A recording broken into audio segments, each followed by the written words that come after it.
Hello. The stream, it started. My my whole second one with 0 viewers. Honestly, I'm glad I only have 0 people watching right now. I would not be able to handle oh gosh, yeah. I didn't I don't think I'm gonna ever really want to get big. But yeah, I guess I'll just hop right into Mass Effect. No, does it not? I'm gonna be very sad with this.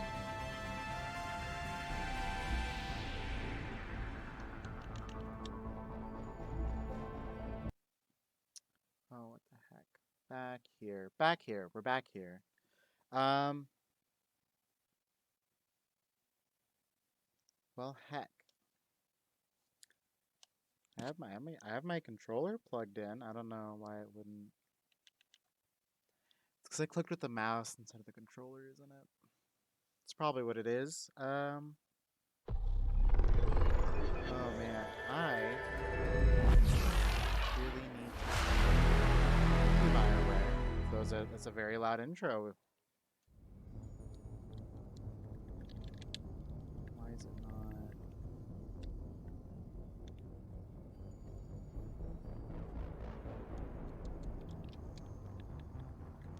Game just does not want me to play with the controller.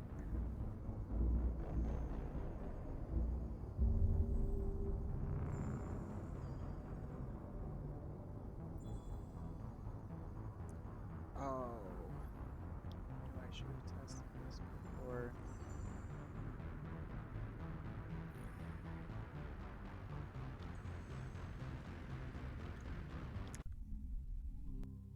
I knew I should have tested this. Okay. Okay. This is easy to fix. Easy to fix. Easy.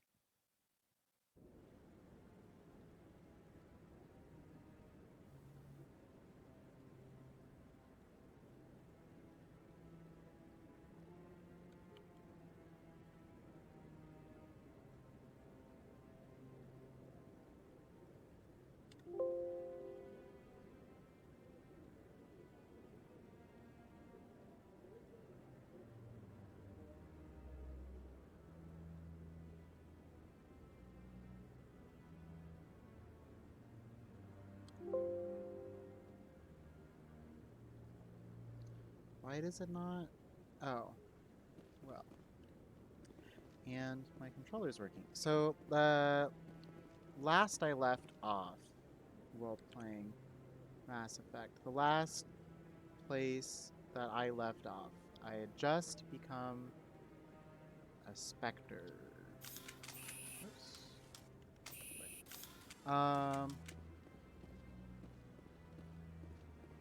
So now, did I already scan? I already scanned. Suppose. Oh shoot. Let's go to. That's not what I want. Journal.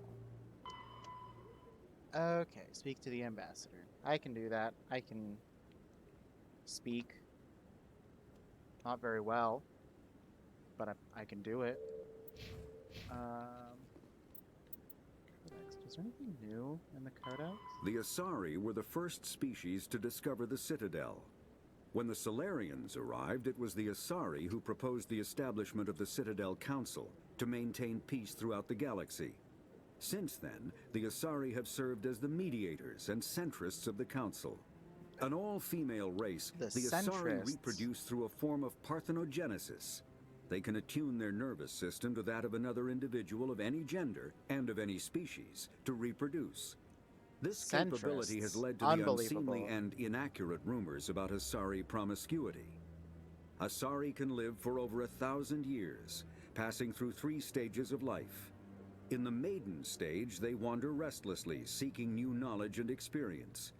When the matron stage begins, they meld with interesting partners to produce their offspring. This ends when they reach the matriarch stage, where they assume the roles of leaders and counselors. Wow. The second species to join the Maybe, I Citadel, guess. the Solarians, are warm-blooded amphibians with a hyperactive metabolism. Solarians think fast, talk fast, and move fast. To Solarians, other species seem sluggish and dull-witted.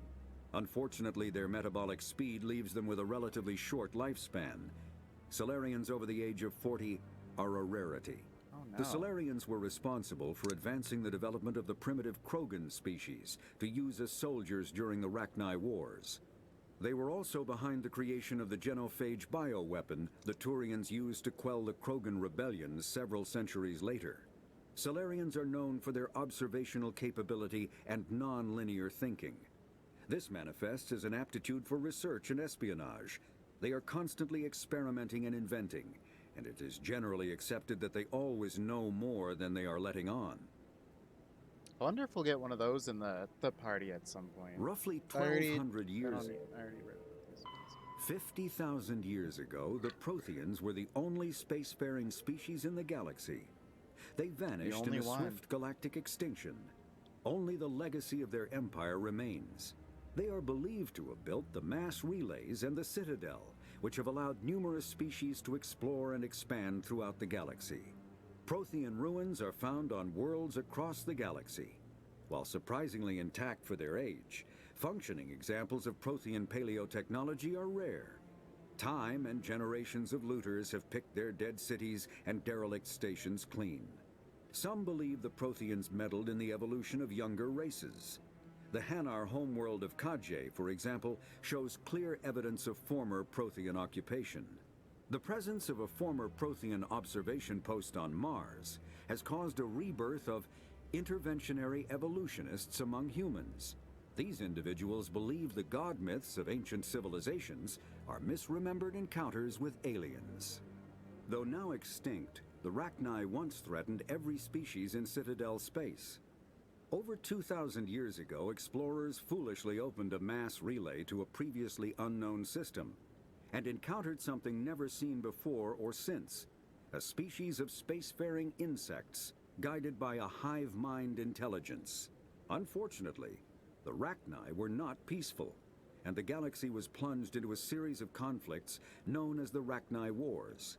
Attempts to negotiate were futile, as it was impossible to make contact with the hive queens that guided the race from beneath the surface of their toxic home world. The emergence of the Krogan ended the Rachni Wars. Bred to survive the harshest environments, the Krogan were able to strike at the queens in their lairs and reclaim conquered council worlds. But when Krogan fleets pressed them back to their homeworld, the Rachni refused to surrender, and the Krogan eradicated them from the galaxy.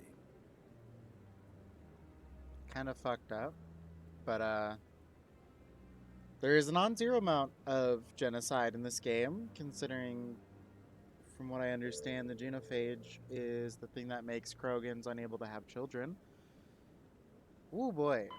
The Geth are I think I've already the read it. Hanar are a Citadel species known for excessive politeness. They speak with scrupulous precision and take offense at improper language. Hanar that expect to deal with other species take special courses to help them unlearn their tendency to take offense at improper speech. All Hanar have two names. The face name is known to the world. The soul name is kept for use among close friends and relations. Hanar never refer to themselves in the first person in conversation with someone they know on a face name basis. To do so is considered egotistical, so instead they refer to themselves as this one, or the impersonal it. Their homeworld, Kajay, has 90% ocean cover and orbits an energetic white star, resulting in a permanent blanket of cloud. Due to the presence of Prothean ruins on the world, many Hanar worship them, and Hanar myths often speak of an elder race that civilized them by teaching them language. When the Asari discovered the Citadel, they also discovered the Keepers, a docile, multi-limbed insect race that seemingly exists only to maintain and repair the Great Prothean Station. Early attempts to communicate with or study the Keepers were failures, and it is now illegal to interfere with or impede Keeper activity. Because they are completely non-threatening, Keepers have become virtually invisible to everyone else. Similarly, they seem indifferent to other species, except for their tendency to help new arrivals integrate themselves into the Citadel. No matter how many keepers die due to old age, violence, or accident, they maintain a constant number. No one has discovered the source of new keepers, but some hypothesize they are genetic constructs, biological androids created somewhere deep in the inaccessible core of the Citadel itself. Or maybe, hear me out. Those keepers fuck. That's how they get new ones. The Krogan evolved in a hostile and vicious environment. Until the invention of gunpowder weapons, eaten by predators was still the #1 cause of Krogan fatalities. Afterwards, it was death by gunshot. When the Solarians discovered them, the Krogan were a brutal, primitive species, struggling to survive a self-inflicted nuclear winter. The Solarians culturally uplifted them, teaching them to use and build modern technology, so they could serve as soldiers in the Rachni War. Liberated from the harsh conditions of their homeworld, the quick-breeding Krogan experienced an unprecedented population explosion. They began to colonize nearby worlds. Even though these worlds were already inhabited, the Krogan rebellions lasted nearly a century, only ending when the Turians unleashed the Genophage, a Solarian-developed bioweapon that crushed all Krogan resistance. The Genophage makes only 1 in 1,000 pregnancies viable, and today the Krogan are a slowly dying breed. Understandably, the Krogan harbor a grudge against all other species, especially the Turians. I mean, I would too, man. Like, that's really kind of fucked up. Just a touch. Driven from their home system by the Geth nearly 3 centuries ago, most Quarians now live aboard the Migrant Fleet, a flotilla of 50,000 vessels ranging in size from passenger shuttles to mobile space stations. Home to 17 million Quarians, the flotilla understandably has scarce resources. Because of this, each Quarian must go on a rite of passage known as the Pilgrimage when they come of age. They leave the fleet and only return once they have found something of value they can bring back to their people. Other species tend to look down on the Quarians for creating the Geth and for the negative impact their fleet has when it enters a system. This has led to many myths and rumors about the Quarians, including the belief that underneath their clothes and breathing masks, they are actually cybernetic creatures, a combination of organic and synthetic parts. I kind of wonder how many of the rumors they include are actually The true. Volus are a member species of the Citadel with their own embassy, but they are also a client race of the Turians. Centuries ago, they were voluntarily absorbed into the hierarchy, effectively trading their mercantile prowess for Turian military protection. Erun, their homeworld, lies far beyond the normal life zone of its star. However, the world has a high-pressure greenhouse atmosphere that traps enough heat to support an ammonia-based biochemistry. As a result, the Volus must wear pressure suits and breathers when dealing with other species, as conventional nitrogen-oxygen air mixtures are poisonous to them, and in the low-pressure atmospheres tolerable to most species, their flesh will actually Ugh. split open. Volus culture is tribal, bartering lands and even people to gain status. This culture of exchange inclines them to economic pursuits. It was the Volus who authored the Unified Banking Act, and they continue to monitor and balance the Citadel economy. That's man, I do not want to be one of those aliens who got that technology. Biotics is Very heard about a virtual biotics. intelligence is an advanced form of user interface software. VIs use a variety of methods to simulate natural conversation, including an audio interface and an avatar personality to interact with. Although a VI can provide a convincing emulation of sentience, they are not self-aware, nor can they learn or take independent action. VIs are used as operating systems on commercial and home computers. Minimal VI agents are also available. Agents are compact and specialized. Some serve as personal secretaries, filtering calls and scheduling meetings based on user-defined priorities. Others are advanced search engines, propagating So themselves they're across the Alexa. extranet to collate user-requested data. Commercial VIs in a variety of stock personalities are available at any software retailer. Boutique firms and hobbyists also build unique VIs to personal specification. Although software emulation of living personalities is illegal, reconstructions of famous historical figures are common. Someone made a historical figure to fuck it, right? Like they made a historical figure VI and they put that in, I don't know what I'm doing. They put that in like a sex toy to fuck it. There's no way. They have to have, right? I don't know. Mass relays are feats of Prothean engineering advanced far beyond the technology of any living species. They are enormous structures scattered throughout the stars and can create corridors of virtually mass-free space, allowing instantaneous transit between locations separated by years or even centuries of travel using conventional FTL drives. Primary mass relays can propel ships thousands of light years, often from one spiral arm of the galaxy to another. However, they have fixed one-to-one connections. A primary relay connects to one other primary relay and nowhere else. Secondary relays can only propel ships across a few hundred light years. However, they are omnidirectional. A secondary relay can send a ship to any other relay within its limited range. There are many dormant primary relays whose corresponding twins have not yet been located.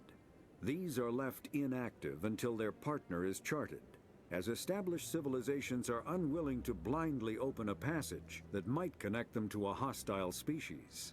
That's honestly a fair after the Arachnoid Wars. And that's why Turians were mad at humans.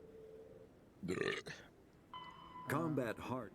All modern infantry weapons, from pistols to assault rifles, use micro-scaled mass accelerator technology. Projectiles consist of tiny metal slugs suspended within a mass-reducing field, accelerated by magnetic force to speeds that inflict kinetic damage. The ammo magazine is a simple block of metal. The gun's internal computer calculates the mass needed to reach the target based on distance, gravity, and atmospheric pressure, then shears off an appropriate-sized slug from the block. A single block can supply thousands of rounds, making ammo a non-issue during any engagement. Top-line weapons also feature smart targeting that allows them to correct for weather and environment. Firing on a target in a howling gale feels the same as it does on a calm day at the practice range. Smart targeting does not mean a bullet will automatically find the mark every time the trigger is pulled. It only makes it easier for the marksman to aim. Huh. That's kind of nifty. I mean, like, I guess it makes sense that weapons technology is most of the. What is this? Non-council, collaborative ships and vehicles. How much of this stream do I want to be just lore? I guess. Fuck it. We already read about that. We already know about that. Yeah, we already know about that. Okay. Oh, here we go. Citadel Security is a volunteer police service answering to the Citadel Council. The 200,000 constables of CSEC are responsible for maintaining public order in the densely populated Citadel. They also provide pirate suppression, customs enforcement, and search and rescue throughout the Citadel cluster. 6 divisions. Enforcement. Uniform officers. Yeah, that makes sense. Detectives who puzzle out the truth. Yeah, that makes sense. Customs. Yeah, that makes sense. Cyber crimes. Identity and copyright theft. Hacking and viral attacks. As well as artificial intelligence. Wow. Special response deals with hostage, so SWAT, basically. Yep, that's just the SWAT. Naval arm with ships, and then, yep, that makes sense. Joining CSEC is prestigious. Applications must be sponsored by a Citadel Counselor or the ambassador of an associate council race. Generally, applicants have many years of distinguished service in the military or police forces of their nation. but an inexperienced applicant with demonstrable talent will be fairly considered. CSEC and the Spectres are often at odds. Many CSEC members, notably the current executive and our party, believe allowing Spectres to be above the law is a dangerous practice. Understandable. The actions of Saren led to the credence to this position. The Spectres, in turn, are aggravated when CSEC's dedication to procedure and due process hampers their investigations. Yeah, that makes sense. Park-like space serving as... Okay. A lot of credits. We already know about those. Dreadnought. That's too much information for me right now. Oh, hello. Alright. You... He's okay. I'm on a break. Talk to someone else if you need anything. I've got a lot on my mind. Maybe I can help. Well, maybe you can. You're a soldier, right? You ever head out to the Traverse? Sometimes. My brother's the captain of a ship called the Majesty. It was crossing the Traverse a few days ago when it disappeared. Just dropped right off the grid. No. And that usually means one of two things. They had massive mechanical failure, or they were attacked. Neither one of those options leaves a lot of hope. I won't give up on my brother. Not yet. I've got the coordinates for the last transmission from his vessel. What kind of ship was it? Don't let the name fool you. The Majesty's just a small trading vessel, only a handful of crew. But he kept it in good condition. I don't think mechanical failure is too likely. Oh, But they don't have any real weapons or shields. If anyone did come after them, the Majesty'd be a sitting duck. Isn't anyone else looking into this? My brother's just a small independent trader. Ships like his disappear in the Traverse all the time. If your brother is still alive, I'll find him. Give me the coordinates. I'll forward them to your ship right away. Please let me know as soon as you find him. I got +2 Paragon. Wow. I mean, yeah, why not? I like side quests. That sounds fun. Can I talk to you, lady? You've been, like, staring at these fountains for so long. Hi. Not a fountain. What's up, button? Alright, well. No, wrong button. Nope, that's not the right button either. What is the screen button? That one.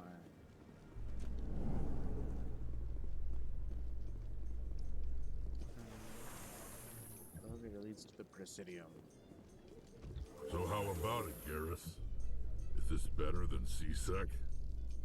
Fighting a rogue Spectre with countless lives at stake and no regulations to get in the way? I'd say that beats CSEC. There may just be hope for you yet, Turian. God, I love their voices. I love their voices so much.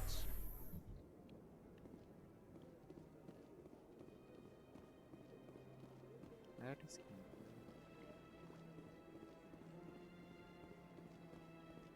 Oh, I love it. I love it.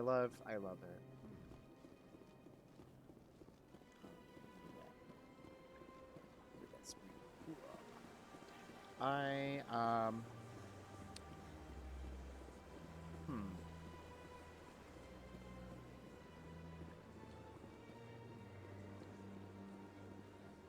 I don't remember.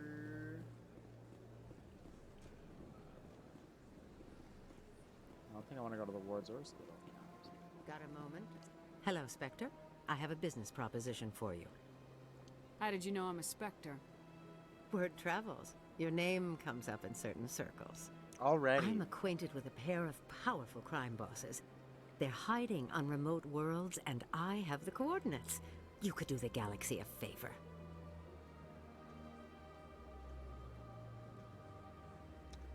Well, I wanna What know. crimes did these men commit? They're red sand dealers who make victims of their customers. Those who can no longer pay are sold to Batarians as slaves. They're loathsome, hurting innocent people. Batarians? They must be ended.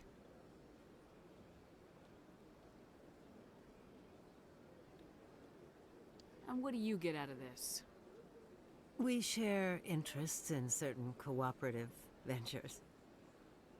But their business practices have forced me to terminate our relationship.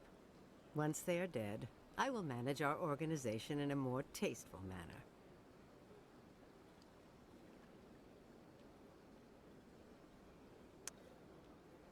This... What kind of defenses would these two have? I haven't the faintest idea, but they're certain to be armed. Their partnership soured, and each believes that the other intends to kill him. They will be well prepared.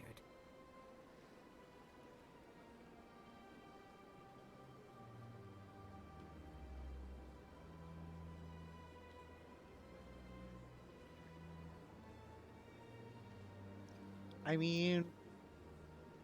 I don't know, this seems kind of sketchy.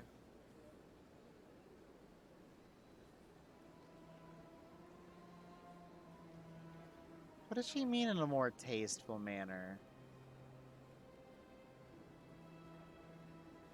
Uh...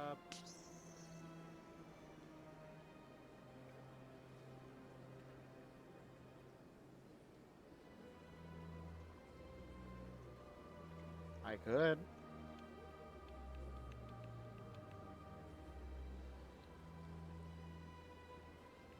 Oh my gosh, so many choices. I don't know which one.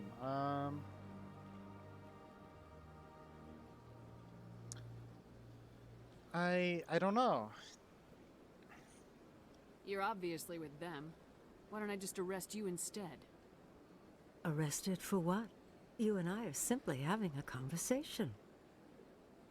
I have excellent legal representation. Arresting me would be a waste of your time.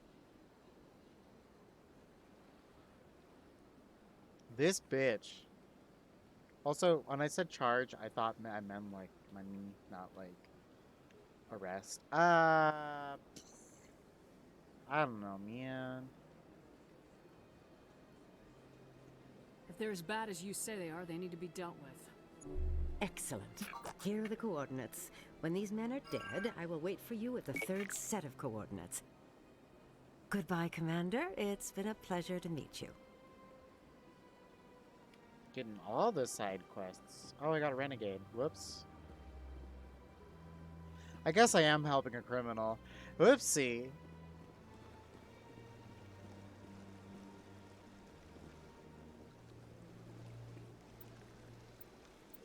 I'm actually curious. This squad.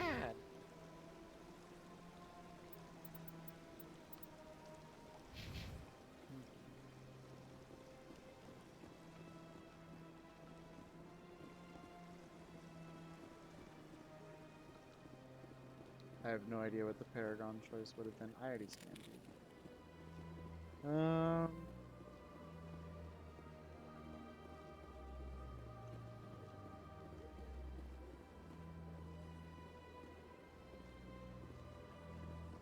went fairly often when it was still the Arcos. Yeah, ever since Fist took over, I don't go anymore.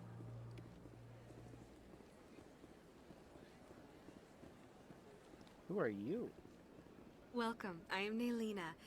I don't recognize you as one of our expected clients today. Would you like me to see when the consort will be able to meet with you? Can't I just go in? I'm afraid not. Yeah, you must understand there are many who seek the consort services. But if you wish to leave your name, she'll make every effort to meet with you. What is the consort? What does she do? It's difficult to explain. She's many things to many people, and something different for each. Some seek her for advice, some for entertainment, others still for pleasure. Most of the time, our clients won't realize what they were seeking until after she has provided it for them. You make her sound like some kind of oracle. No, not in the usual sense. She's merely a woman with remarkable compassion and a generous spirit. I suggest you make an appointment and see for yourself. I think I'm done here. Oh, well, I hope you'll return again in the future. We always enjoy seeing new clients. Nelina, Yes, Shaira? send the commander up to see me. I wish to speak with her. Yes, of course, mistress. Oh.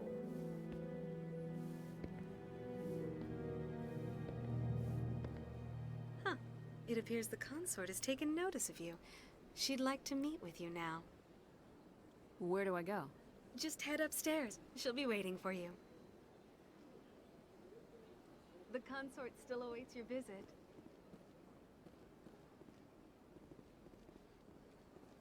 I have to admit, I'm a little... I see even the humans find the consort irresistible.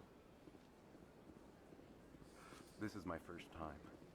I can't believe I didn't come sooner. You're with the Alliance?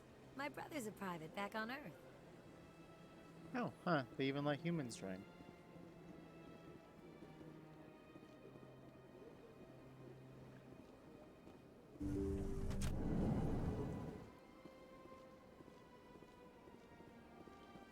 That is close enough, Commander. I've heard a great many things about you since your arrival here in our citadel.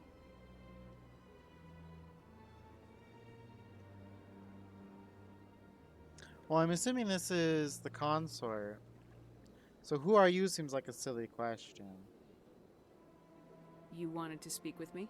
I have a certain problem that could use your expertise. Maybe I can help. I have a friend, Septimus, a retired Turian general. I won't discuss the details, but he wanted me to be more than I could be. We had a falling out. Now he spends his days in Korra's den, drinking and spreading lies about me. If you would speak to him as a fellow soldier, I believe he will listen to you and let the matter be. What happened between you? I respect his privacy too much to go into the details. If he wishes to tell you what happened, that is his prerogative. What exactly do you want me to tell him? Appeal to his sense of honor. Remind him of his position as a general. If you can convince him to stop spreading lies about me, I would be very grateful. Is that a hug? I think that was a hug. Now I must ask you to take your leave. I have many clients waiting to see me. The ambassadors have this beautiful park to relax in, but most of them are too busy to ever use it. I want to heal it. I get the feeling they're not used to seeing Krogan walking around up here.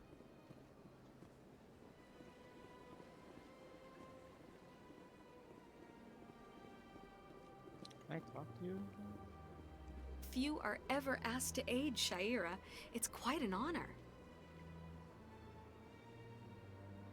What do you know about the General? He's been seeing the Tell me consort more for about the longer than I can leaks. remember. Then one day, he stormed out of here furious. He hasn't been back since. He was always very respectful to the acolytes, very noble. What is the consort? What does she do? It's Oh, I've already. difficult to Dang explain. it. She's many things to many people, and something different for each. Some seek her for advice, some for entertainment, others still for pleasure. Most of the time, our clients won't realize what they were seeking until after she has provided it for them. What is the consort? Oh, I didn't want What to. does she do? It's difficult to explain. She's many things to many people, didn't- and something different Why would for they each. change Some the seek her for position advice, some of for fucking- entertainment, others still for pleasure. Ah! Most of the time, our Okay, clients this is won't fine. realize Everything what is they were fine. seeking until after she has provided it for them. Can't I just go in? No, I've already I'm heard afraid this not. one. Dang. Yeah, you must understand there are many who seek the consort services. But if you wish to leave your name, she'll make every effort to meet with you. What do you do here, Nelina? I'm one of the consort's acolytes. That's what I Many wanted of the to ask people the here entire today will fucking not time. see the consort, but they expect to be attended to just the same. It's our job to ensure that they leave contented. What exactly do you attend to? Well, each acolyte has her unique abilities. Some soothe with song, others with conversation. As much as possible, we seek to match the needs of our clients to the skills of our acolytes. My specialty is touch. My fingertips can find every tension point in your body and relieve it.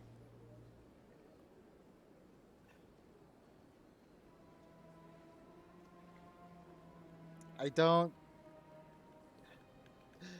Oh wow, that's. She really said. She really said I'll do it. That's a sex thing, right? That is a sex thing. I'm not crazy. That is a sex thing? Question mark. I'd like to try out your services. Excellent. I'll add you to our client list. We should be able to see you in 3 or 4 months. I think I'm done here. Of course. Come back anytime. That's.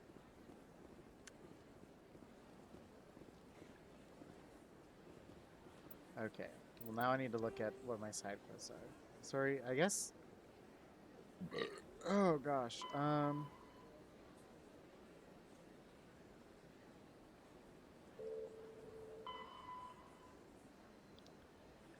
I don't. I guess this is an RPG, so as far as I'm aware, most of the quests probably aren't time sensitive, which means to the lower wards I go. Yeah, I forgot the direction to those. Rabbit trains and stuff. I want to walk. See second embassies. Map. Second embassies. Lower wards. Okay. So I suppose. Yeah, I'll just go across the bridge. Sprinting. I like the camera shake. It's very.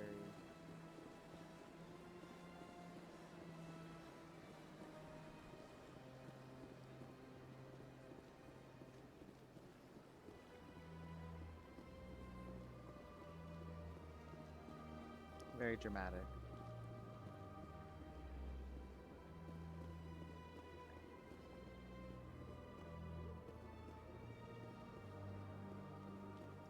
And now I can do all the side quests. Let all races herald the glory of the enkindlers who raised them all with light. Oh, I wish I had the speech to get him to fuck off. Oh well.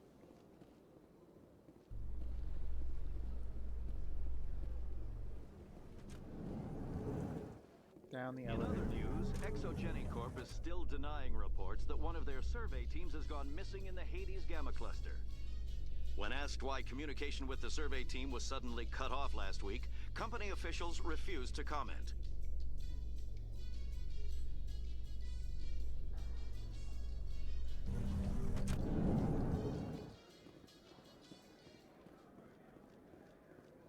I like the little tidbits of world building. How are you liking your posting at the academy? It's good. Busy, though. I can't believe how many people you get coming in from the wards. I think I already scanned that one. Yes, I already scanned you.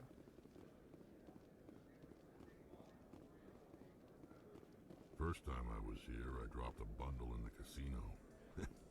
Got so mad I put my fist through one of the machines. In breaking news, Chairman Burns of the Parliament Subcommittee on Transhuman Studies has been kidnapped by biotic extremists.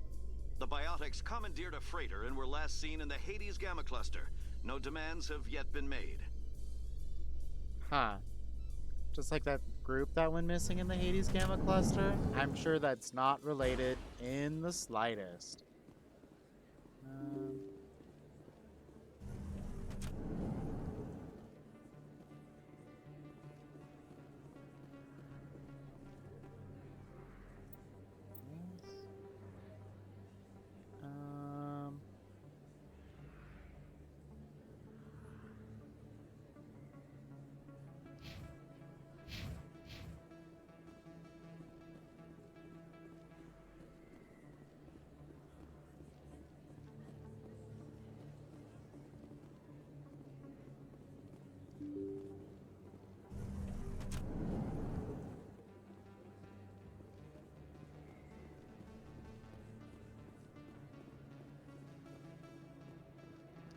I thought the same guy is still mad about not having.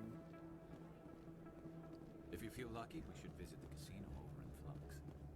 I don't feel lucky, Garrus. I have terrible luck. I went to a casino once, and I ended up losing, like, $100 about. Long story short, never again.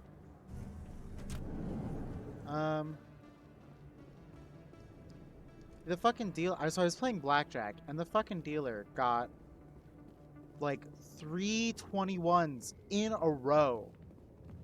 In a row, dude. And I was just nothing I could do about it. Quest giver. You, Septimus. Not now. I'm watching the show. Commander. What do you want? What's bothering you, General? I've seen a lot of horrible things in my days, and there's only one woman in this damn galaxy that helps me forget it. This is pathetic. What could a woman do to put you in this state? Because she rejected me. Me! Septimus Oraka, General of the Turian Fleet.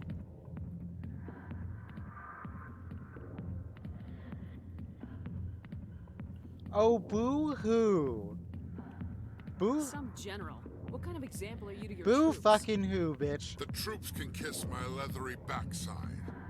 All I wanted was to retire and be with her. Look, kid, I appreciate what you're trying to do, but don't waste your time. General, did you ever win a battle by moping in a bar? War. That's what this feels like, all right. How did I let it come to this? So you think it's that easy? Just straighten up and act like a general? It damn well couldn't hurt. Huh. Maybe you're right, Commander. Shaira's worth the effort. Even if she won't have me back. This is no place for someone of your stature, General. All right. I'll go to her. After I've had a cold shower or two. Go to Say, horny you're a bright jail. kid. Would you be interested in earning a few extra credits? What do you want me to do? There's an Elcor diplomat out there who believes Shaira gave up his secrets. Why's that? Because I told him. Look, I just need you to convince him of the truth. What makes you think he'll believe me? You'll bring him proof. Take this datapad. It shows where I got my info. It will exonerate Shaira and convince the Elcor. Who am I taking it to, and where is he? His name is Zaltan. He's an Elcor diplomat. He's over in the embassies complaining about Shaira. Well, here's to soldiers acting like soldiers. I would join, Thanks, but Commander. I drank. You know, you might make a good general yourself one day.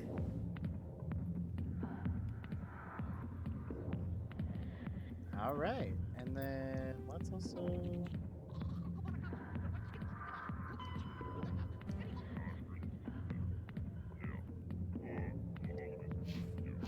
I am in the right spot, right? Another one? Yeah, Fist's office. They're definitely not gonna get mad at me for just walking into his office or anything.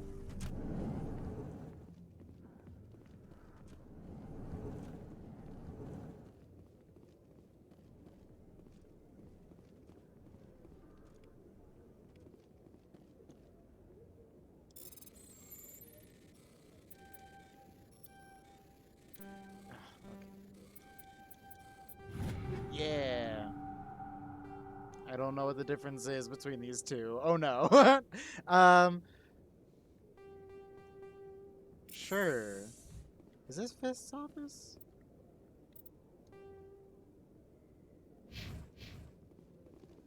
I guess so.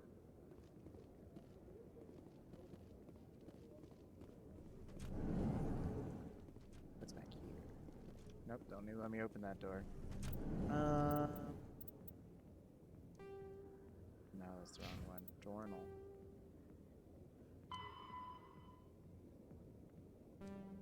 Upper wards. Okay.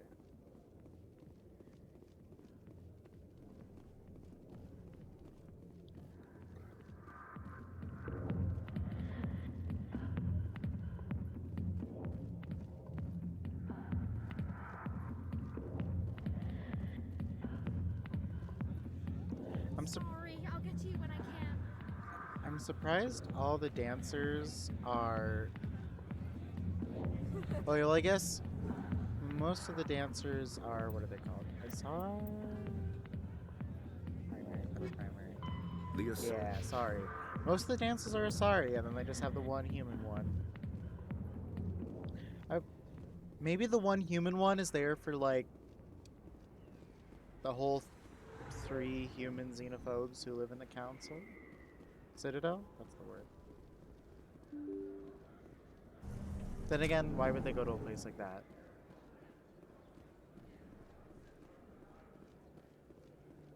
Then again, I have yet to see Turian, Salarian, or Krogan women. Oh.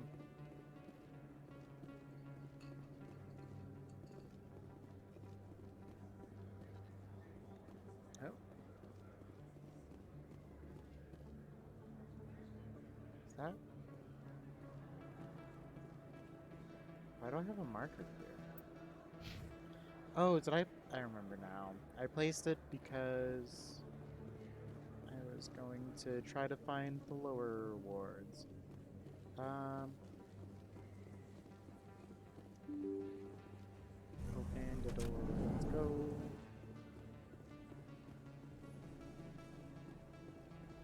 Word on the street is that you've been busy. Congratulations on taking down Fist. I was sure he was a big player in anything going on here. Did you find anything in his office that could help me? These OSDs might have the information you're looking for. You've got Fist's files? This could be even bigger than I'd hoped. Here, Commander, for your trouble.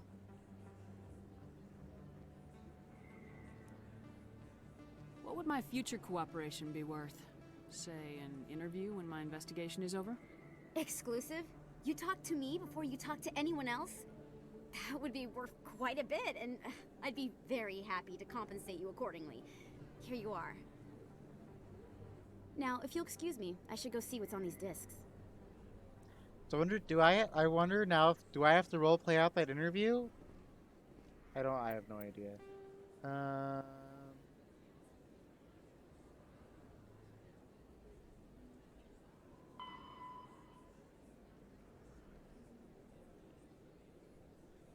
Oh, I have to meet him again.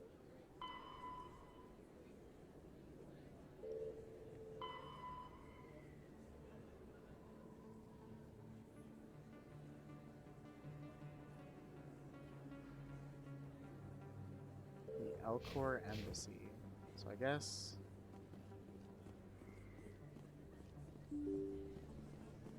back to the main Citadel? Presidium? That's the word. I know what I'm doing. I'm surprised that you're willing to kill your own, Rex. Aren't the Krogan just a few generations away from extinction? You don't get it. For all your talk of honor and pride, the Turians never had to test their principles in a real struggle. Anyone who fights us is either stupid or on Saren's payroll. Killing the latter is business. Killing the former is a favor to the universe.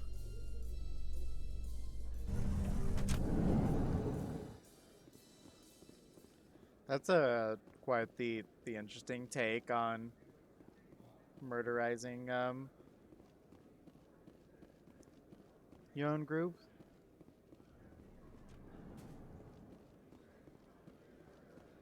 Personally, coming up in a report later today, in the real Emily world, Wong I'm not a fan of investigates killing corruption people, on the Citadel and uncovers a full-blown crime syndicate.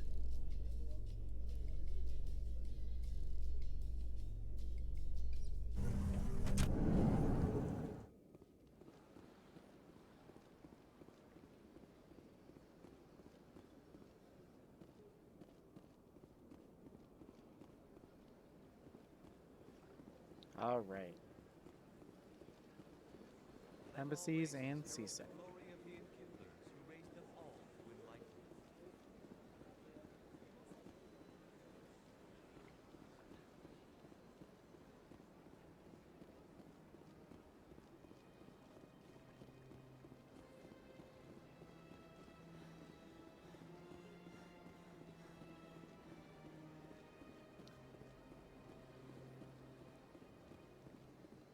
every time I run in the Citadel, all I can think about is the fact that in the not remaster, they, oh, brain, what's the word?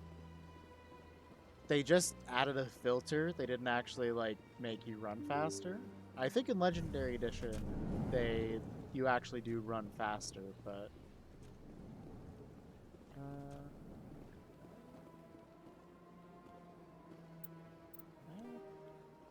where am I going? Oh, I have to go. Okay, I'm in entirely the wrong place.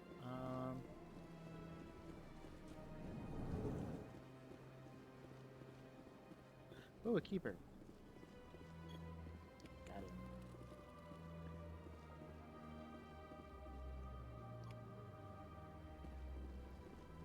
I can't believe I landed a job here. This place is fantastic.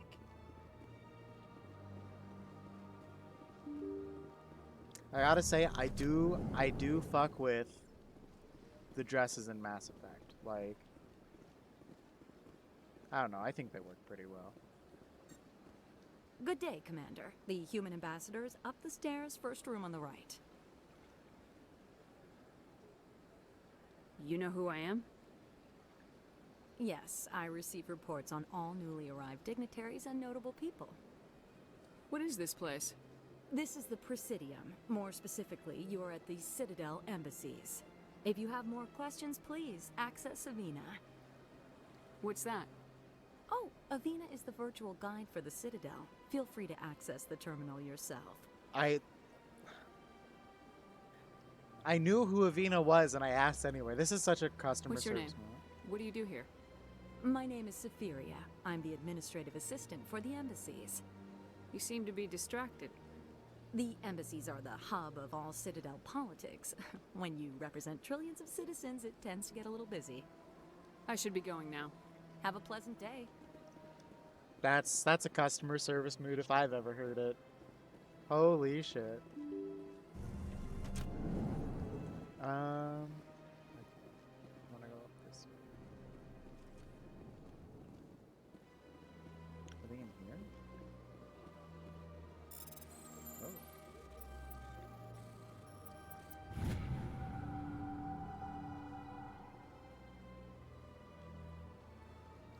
Oh. Oh. No, okay, wait. Captain Hendrickson reported some unusual energy readings during control of the Argus Row cluster. She had a particular concerns about the Hydra system, but was recalled before a team could investigate further. No patrols are scheduled in that sector. Do you want to send in a recon team? Interesting. Don't think this is where I'm supposed to go, but interesting.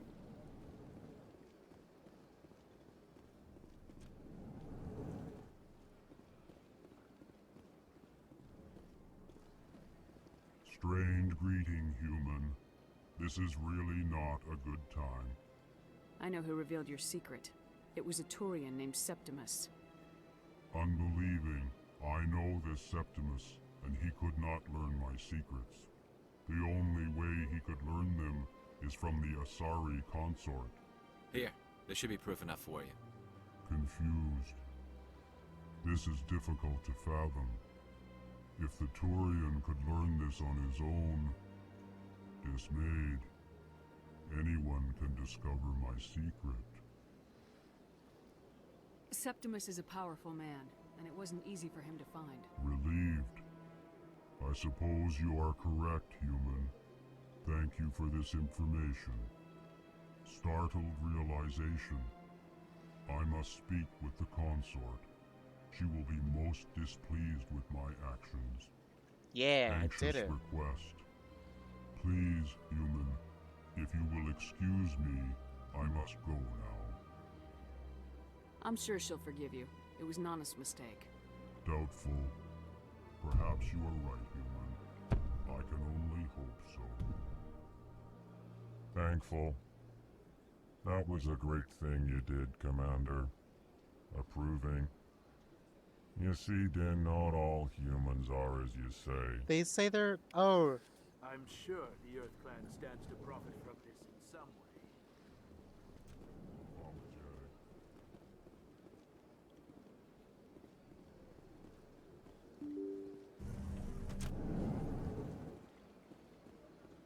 I profit in the sense that I feel like I'm doing a good thing. And the consort was downstairs.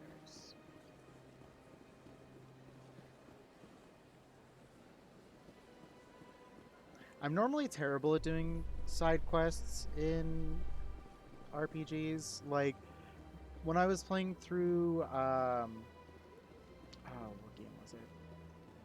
I'm gonna be so mad at myself, I can't remember. I can't remember what Final Fantasy game it was. I was playing through a Final Fantasy game, and I would never pay attention to any of the side quests. I just tried to get through the main story. And then because I wasn't doing any side quests, I wasn't leveling up as much as I should. And I kind of hit like a wall for difficulty. And it just kind of,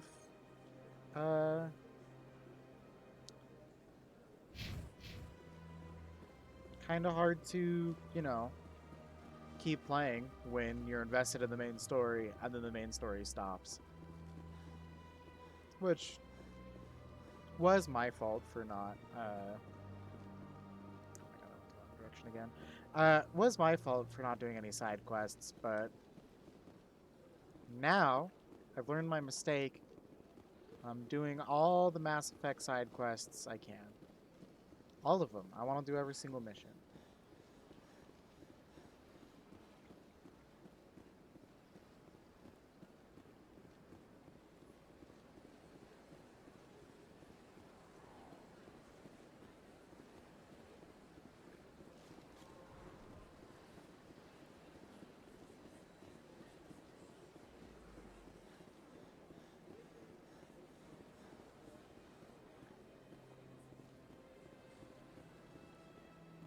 Septimus has sent word. Apparently, he sought the consort's forgiveness.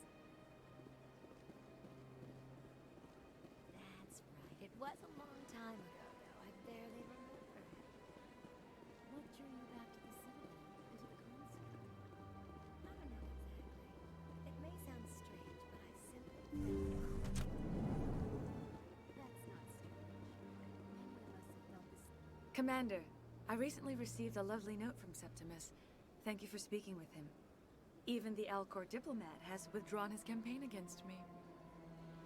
It was my honor to aid you. You are too kind, Commander, but I would not expect you to help me out of the kindness of your heart. I also have one more thing to give you, if you are interested. What are you offering me? I offer a gift of words, an affirmation of who you are and who you will become. I see you. Your uniform fits as though you were born wearing it. You are a soldier through and through, proud, solitary, alone, but it gives you strength. That strength is what kept you alive when everyone around you was dying. You alone survived. You will continue to survive. This may be who you are, but it is not who you will become. It only forms the basis for your future greatness. Remember these words when doubt descends, Commander. You have quite a gift, Shaira. Thank you. Not everyone appreciates it as you do. Never underestimate the power of words. Here, Commander. In light of your efforts with the Alcor ambassador, I would like you to have this small trinket. What is it? A small mystery. I have never learned its use or purpose, but I sense it is time for me to pass it on. And now I must ask you to leave. I have done everything I can for you. Remember my words, Commander Shepard. They will give you leveled up. strength.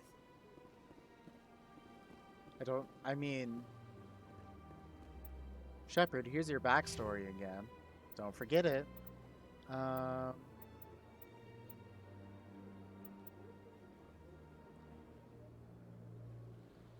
Ooh, boy.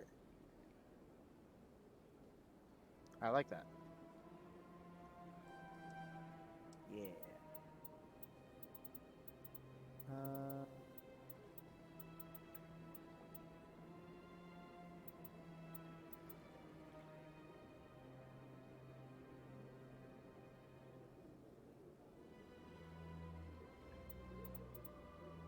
Okay. Maybe.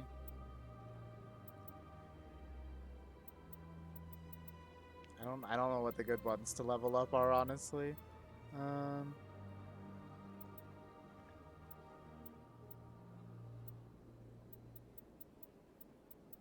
And I guess I can unlock damping.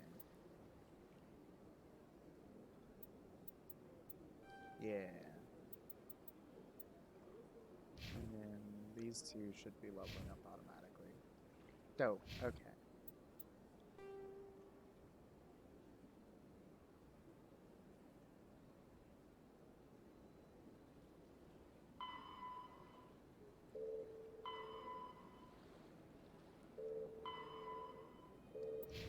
Okay. I think I've done everything I can do in the Citadel for now, so I guess the next destination is the main story. Woo. Um,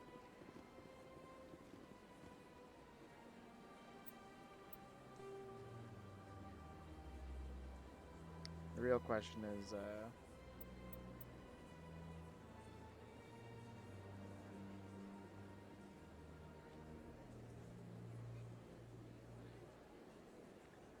where do I go?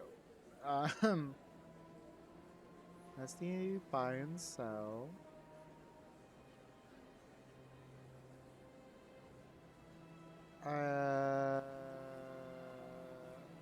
Rapid, this is CSEC, okay.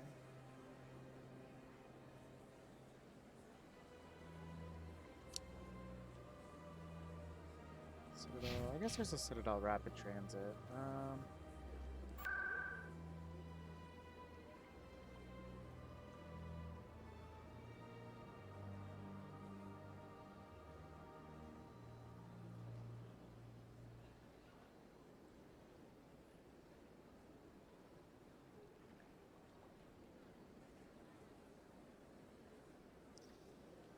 Oh boy.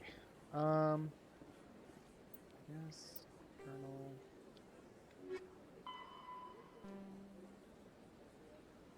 Alliance Docking Bay. Oh, through the central elevator in the CSEC Academy.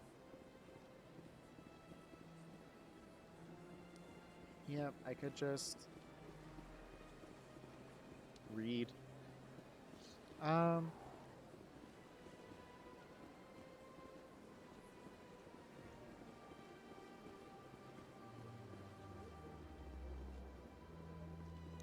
I'm sure there's other side quests that I'm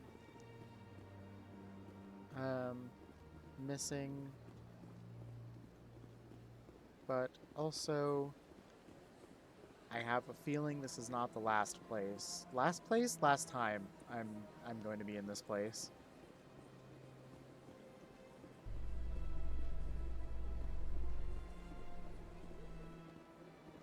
Must be hard for you, Garrus, knowing that the person behind all this death and destruction is a Turian Spectre. Saren is either a traitor or a madman. Taking him down will restore the good name of Turians everywhere. Glad to hear it. I was losing sleep over the prospect of people not loving the Turians. This is sassy.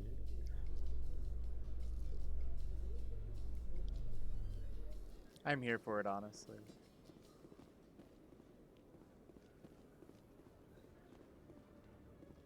You know, I don't need to wander through CSEC, but I'm going to.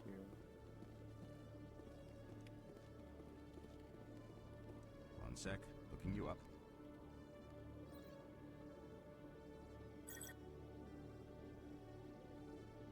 Commander Shepard, here with the Alliance military. First time on the Citadel, that about right? How did you know all that? I'm the CSEC requisitions officer. I need to make sure our buyers are authorized. So, will you be purchasing anything today, Commander Shepard? I think I'll be going. Sure thing, Commander. You have a good day now. Okay, that's good to know that there's a shop down there.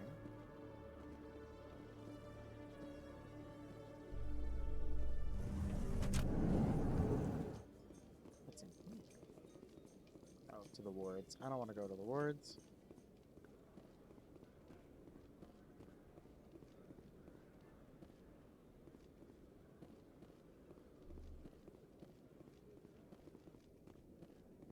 Okay, Jalid. Let me get this straight. Your business partner, Shorbin. He's threatened you? Well, no, not exactly. But he wants to meet with me. I think he's going to kill me. And why do you think that? I can't really get into the details. But Shorbin will kill me if I leave here unprotected. I can't help you. Hey there! Oh, you're not C-Sec, are you? Did you want something? What were you trying to explain to the officer before? My colleague is trying to kill me, and I thought we were friends. How do you know he wants you dead? He's changed. He won't talk to me at work anymore, and he started following me. Yesterday, he followed me all the way home, just waiting for a chance.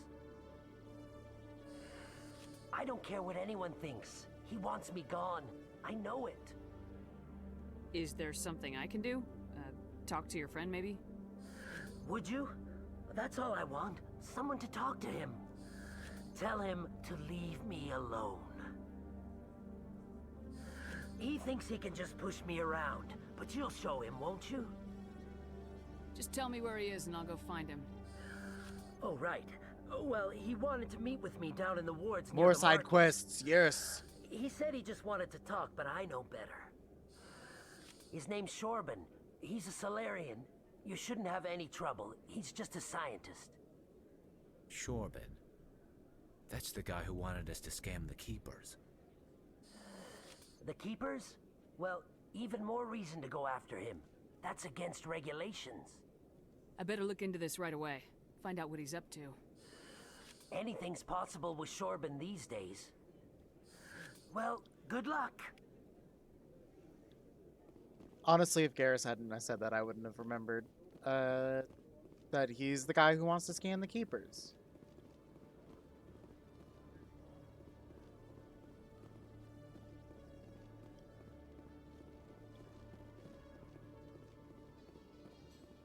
In remembrance of Eden Prime, we present another Profile in Courage with serviceman Nirali Bhatia. A devoted wife and talented chef, serviceman Bhatia joined the Alliance military under the Deferred Education Plan. After finishing her service, Bhatia planned to open a restaurant. Instead, she gave her life protecting the colonists of Eden Prime.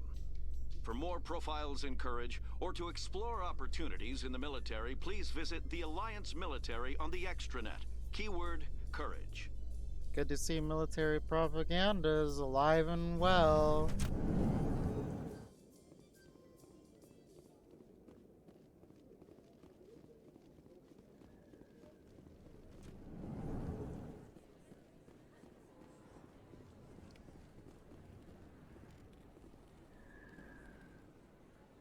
Hey, I know you. You're Shepard, right? I saw the monument at Akuz. They got a whole section about you there. It's a miracle you survived. Looks like you have a fan. I'm sorry, I just never thought I'd meet someone like you in person. My name's Lang, Officer Eddie Lang, Citadel Security. It's an honor to meet you, Commander. What are you doing down here in the wards? Anything I can help you with? Why'd you join Citadel Security? I don't know. Seemed like the right thing to do, you know? Maybe it's in my blood. My grandfather was a cop back on Earth. It's kind of what C-Sec is. Police for the Citadel. I'm still pretty new at it, but I like it so far. Way more interesting than staying back on Earth. You get to meet all kinds of cool aliens, like those Hanar. Wild. Plus, C-Sec gets a lot of respect here. We uphold the law. People, even aliens, appreciate that. This is propaganda, man. How do you like working here on the Citadel? This place is amazing. I've been here almost a year, and I still haven't seen a tenth of it. The Presidium's just so beautiful. Good place to go and relax. But I really like it here down in the wards. There's always something going on somewhere. Like that new club they just opened a few months ago, Flux. Wicked scene in there, Commander. You should check it out when you have some time. What do you know about Spectres? Just the stuff they show in the vids. They always make them out to be super agents on secret missions to save the galaxy. I know it's not really like that, though. Some of the other C-Sec guys don't like them too much. Figure they shouldn't be able to operate outside the law. But if they were so bad, the Council wouldn't use them, right? Do you know a C-Sec officer named Harkin? I shouldn't really say too much. He's been on the force a lot longer than me. But I've heard things, you know? Drinking on the job, taking bribes, that kind of thing. Rumors mostly, but they suspended him, so some of it must be true. I have to go. Right. You're probably real busy. Well, see you around, Commander. Wait, what is this? People always complain that the wards are too crowded. I never have any problem. Everybody gives me plenty of space. Okay. How do I turn this? Oh, you can't turn it off. How do I turn it off? Okay. Maybe. Yeah, there we go. Yeah, I want to go lower.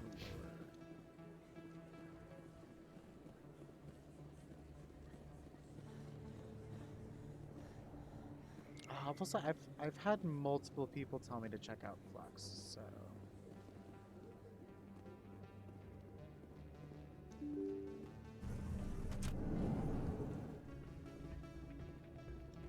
I gotta know.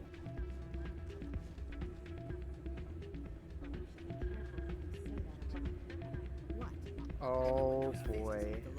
Oh, the dancing. I'm waiting for someone else.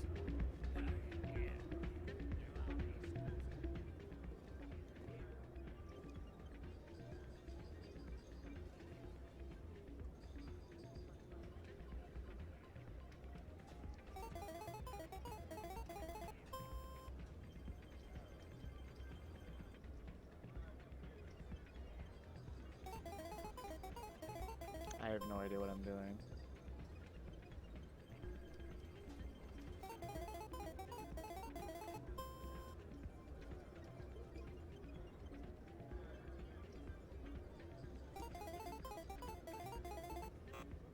Ah, darn.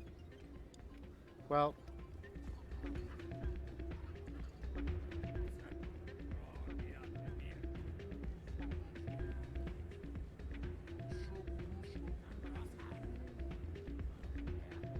Sorry, I'm kind of busy right now. So, what can I do for you? What were you discussing with the Volus? Who, Doran? Oh, I was just asking him about my sister. See, she worked for Doran before she left to... Ugh, sorry. I don't want to bore you with my problems. I'm interested to hear what you have to say. Well, okay. My sister Jenna left here to go work at Cora's Den. Problem is, she's working as an informant for CSEC. You know, eavesdropping on the people there. If they find out what she's doing, they'll kill her. Being an informant is a dangerous job. That's what I've been telling her. I don't know. Sometimes I think she stays there just to spite me. Do you know who her contact at CSEC is? No, it's all very secret. Last time I asked an officer, he told me to stay out of it, for Jenna's safety. Maybe I could help her understand just how dangerous Cora's Den is. Would you? That'd be great. Just don't tell her I sent you. Well, I should get back to work before I get in trouble. Thanks. I feel like telling an informant, hey, your sister's worried about you, is a really bad way to get her actually killed.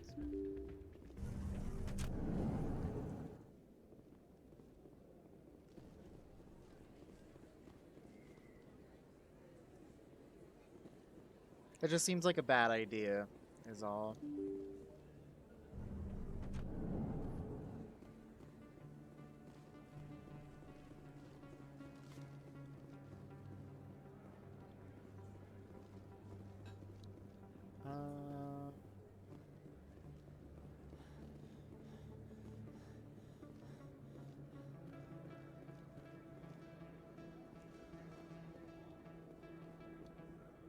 Commander, I wasn't expecting to see you again. Is there something you want? You can start by telling me the truth, Shorban. I'm not sure what you're referring to. My experiments are... We're not buying it. Jalid told us you've been after him. You spoke with Jalid? Then you know about the data? No, but you're gonna tell me everything. You boys can go.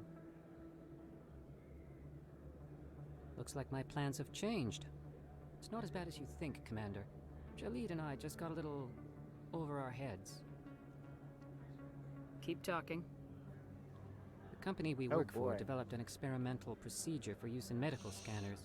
Jalid and I saw even more potential, so we stole the plans and secretly developed a tool to scan the Keepers. Can you imagine? A tool that can actually get readings from the Keepers? What's so special about that? The Keepers are almost impossible to scan, and you can't capture them or get samples. They just self-destruct. After centuries here, we still don't know anything about them. Don't you see? We were the first to scan them, ever. You've seen it yourself, Commander. You know we can do it. That doesn't explain why you're trying to kill your partner. I'm not trying to kill him. Jalid's job was to disseminate our initial findings. But he decided to keep the data for himself. Maybe to sell it. I don't know. So you're just trying to get back what Jalid already stole? We lost our heads. We just couldn't let an opportunity like this pass us by. Commander, if you'll just continue gathering data for me, imagine what we might learn. And you'll stand to make a bit of a profit yourself, remember?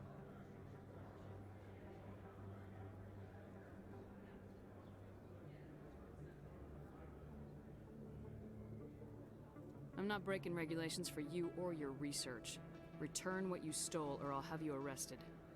All right. You don't need to ask twice. Well then, no more scanning. I promise. Of course, Jalid still has the initial data, and I doubt he's planning to return it. I'll deal with Jalid. So long, Commander.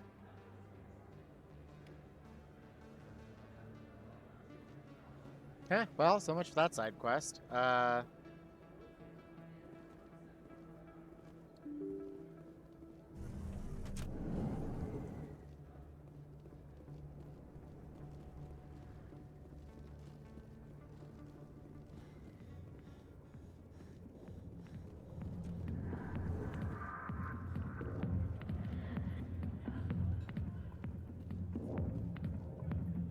Hi, I'll be with you in just a sec. I'll wait right here. Why do I get the feeling you're not here to order drinks?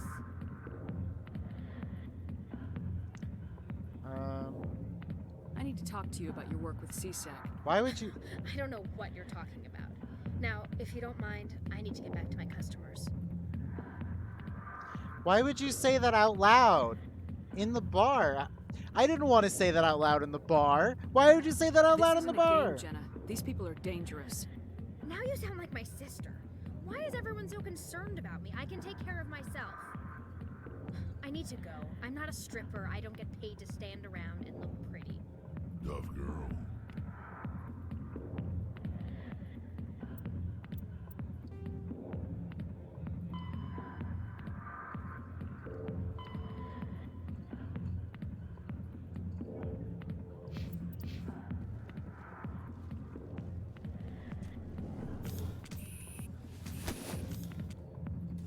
If you've got questions about Jenna, meet me at CSEC Academy. What did you just say? Push off. I never did nothing to you. Damn newcomers. Think they can run the place. What the hell was that about? I guess we better go find out. Bum bum bum. The plot thickens. Well, that's convenient. Does this take me back? No, wait.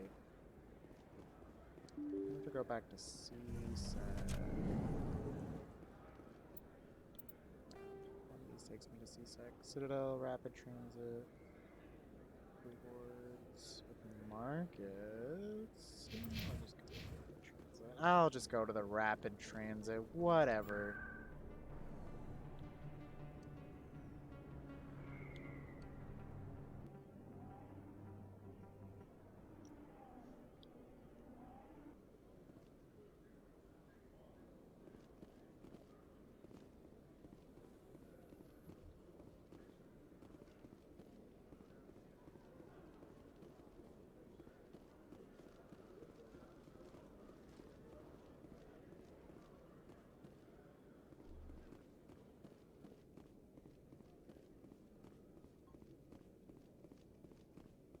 Detective Chelik, come into my office.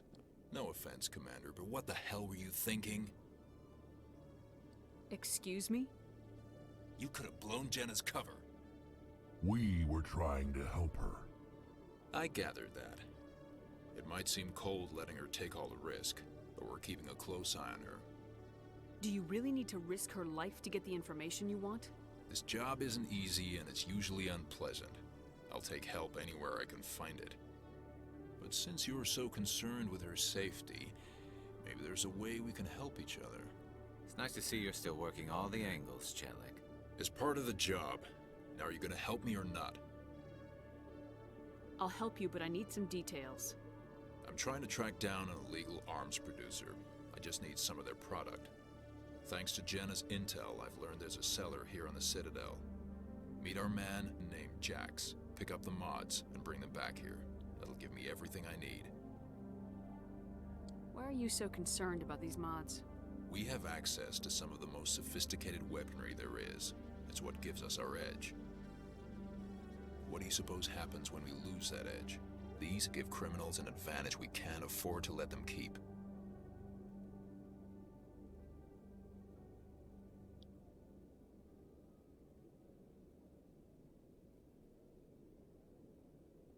I'll persuade Jax to tell me where these mods are coming from.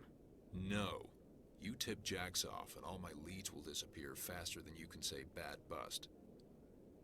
Where can I find this Jax? Jax is down in the lower level of the markets. I'll send word through our channels that you're the buyer. Good luck, Commander.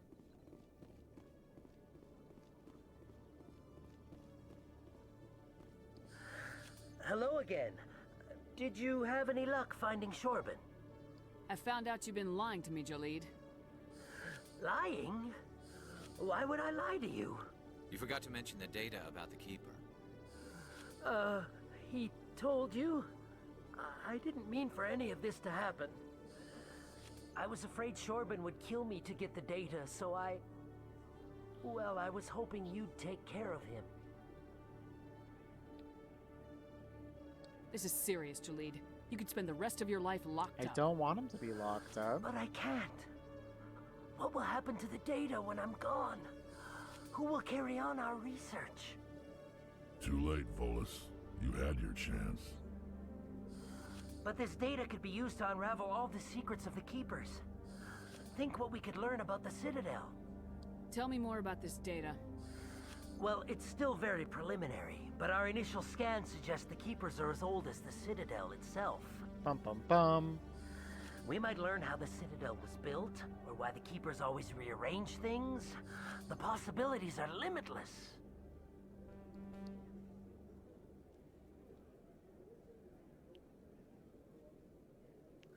Oh, my charm isn't high enough. I can't let your actions go unpunished. No, please. I'll do anything. I've got credits. Let me go and you can have them. All of them. What's going on over here? Is this Volus causing you some trouble, Commander? He's admitted to stealing data from his workplace. Really? I think you'd better come with me. But, I'll take it from here, Commander. Thanks for your help. But the data, you don't know what you've done. All right, save it for your lawyer. That was weird. Okay.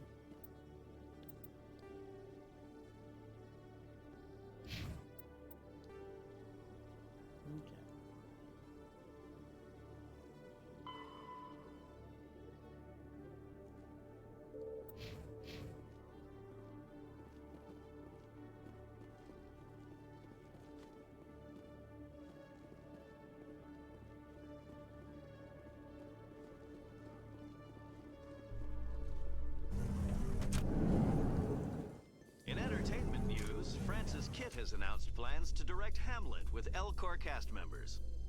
The production will open dramatic theater to the Elcor with a Hamlet who uses Elcor body language and pheromones. Kitt claims that he's also excited by giving a human audience the chance to judge Hamlet by his deeds and not his emotions. That sounds like an interesting production. But also, Hamlet's a bitch. At least from what I remember.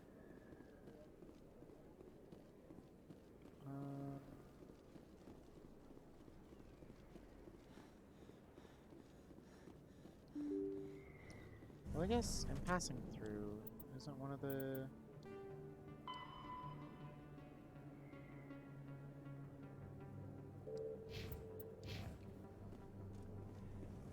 No, open. I guess I no longer have to talk to her because I talked to the CSEC officer instead.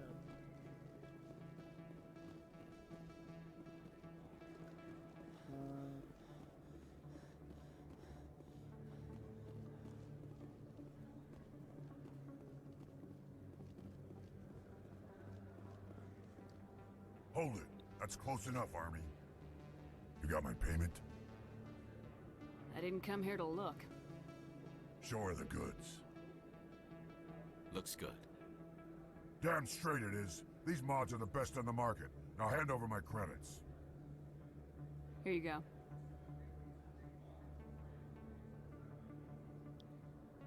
Here you go. Enjoy it. Come on, boys. We're done here.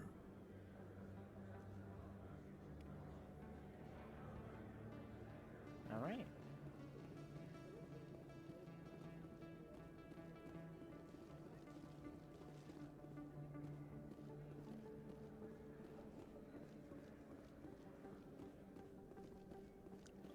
I don't like those hats that a lot of the Turians wear. They look weird.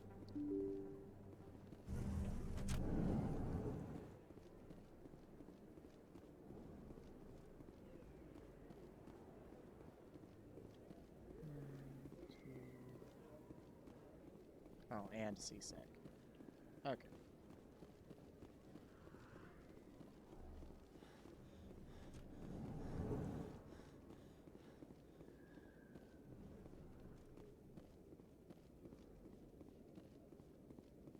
Oh, we lost Garrus. I've been raised to see Krogan as bloodthirsty thugs, but you've surprised me, Rex. You are different. You're one of the good genophage ones. is a lot easier to swallow when all Krogan are savage monsters, isn't it? Why don't you head back to the Normandy, kid? If you stay here in the real world, you might have to learn something.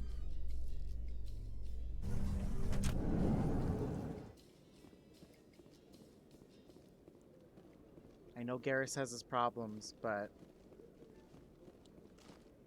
I can't help it. His voice is just mwah. His looks iconic. I want to kiss him. Commander, I hear you have something for me. Here's your shipment, Chelik. Excellent. This is everything I need. Maybe more than I need. Here, Commander, take this. I won't need it, and you've earned some payment for your work. As for Jenna, I'll make sure we get her out of Kor's den immediately. Now, I need to get these mods into evidence. Thanks again, Shepard. Wow, I did it. I'm just a little sad that I didn't have enough charm to get... Oh well. Okay, I think that's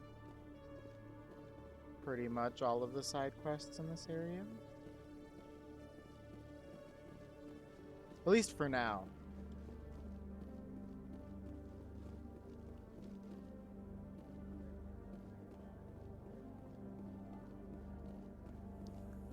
I think this is the elevator. Yes, Celebrations are being planned for the anniversary of the end of the Rachni Wars.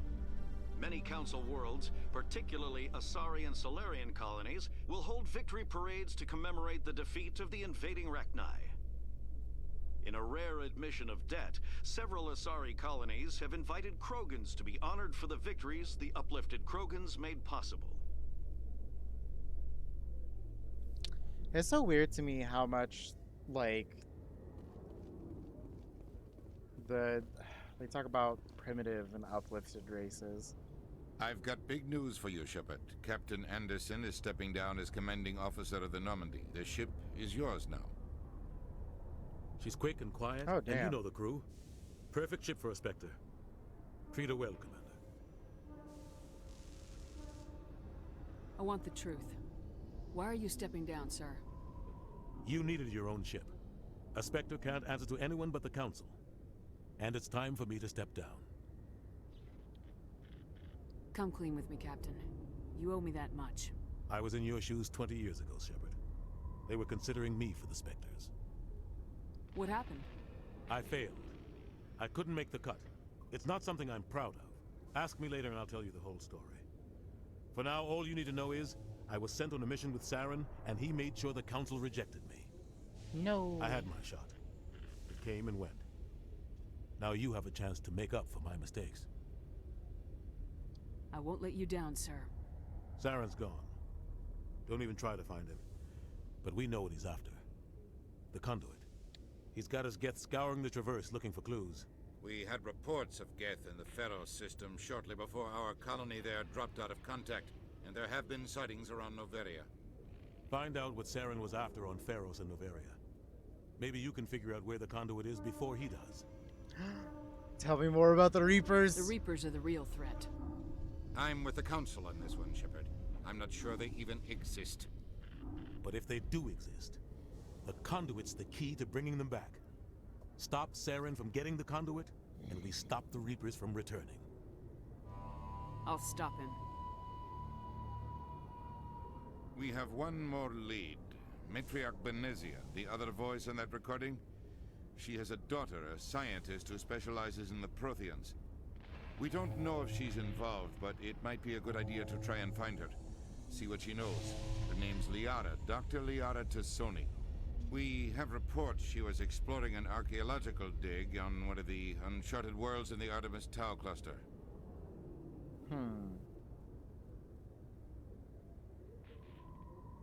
I would like to meet Liara. Sounds like we should head for the Artemis Tau cluster. It's your decision, Commander. You're a Spectre now. You don't answer to us. But your actions still reflect on humanity as a whole. You make a mess and I get stuck cleaning it up. I'll try not to make things any harder on you, Ambassador. Glad to hear it, Commander. Remember, you were a human long before you were a Spectre. I have a meeting to get to. Captain Anderson can answer any questions you might have.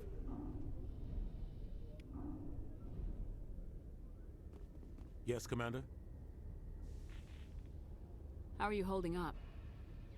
Honestly, this isn't how I pictured my career coming to an end. Pushing papers really isn't my thing, but you're the one who can stop Saren. I believe in you, Shepard. If that means I have to step aside, so be it. Tell me what happened with you and Saren 20 years ago. Tell me more It's about close the to Reapers. 20 years ago now. Ambassador Goyle was our representative here on the Citadel. Like Udina, she wanted to get a human into the Spectres. She chose me. The Council sent Saren to keep an eye on me and evaluate my performance, just like they sent Nihilus to keep tabs on you. Why weren't you honest with me? It's not something I'm proud of. I had a chance to become the first human Spectre, and I failed. Saren made sure of that. I think I deserve the whole story. We had intel on a rogue scientist being funded by Batarian interests. He was trying to set up a facility to develop illegal AI technology out in the Verge. Alliance intel had done all the work, but the Council wanted a Spectre involved. We compromised. I was assigned to help Saren in his investigation. We tracked the scientist to a refining facility on Kamala. He was hidden away somewhere inside, protected by an army of Batarian mercenaries. The plan was simple. Sneak into the plant, capture the scientist, sneak back out. Quick, quiet, and a minimum of bloodshed. Well, I gotta know I'm guessing more. things didn't go as planned. Saren and I split up to cover more ground. Then about halfway through the mission, there was a massive explosion in the refinery core. Officially, it was ruled an accident, but I think Saren detonated it on purpose to draw off the enemy guards. How many casualties? The explosion tore the refinery to shreds. The whole place was on fire. Black chemical clouds poured out into the atmosphere. Nobody inside survived. There was a camp for the workers and their families nearby. Between the fires and the toxic fumes, the final death count was over 500. Mostly civilians. Saren didn't care. The target was eliminated, mission accomplished, and I ended up taking the blame. That ended all talk of me joining the Spectres. Saren caused the explosion. How'd he pin it on you? In his report, Saren accused me of blowing his cover. He said it was my fault the guards were ready for us. He claimed that's why it turned into a massacre. Saren's report was all the proof the Council needed to kill my chances of becoming a Spectre. Don't blame yourself, Captain. I don't. I blame Saren. I think he wanted things to go bad. He was looking for an excuse to blow that refinery. Maybe he just likes the violence. Maybe he was just trying to make me look bad to keep humans out of the Spectres. If so, he pulled it off. Oh, well, I guess it doesn't really matter now. The only thing I care about is stopping Saren. You're right, Commander. It's no good living in the past. I want to know the truth about you and Saren. No, I already wanna did know about this. the Why mission did you were on together all those years ago? We had intel on a rogue Okay. scientist being funded by Well. Batarian interests. He was trying to set up a facility to I develop thought it would lead me to illegal AI different dialogue technology out in the options. Verge. Okay. Alliance intel had done all the work, but the Council wanted a Spectre involved. We compromised. I was assigned. We tracked the. The plan was simple: sneak into the plant. The only thing I care about You're is right, stopping. I should go. No, I wanted to I'll talk be here more. if you need anything. Tell me more. Tell me more. I want to talk to you again. Yes, Commander. Any extra intel you can give me on our I want colony at all the Feros? info. Tell me The more. entire planet used to be one giant Prothean city, mostly ruins now. But some of the infrastructure is still intact. The colony tried to build on what the Protheans left behind. We lost all contact with them when the Geth attacked. What do you know about the Artemis Tau cluster? Not much. I've never been there myself. A handful of systems with a few small, uncharted worlds, but no real colonies. Might not be easy finding Dr. Tassoni out there. My advice is to look for the world with the Prothean ruins. What can you tell me about Novaria? Novaria's trouble. Always has been. The whole planet's basically a center for corporations to conduct illegal research. Watch your Thank back. goodness that doesn't happen in Spectres the are about real the only form of world. Citadel authority Novaria respects. But they aren't popular. I should go. I'll be here if you need anything.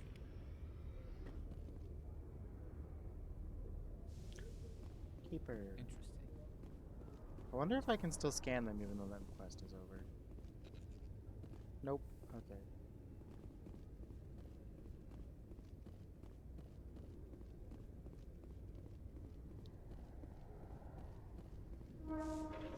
Oh, not to deal with space racism. Stand by, shore party. Decontamination in progress. I heard what happened to Captain Anderson. Survives 100 battles and then gets taken down by backroom politics. Just watch your back, Commander. Things go bad on this mission, you're next on their chopping block. Saren's out there somewhere, and we're gonna find him. Everyone on this ship's behind you, Commander. 100%. Intercom's open. If you got anything you want to say to the crew, now's the time.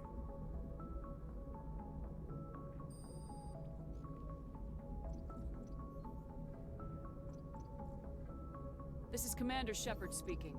We have our orders. Find Saren before he finds the conduit. I won't lie to you, crew. This mission isn't going to be easy. This began with an attack on a human settlement in the Traverse. But we know Saren won't stop there. His Geth armies aren't going to stay on the far fringes of Citadel space.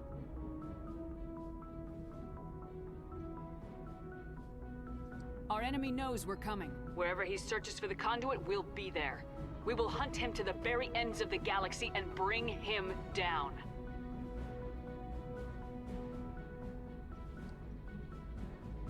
This is the most important mission any of us have ever been on. The fate of an entire galaxy is at stake. We will stop Saren no matter what the cost. Yeah. Well said, Commander. Captain will be proud. The captain gave up everything so I could have this chance. We can't fail. Yes, ma'am. All right. So I have been streaming for about 2 hours now. So I think I'll do like I'll do a couple more conversations with folks in the Normandy, and then we're probably going to be taking about a 10-minute break pretty soon, and then when I'm back we will resume with heading towards I'm thinking I probably could just pick up Liara first and then head to the other, kind of figure out what I want to do from there, just because I kind of want to get as many people on the ship as I can before I head to the other places. And as far as I'm aware, she's the only crew member. I mean, like, I've also never really played through Mass Effect, so seeing as this is my first playthrough. If anyone has to take over for Captain Anderson, I'm glad it's you. I'm not sure about having non-humans on our ship, though. We're all on the same team here, Presley. With all due respect, ma'am, that's what they said about Nihilus. Look how that turned out. Nihilus? Speak freely, Presley. I want to know if you have a problem with non-humans. It's not that, Commander. Humanity has always handled its own problems. Saren attacked one of our colonies. We should be the ones to stop him. We don't need their help. This is bigger than humanity. Saren's a threat to every species in the galaxy, and I'll welcome anyone who wants to help me bring him down. I guess so. Maybe I'm just stuck in the old ways of thinking. But don't worry, Commander, this won't be a problem. How did you end up assigned to the Normandy? I signed up with the Alliance as a navigator right out of school, following in my grandfather's footsteps, I guess. My first posting was on the Agincourt. We were at Elysium during the Skillian Blitz. A massive fleet of alien raiders hit the colony, trying to wipe it out. They had the numbers, but their ships were no match for an Alliance frigate. It was a slaughter. We couldn't even keep track of how many ships they lost. How'd you end up on the Normandy? I got my officer's commission after Elysium. Must have made an impression on the right people. Captain asked for me when he was picking his crew. Carry on, Presley. Yes, ma'am.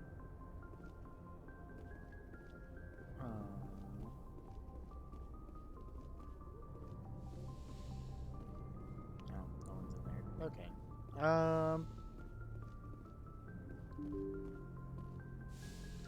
I wonder how. So, like,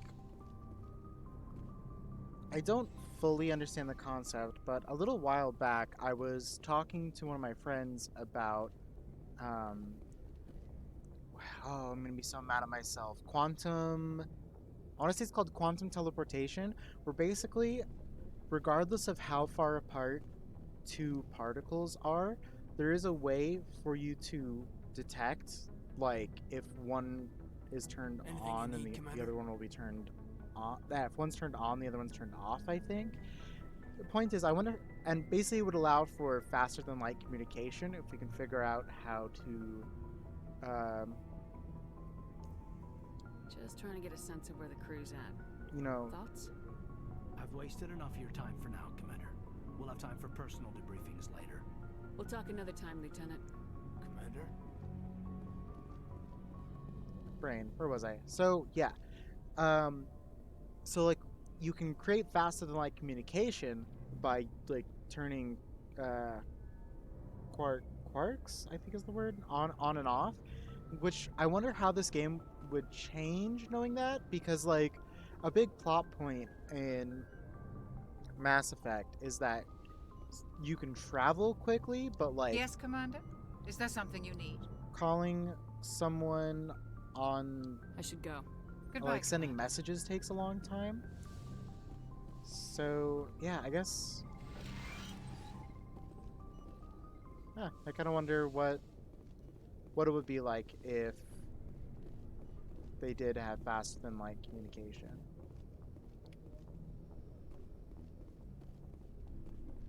Let's read a bit of Codex.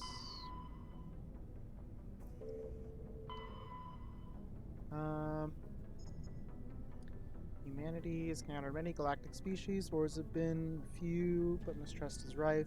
Politically, the Alliance is a peaceful trade partner of the Turians. As a practical matter, however, there is simmering antagonism and bigotry between both populations over the First Contact War. The Alliance enjoys good relations with the Asari, though many privately believe that matriarchs are aristocratic and overcautious, though humans know better than to unconditionally trust any Solarian, their shared restless, reckless ways make them natural allies against the conservative Turians and Asari. They're going to have no unified government, but individuals are generally treated as potential criminals. A reputation most in Krogan enjoy living down to. The Alliance has no formal contact with the Quarians. Their migrant fleet has not yet passed through any human settled system. The Batarians are rivals for the control of the Skillian Verge. They have severed their treaties with the Citadel to prosecute a colonial conflict against the Alliance. Officially, there's no war, but neither is there any peace.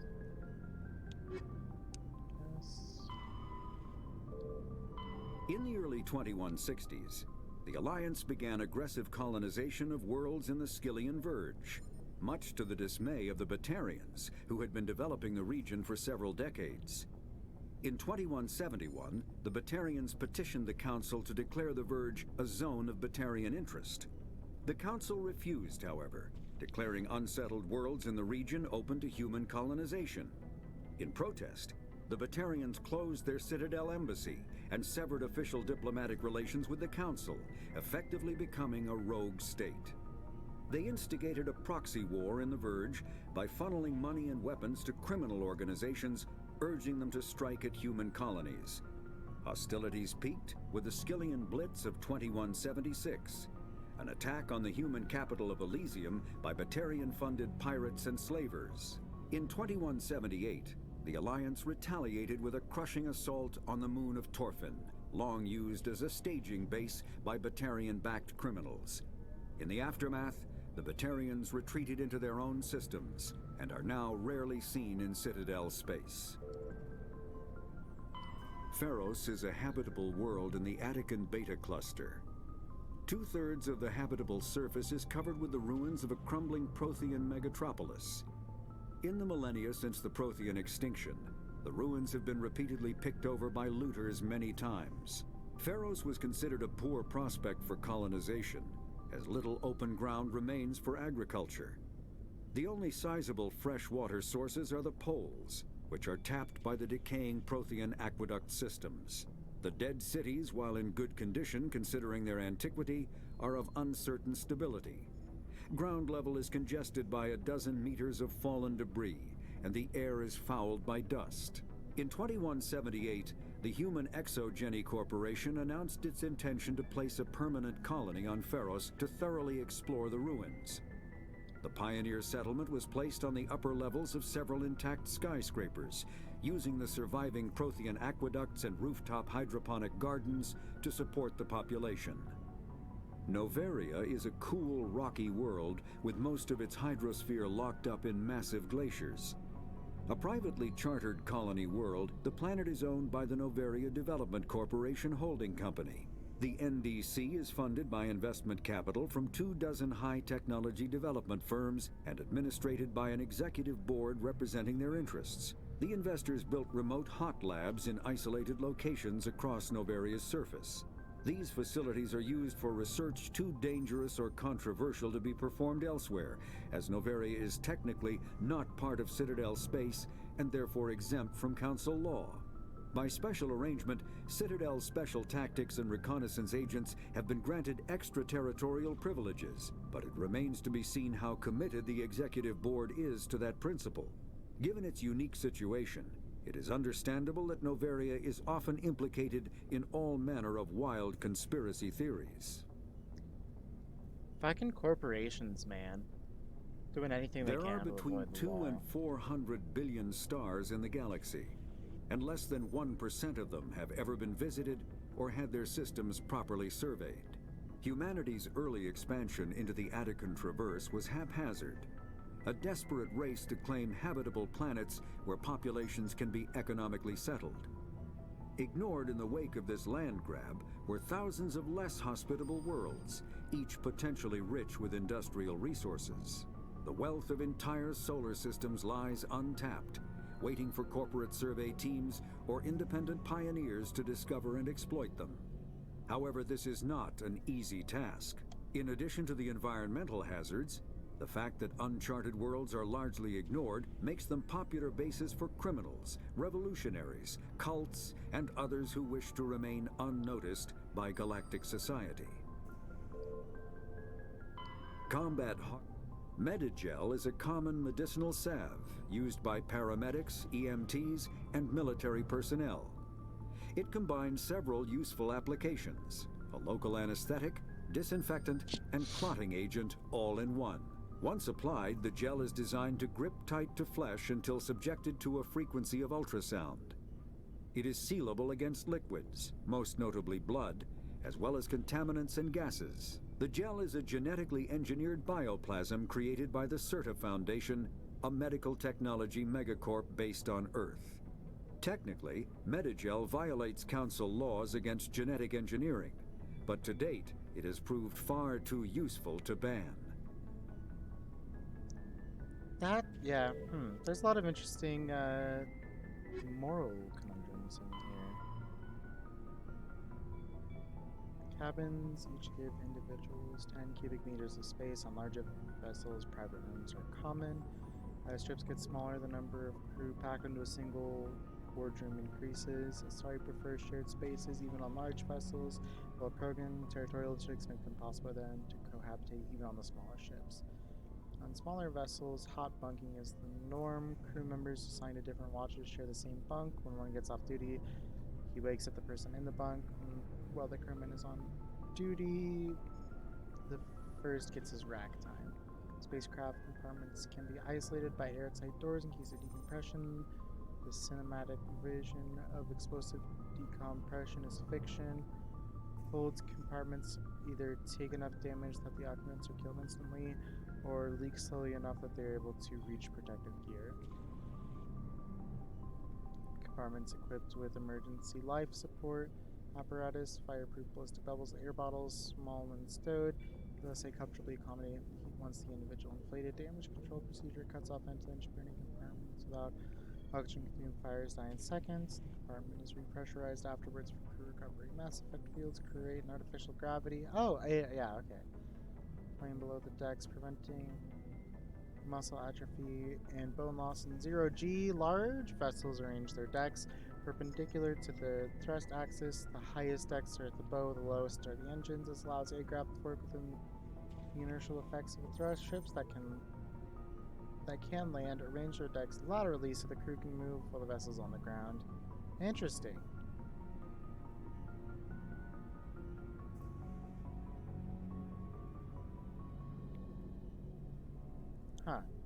Warships normally turn off their aircraft systems during combat, reducing the heat generated by systems and increasing combat endurance. To provide a point of reference for navigating in 0G, floors are painted a different color from the walls and ceiling. They really thought out, like, a lot of this. While comm buoys allow rapid transmission, there is a finite amount of bandwidth available. Given that trillions of people may be trying to pass a message through a given buoy at any one time, access to the network is parceled out on priority tiers. The Citadel Council inspectors have absolute priority. If they're using all the bandwidth, everyone else must wait. Individual governments and their militaries enjoy the next highest tier during wartime. Civilian communication can suffer hours or even days of lag. Intelligence agencies study ping time through various systems to predict military build-up. Below the government's and military's bandwidth priority is sold to the highest bidder. Great. Media conglomerates, particularly headline news networks, purchase higher priority and provide their viewers with timely information. Corporations that require timely information and response capability, for example, financial institutions and investment firms, also invest heavily in priority access. The funds acquired through sales of bandwidth are used to maintain and expand the communications infrastructure. While everyone with a computer has a guaranteed free, unlimited access to the galactic extranet, they are last in line for bandwidth, and many have to wait for the resources to be processed. Bandwidth resale corporations use investment capital to purchase blocks of high priority made by paid subscription. Okay. The development of practical manufacturing omni-tools allows modern militaries great flexibility in equipment loadouts. Vast number of upgrades available for common equipment. Okay. An upgrade kit typically consists of less than a dozen unique parts and an optical storage disk. When loaded into an Omni-tool, the OSD provides all technical specifications required to manufacture the tools and additional parts necessary to install the upgrade onto other assemblies. Typically modular, and installation can be... Huh. Interesting. Okay.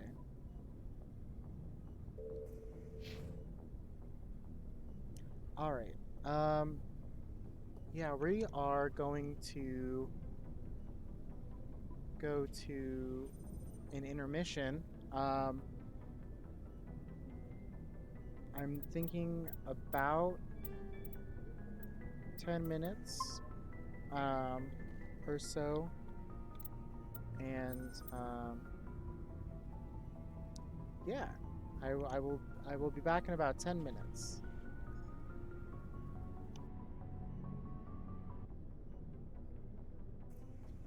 All right.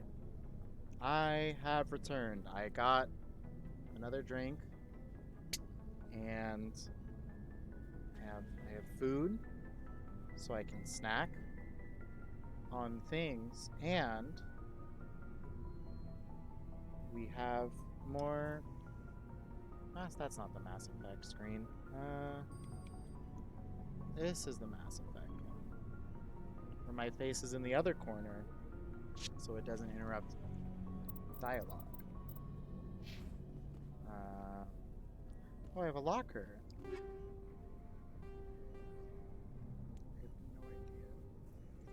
no idea. Sure. It's the other thing, so like weaponry in video games, I do not understand at all. Like, I don't know how to optimize it. I don't know what all the modifiers mean. Thanks for bringing me on board, Commander. I knew working with the Spectre would be better than life at CSEC. Have you worked with the Spectre before? Well, no, but I know what they're like. Spectres make their own rules. You're free to handle things your way. At CSEC, you're buried by rules. The damn bureaucrats are always on your back. For the most part, the rules are there for a reason. Maybe. But sometimes it feels like the rules are only there to stop me from doing my work. If I'm trying to take down a suspect, it shouldn't matter how I do it, as long as I do it. No. But CSEC wants it done their way. Protocol and procedure No, come incorrect, first. Garrus. Incorrect.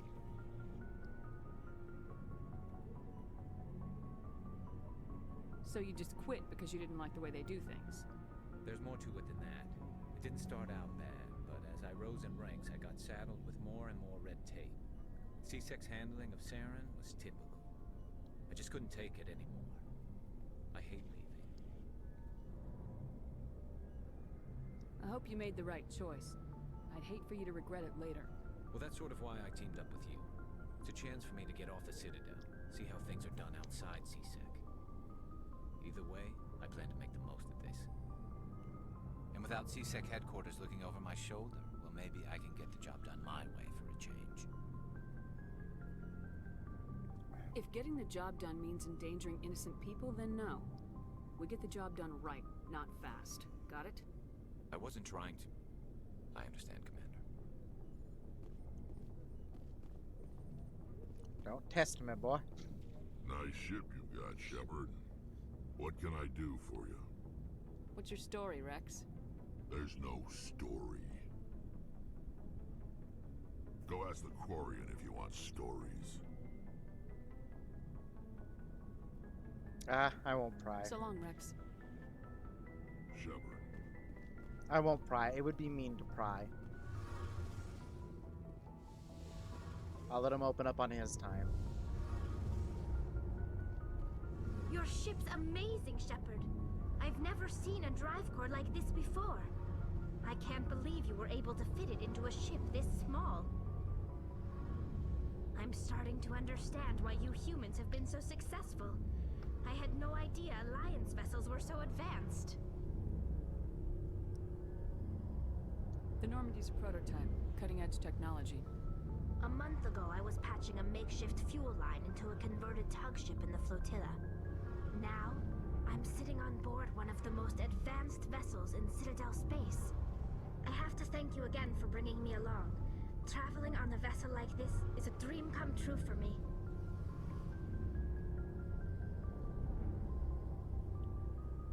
I had no idea you found ship technology so interesting. It comes with being a Quarian. The migrant fleet is the key to the survival of my people. Ships are our most valuable resource. But we don't have anything like this. We make do with cast-offs and second-hand equipment. We just try to keep them running for as long as we can. Some of the fleet's larger vessels date all the way back as to someone our original who flight from the get. has only ever bought used cars, that's a mood. Like not even like old used cars, like 20 years plus old used cars. That just gotta keep them running as long as you can. I can't believe your fleet's still using ships that are 3 centuries old. They're constantly being repaired, modified, and refitted. They aren't pretty, but they work. Mostly. We've tried to make ourselves as independent as possible on the flotilla. Grow our own food, mine, and process our own fuel. But some things we just can't make on our own. A patch to maintain the hull integrity requires raw materials we just don't have. That's why our pilgrimages are so important. Tell me about your people. Our lives aren't easy. Resources are scarce, and we are constantly on the move. Everything we do must in some way contribute to the continuation of the migrant fleet. There are 17 million Quarians in the flotilla, and each of us relies on the others for survival. The bonds among my people are strong. 17 million, that's like... Unfortunately, we have had to surrender many of the freedoms and civil liberties other species take for granted.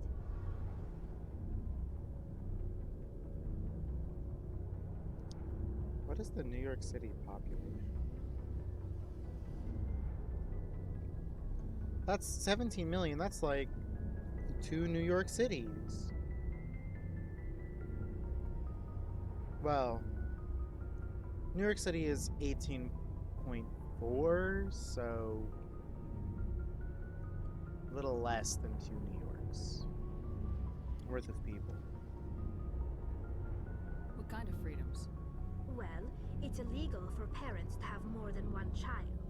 If our population grows too much, it would strain our resources to their breaking point. Of course, we also can't allow our numbers to become too few. If our population is in decline, the rule against single births is temporarily repealed. In extreme cases of population decline, incentives are even offered to encourage multiple births, though the Conclave hasn't had to take such measures in nearly a century. That's your government. The Conclave is our civilian branch of government. Each ship can elect a representative to serve on the Conclave and make decisions that affect the fleet as a whole. On matters that affect an individual ship, however, the captain has the final say. It's a tradition that dates back to the early days, when the fleet was governed by martial law. Fortunately, most captains nowadays are smart enough to have an elected council from their crew to give them advice and guidance. So the ultimate power rests with elected officials? In practice, the Conclave and the respective council for each ship tend to set the rules that govern our daily lives. But in theory, we are still under military jurisdiction. The 5 top-ranking military officials in the fleet serve on the Admiralty Board. These 5 have the power to overrule any decision by the Conclave in case of emergency. To do so requires unanimous agreement among the Admiralty, and they can only do this once. After that, the entire board must resign their posts. It's a safeguard that served us well. In nearly 3 centuries, the Admiralty Board has only overruled the Conclave 4 times. 3 cents. That's like once every... oh no, math. 300 divided by 4? 75? Once every 75 years. Got it. Yeah. I want to know more about the pilgrimage. When my people reach maturity, we leave our birth ships and seek acceptance with a new crew. It's necessary to maintain genetic diversity among the fleet. But no ship wants to accept someone who will be a burden on them. So, to prove our worth, we embark on a pilgrimage. We set out alone, leaving the flotilla and our families behind us. We only return once we have found something of value we can bring back to the fleet. This is presented as a gift to the captain of the respective ship we wish to join. If the gift is accepted, we are welcomed into the crew.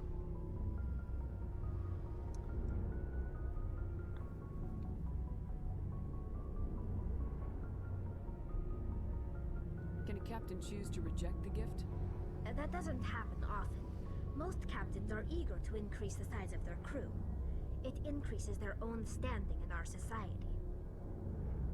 Even when a gift is not particularly valuable, the captain usually accepts it out of a sense of tradition. However, there is a stigma to presenting a substandard gift. It's not the best way to make a good impression on a new community. Most pilgrims don't return until they find something worthwhile. I can't believe they just send you off alone. It's not like they just cast us out. Before we leave, we are given lessons in how to survive outside the flotilla, and given gifts to help us on our journey. We also receive implants to fight off sickness and disease. Generations of living in an isolated and highly controlled environment have left our immune systems weaker than most. By the time we leave the fleet, we are well equipped for the pilgrimage. This is a rite of passage for all Quarians. If it were dangerous, our numbers would suffer. Virtually every pilgrimage ends with a triumphant return and the ritual presentation of the gift to one of the fleet's captains.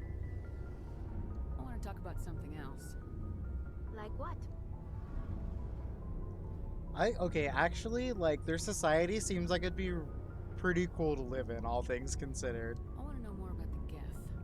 I doubt I can tell you anything you don't already know. It's been almost 3 centuries since they drove my people into exile. All I know is the story of their origins. What they were when we created them, and how they turned on us.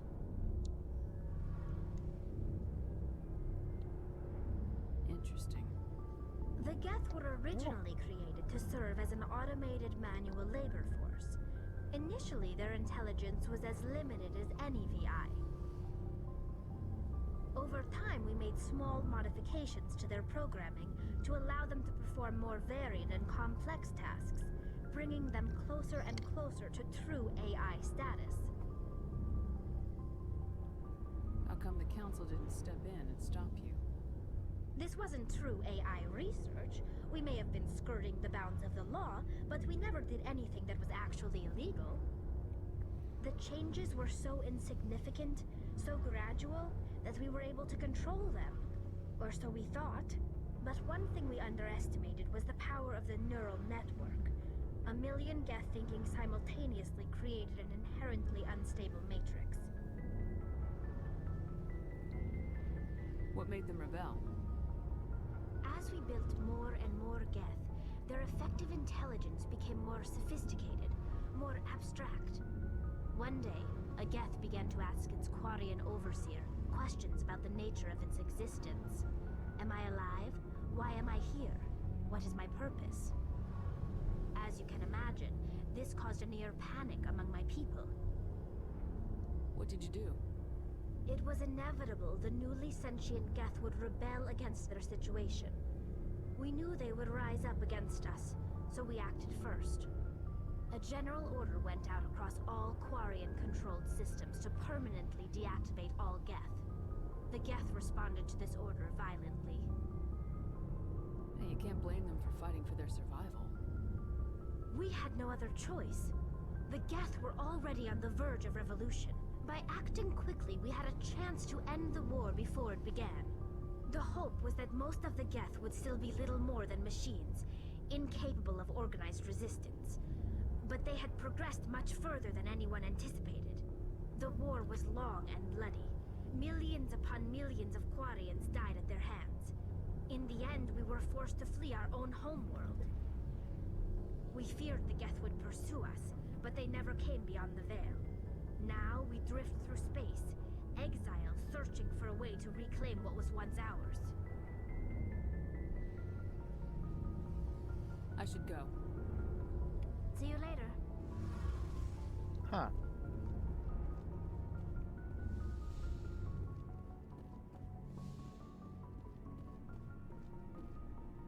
I have a sneaking suspicion that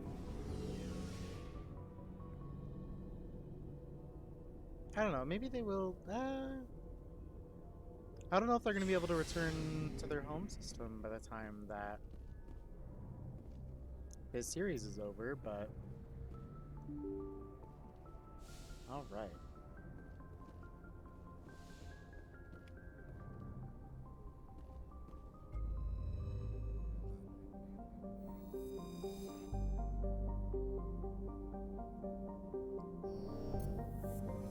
So we got the Citadel.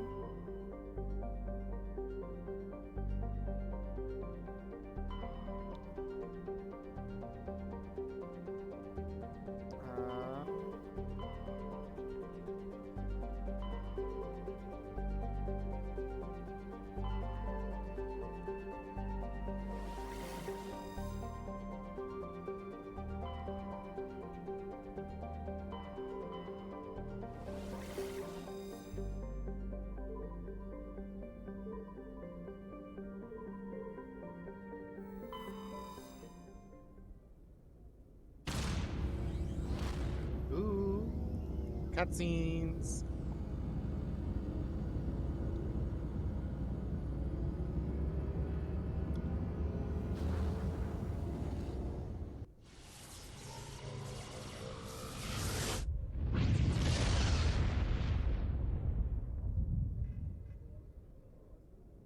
That's really fucking cool.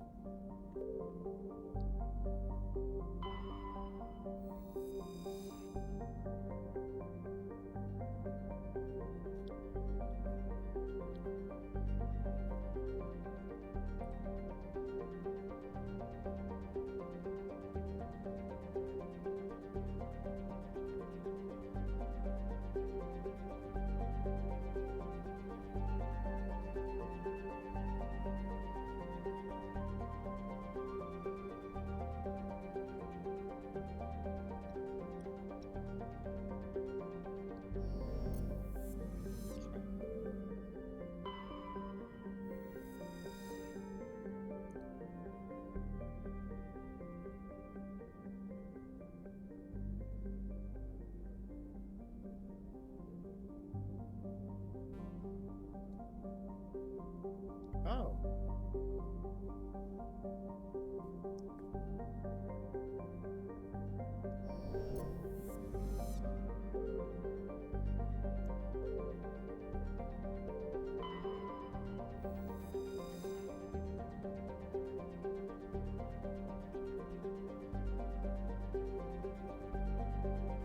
Liquid ammonia? Huh.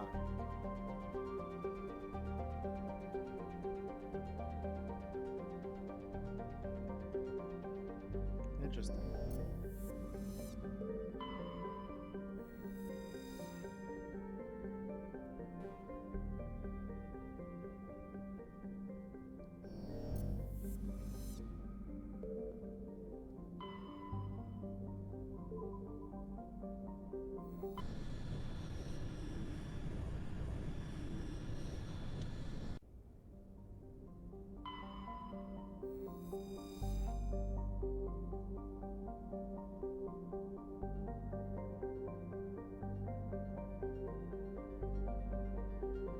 Turn the surface molten. That's fucking cool.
I do a lot of really cool, like, speculative fiction with. I kind of wonder if, like, how many of these planets are based off of real planets that we've, like, observed from a distance, or if they're, like, yeah, I don't know. I wonder how much of it is, like, oh, wait, I can survey that one. I want to survey. Survey says, huh.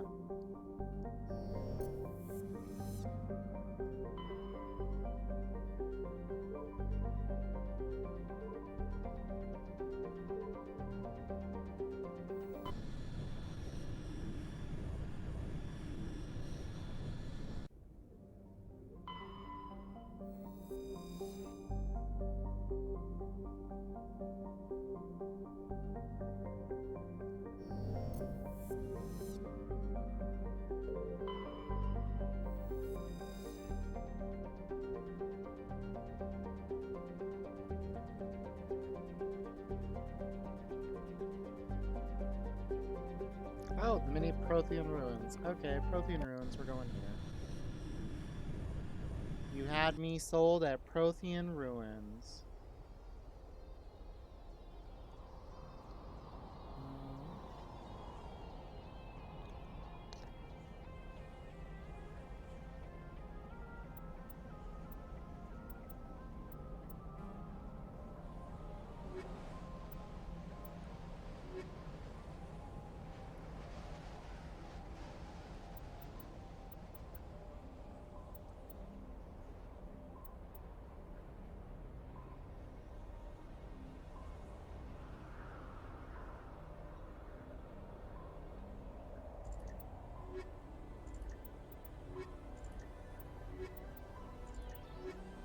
Well, that would technically be the most balanced squad. But I want Garrus.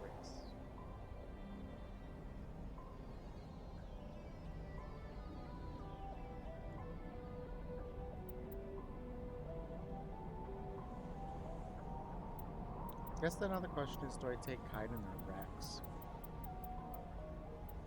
Yeah, that's fine. I'll take Kaiden.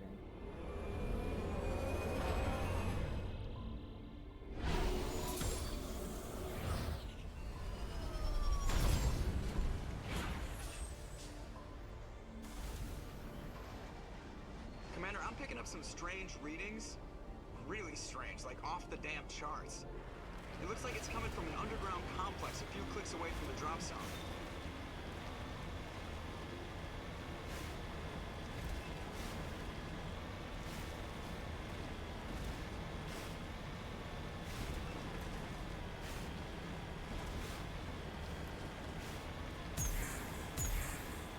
Ooh, I can jump.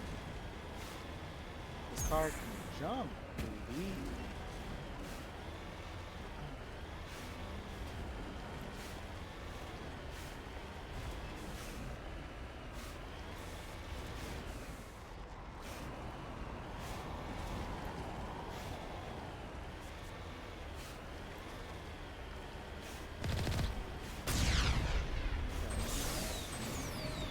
One got a boost.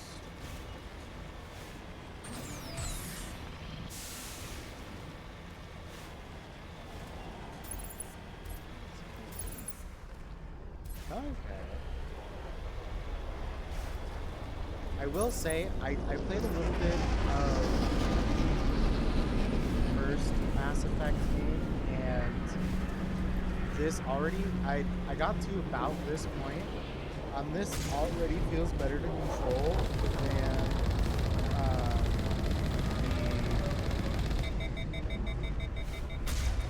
the previous Mako. If I got him.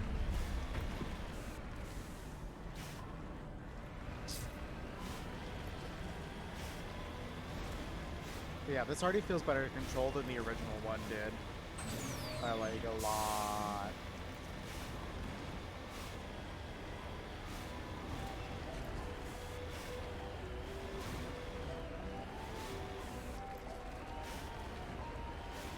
I don't think we can take that strong point head on.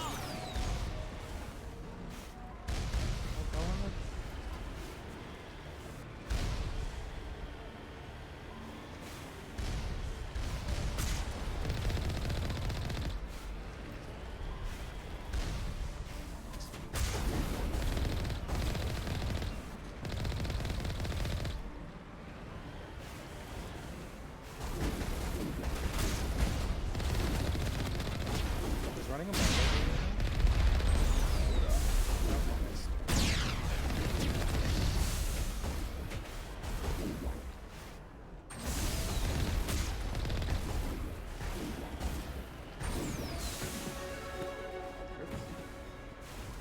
Hey, it's over.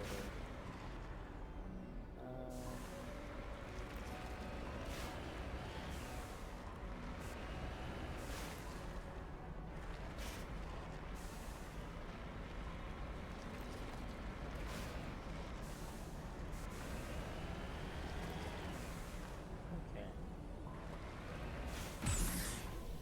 Guess we get out here.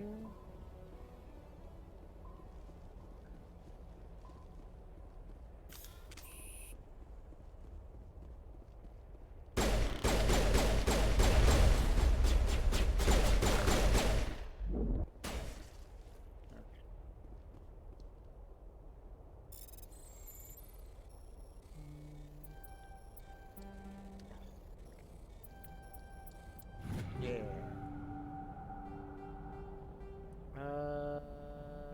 Sure. Perimeter secured.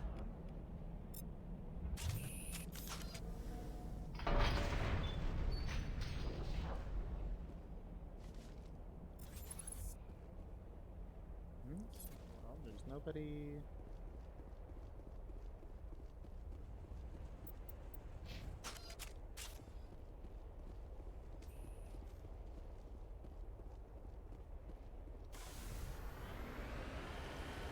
Onward.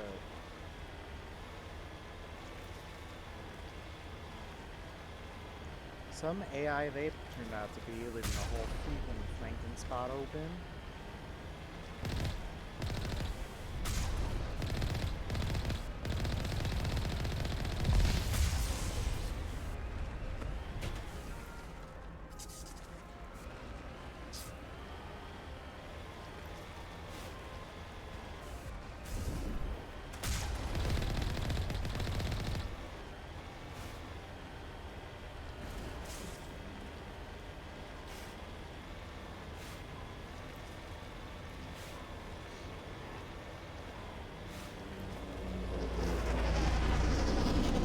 Well, that doesn't look good.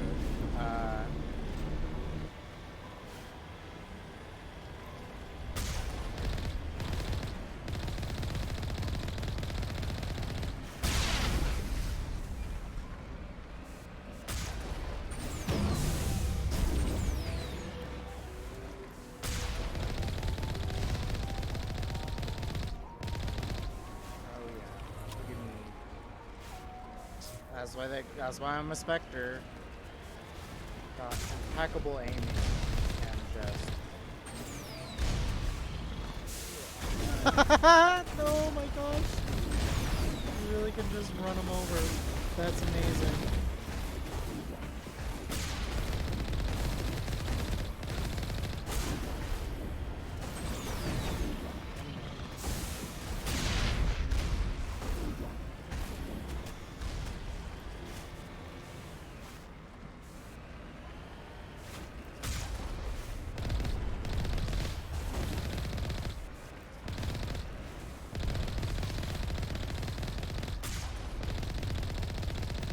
Oh yeah. Combat baby.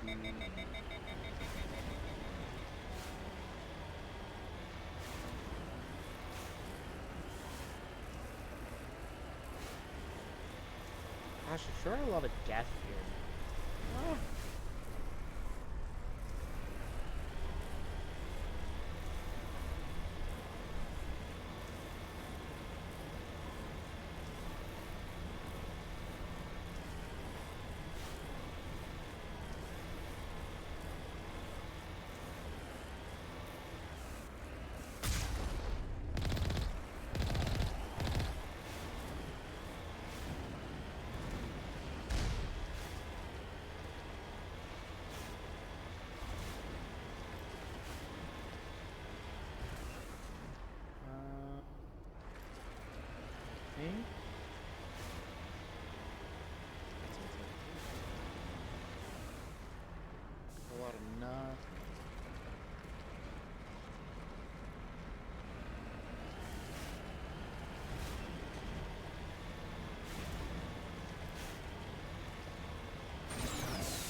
suppose I should probably use the scope more often to get that good aim.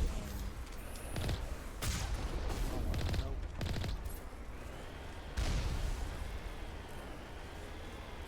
They really just let you ice people.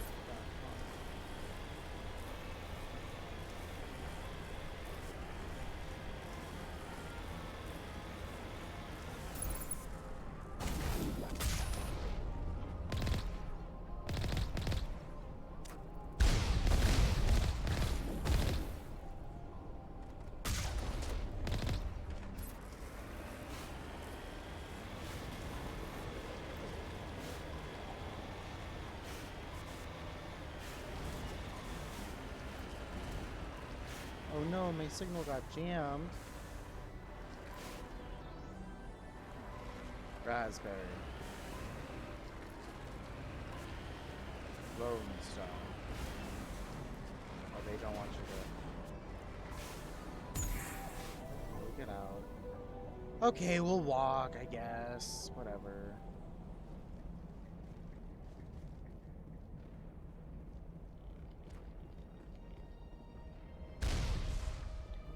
Shepard.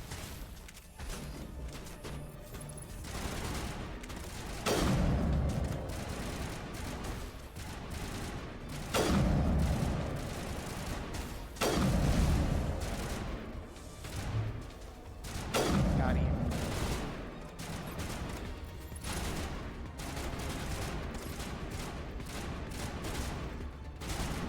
Clearly there's more of them.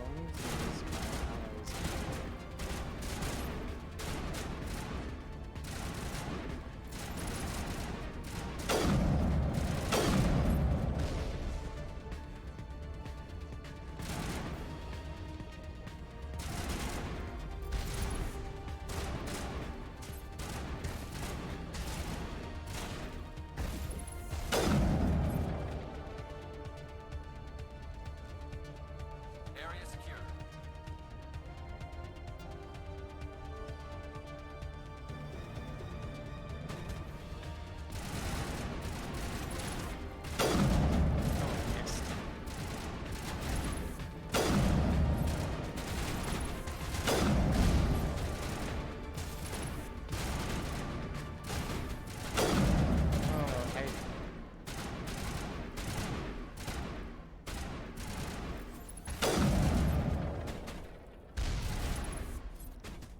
Is there more?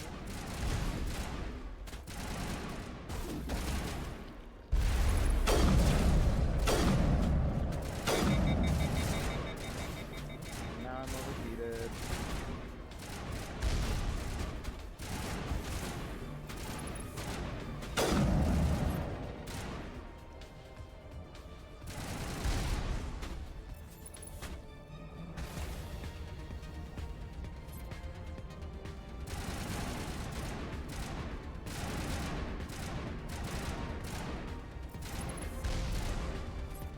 Ah. Clear.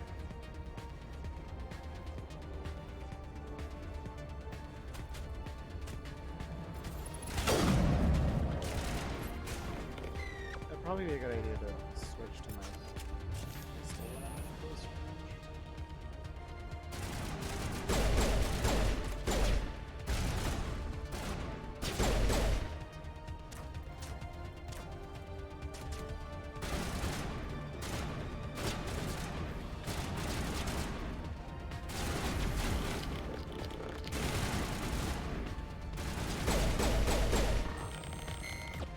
All right. I think we're good.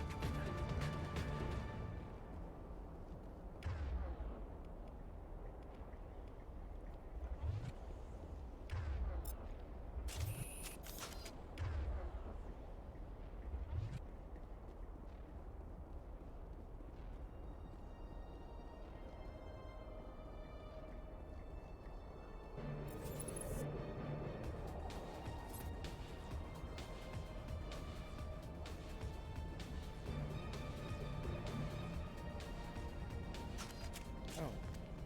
Okay. To a cutscene I go.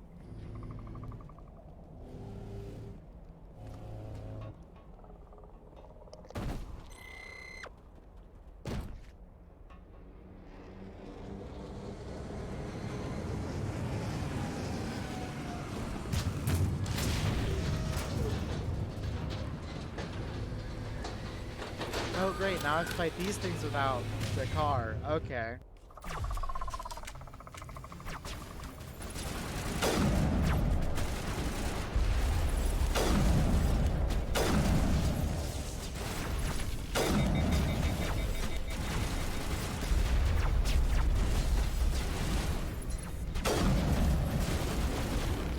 I forgot. We also have.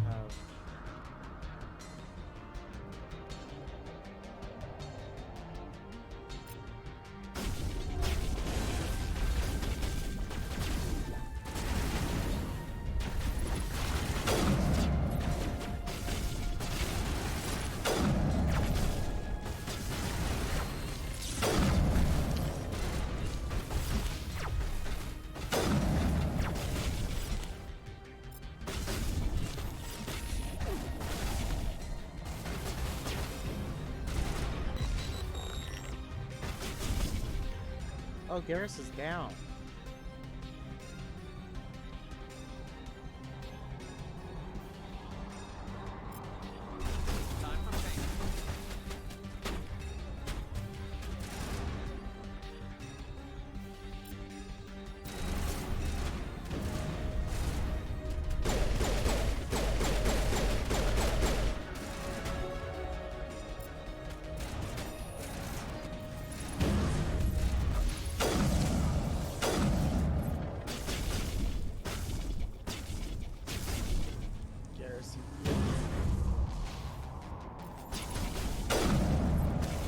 How am I supposed to fight that thing?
Behind cover, you dumb bitch.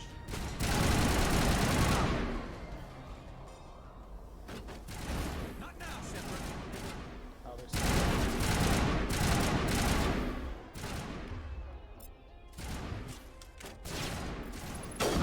got him. Got him.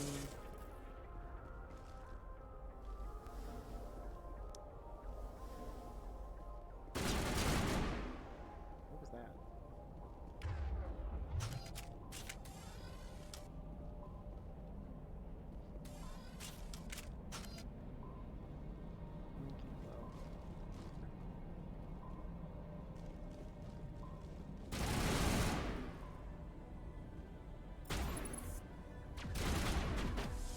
So I have the high ground. Oh, I missed. There we go.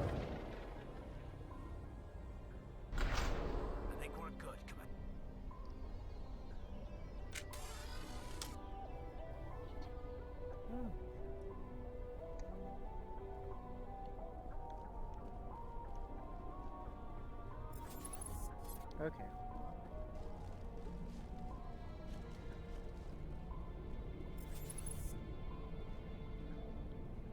Scooch back out. Scooch back out. Scoochie that coochie. You know you wanna.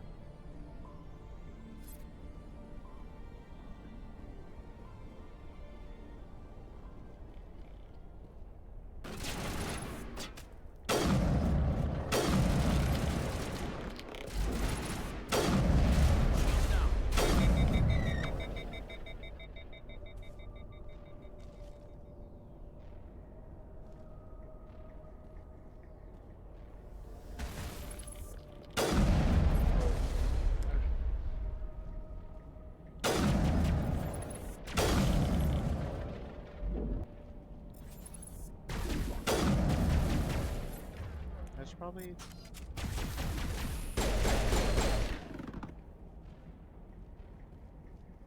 This place is too close quarters for my sniper rifle.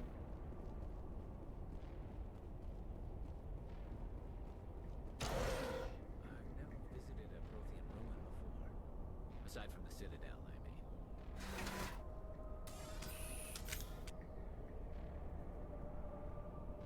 No elevator dialogue? I'm a little sad now.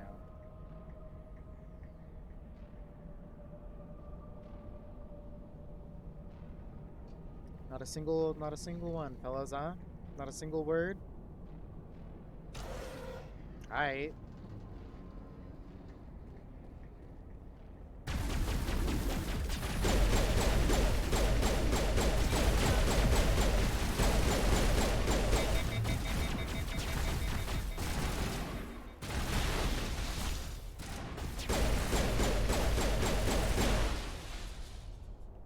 The tiles in those holes remind me of a bathroom floor. Oh, no, that's not what I want. Well, that's the meta jump. Okay. I remember controls. Where am I going?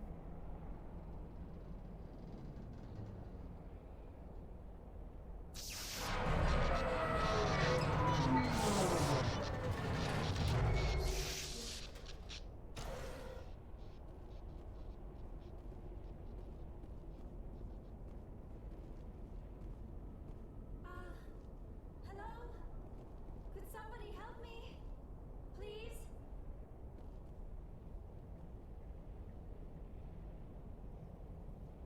Can you hear me out there?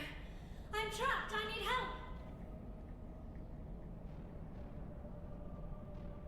Are you okay? What happened to you? Listen, this thing I'm in is a Prothean security device. I cannot move, so I need you to get me out of it, all right?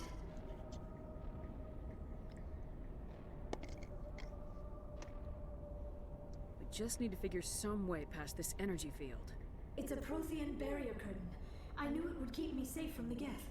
When I turned it on, I must have hit something I wasn't supposed to. I was trapped in here. You must get me out, please. We'll find some way to help you. There is a control in here that should deactivate this thing. You'll have to find some way past the barrier curtain. That's the tricky part. The defenses cannot be shut off from the outside. I don't know how you'll get in here. Be careful. There is a Krogan with the Geth. They have been trying different ways to get past the barrier.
Oh.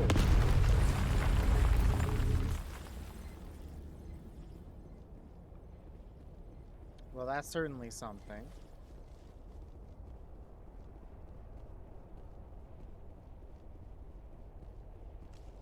Is there anything else over here? Should I know about?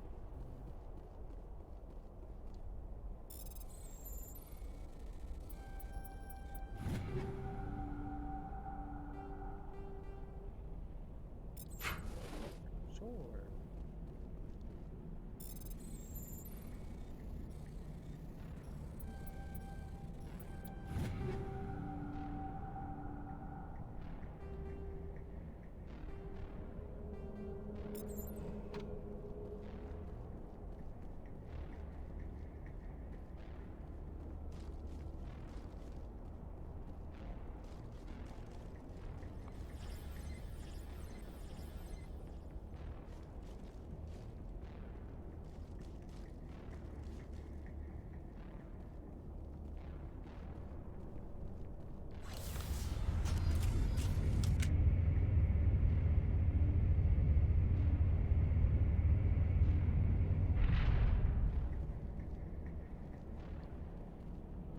Oh, how did you get in here? I didn't think there was any way past the barrier. We blasted through with the mining laser. Of course. Yes, that makes sense. Please, get me out of here before more Geth arrive. That button over there should shut down this containment field. Hold on, Commander. Her mother is working with Saren. Can we trust her? I am not my mother. I don't know why Benezia joined Saren. I don't want anything to do with that Turian bastard. If she was with Saren, the Geth wouldn't be trying to kill her.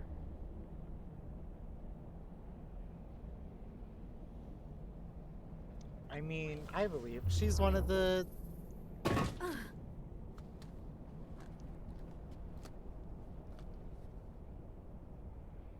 She's a main character. How do I not believe? There is an elevator back in the center of the tower. At least I think it's an elevator. It should take us out of here. Come on! I still cannot believe all this. Why would the Geth come after me?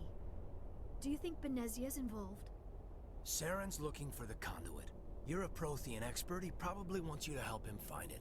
The conduit, but I don't know. What the hell was that? These ruins are not stable. That mining laser must have triggered a seismic event. We have to hurry. The whole place is caving in. Joker, get the Normandy airborne and lock in on my signal. On the double, mister! Aye, aye, Commander. Secure and away. ETA 8 minutes. Not much margin for error.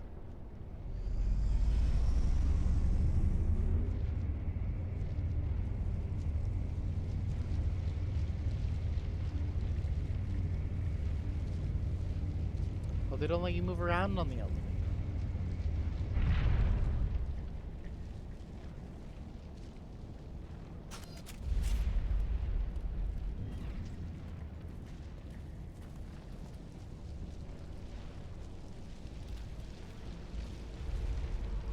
Surrender. Or don't. That would be more fun.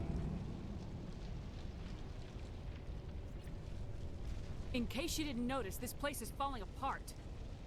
Exhilarating, isn't it? Thanks for getting rid of those energy fields for us. Hand the doctor over. Whatever it is you want, you are not getting it from me. She'll stay with us, thanks. Not an option.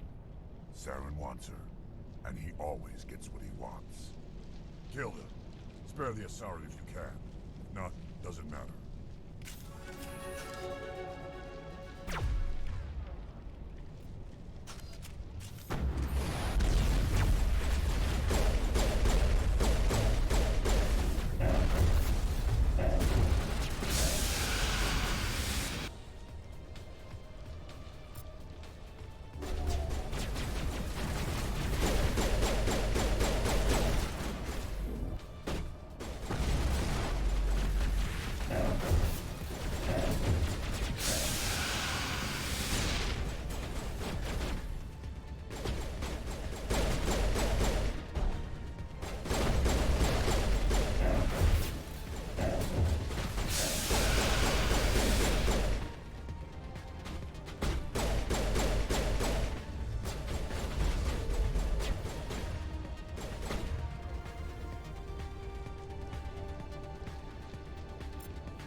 Well, that was quite the uneventful boss fight. I don't know. That doesn't feel like a boss fight. That was a good boss.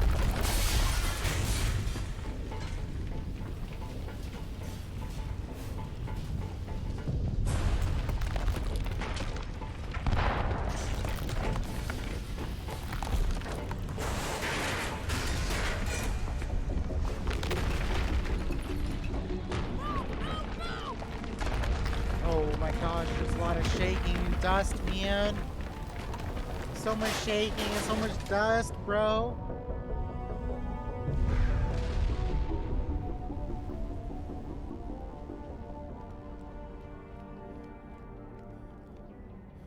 Where's Caden? Did I just miss him? Did I just miss the part? I think I just missed the part where he ran out of the ruins. Too close, Commander. 10 more seconds we would have been swimming in molten sulfur. The Normandy isn't equipped to land in exploding volcanoes. They tend to fry our sensors and melt our hull. Just for future reference. We almost died out there, and your pilot is making jokes? Joker pulled our asses out of there. I think he's earned the right to a few bad jokes. He did. I see. It must be a human thing. I don't have a lot of experience dealing with your species, Commander. But I am grateful to you. You saved my life back there, and not just from the volcano. Those Geth would have killed me or dragged me off to Saren. What did Saren want with you? Do you know something about the conduit? Only that it was somehow connected to the Prothean extinction. That is my real area of expertise. I have spent the past 50 years trying to figure out what happened to them. Just how old are you exactly? I hate to admit it, but I am only 106. Damn! I hope I look that good when I'm your age. A century may seem like a long time to a short-lived species like yours. But among the Asari, I am barely considered more than a child. That is why my research has not received the attention it deserves. Because of my youth, other Asari scholars tend to dismiss my theories on what happened to the Protheans. I've got my own theory on why the Protheans disappeared. With all due respect, Commander, I have heard every theory out there. The problem is finding evidence to support them. The Protheans left remarkably little behind. It is almost as if someone did not want the mystery solved. It is like someone came along after the Protheans were gone and cleansed the galaxy of clues. But here is the incredible part. According to my findings, the Protheans were not the first galactic civilization to mysteriously vanish. This cycle began long before them. If the Protheans weren't the first, then who was? I don't know. There is barely any evidence on the Protheans, even less on those who came before them. I cannot prove my theory, but I know I am right. The galaxy is built on a cycle of extinction. Each time a great civilization rises up, it is suddenly and violently cast down. Only ruins survive. The Protheans rose up from a single world until their empire spanned the entire galaxy. Yet even they climbed to the top on the remains of those who came before.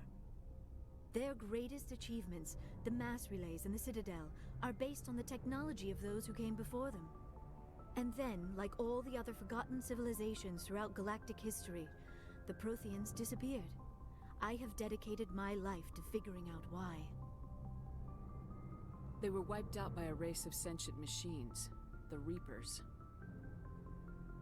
The Reapers? But I have never heard of. How do you know this? What evidence do you have? There was a damaged Prothean beacon on Eden Prime. It burned a vision into my brain. I'm still trying to sort out what it all means. Visions? Yes, that makes sense. The beacons were designed to transmit information directly into the mind of the user. Finding one that still works is extremely rare. I'm honestly surprised No that it even still worked on a human brain. The chance to acquire a working beacon, even a badly damaged one, is worth almost any risk. But the beacons were only programmed to interact with Prothean physiology. Whatever information you received would have been confused, unclear. Thank you, game, for... I am amazed you were able to make sense of it at all. A lesser mind would have been utterly destroyed by the process. You must be remarkably strong-willed, Commander.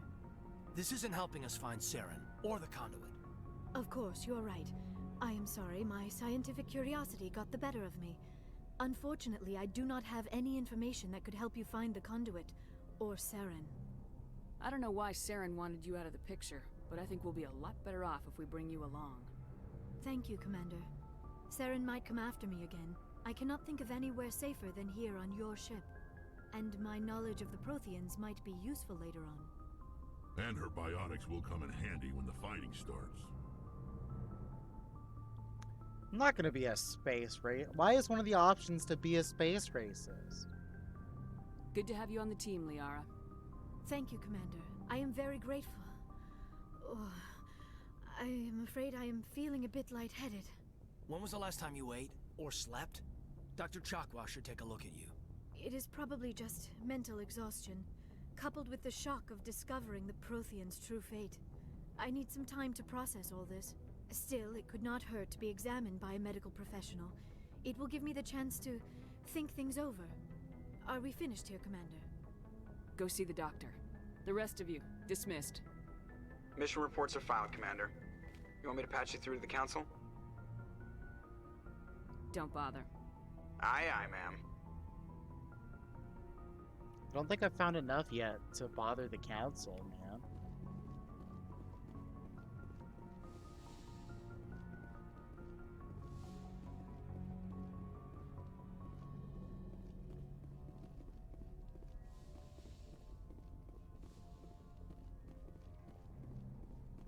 Now, a new Yes, Commander?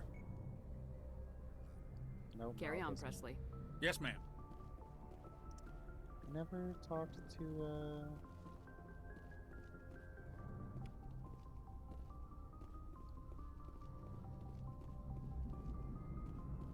I prefer gold to silver, you know, for my medal. I figured you'd recommend me for one since I, pulled your boots out of the fire. If we present you with a medal, you'll end up sitting on stage listening to politicians make speeches for a couple of hours. That's a good point. They'd probably make me shave, too. I spent the last 7 weeks working on this baby. No medal's worth that. So, Commander, why don't you tell me why you're really here? How's the Normandy performing? Is she everything they said she'd be? She's the best ship in the fleet. If you've got a pilot who knows how to handle her. Balance isn't what you'd expect. Takes a while to get used to that oversized drive core we got stuffed in the back, and her power can sneak up on you if you're not careful. The Normandy's probably too much ship for your average Alliance pilot, Commander. Lucky for you, I'm anything but average. I like to know my crew. Mind if I ask you a few questions? I can see where this is going. You did a background check on me, didn't you? Well, I'll tell you the same thing I told the captain. You want me as your pilot. I'm not good. I'm not even great. I am the best damn helmsman in the Alliance fleet. He's talking about. Top of my class in flight school, I earned that. All those commendations in my file, I earned every single one. Those weren't given to me as charity for my disease. What are you talking about? Are you sick? You mean you didn't know? Oh, crap. Okay, I've got Froelich syndrome, brittle bone disease. The bones in my legs never develop properly. They're basically hollow, too much force and they'll shatter. Even with crutches and my leg braces, it's hard to get around. One wrong step and crack! It's very dramatic, but I've learned to manage my condition, Commander. Put the Normandy in my hands and I'll make her dance for you. Just don't ask me to get up and dance unless, you know, you like the sound of snapping shin bones. Why does everyone call you Joker? It's a lot shorter than saying Alliance Flight Lieutenant Jeff Moreau. Plus, I love to make little children laugh. I was just thinking how much you remind me of Santa Claus. Look, I didn't pick the name. One of the instructors in flight school used to bug me about never smiling. She started calling me Joker, and it stuck. Why didn't you ever smile? Hey, I worked my ass off in flight school, Commander. The world's not gonna hand you anything if you go around grinning like an idiot. By the end of the year, I was the best pilot in the academy, even better than the instructors, and everybody knew it. They'd all got their asses kicked by the sickly kid with the creaky little legs. One guess who was smiling at graduation? I have to go. All right, see ya.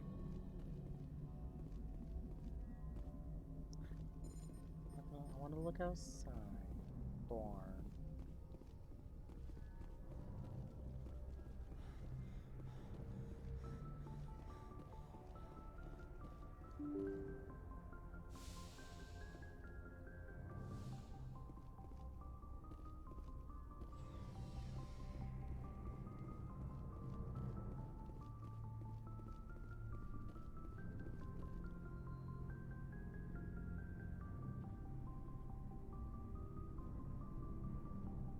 Commander, do you have a minute?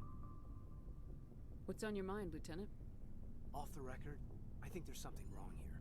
This Saren is looking for records on some kind of galactic extinction, but we can't get backup from the Council? Sorry, Commander. There's writing on the wall here, but someone isn't reading it. We've got our orders. Bellyaching won't change them. I hear you. It just seems like a group that's been around as long as the Council should see this coming. It's funny, we finally get out here, and the final frontier was already settled, and the residents don't even seem impressed by the view. Or the dangers.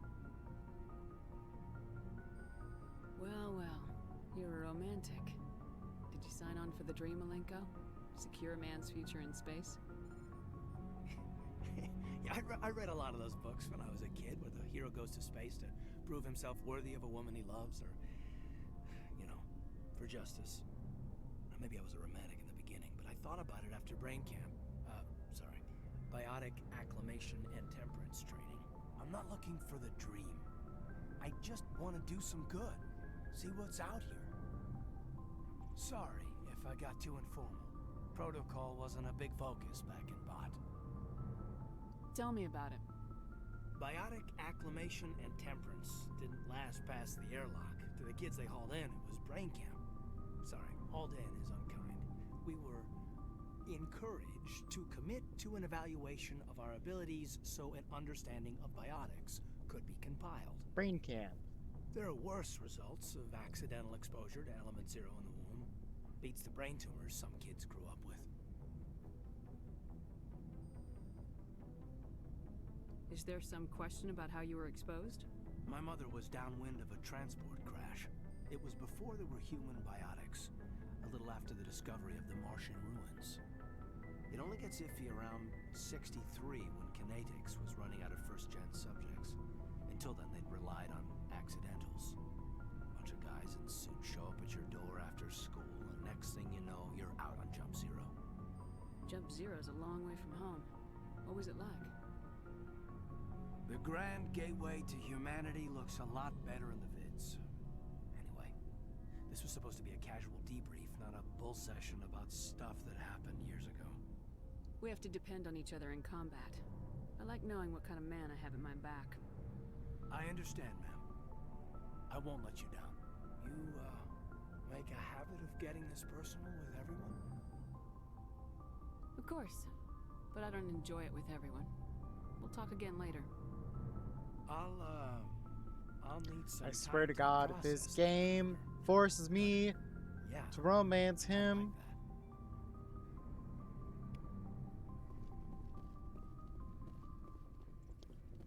game gets me to romance him, I'm gonna break up with him. I'm gonna do it. Yes, Commander? The stream Is there isn't called something you need? Kissing Garrus Percent for nothing. How did you end up serving on an Alliance ship? Oh, I think I I already did enlisted this. right out of med school. I wanted to travel the stars, but humanity needs the Alliance if we want to keep expanding through the Traverse. I should go. Goodbye, Commander. I've already heard all this.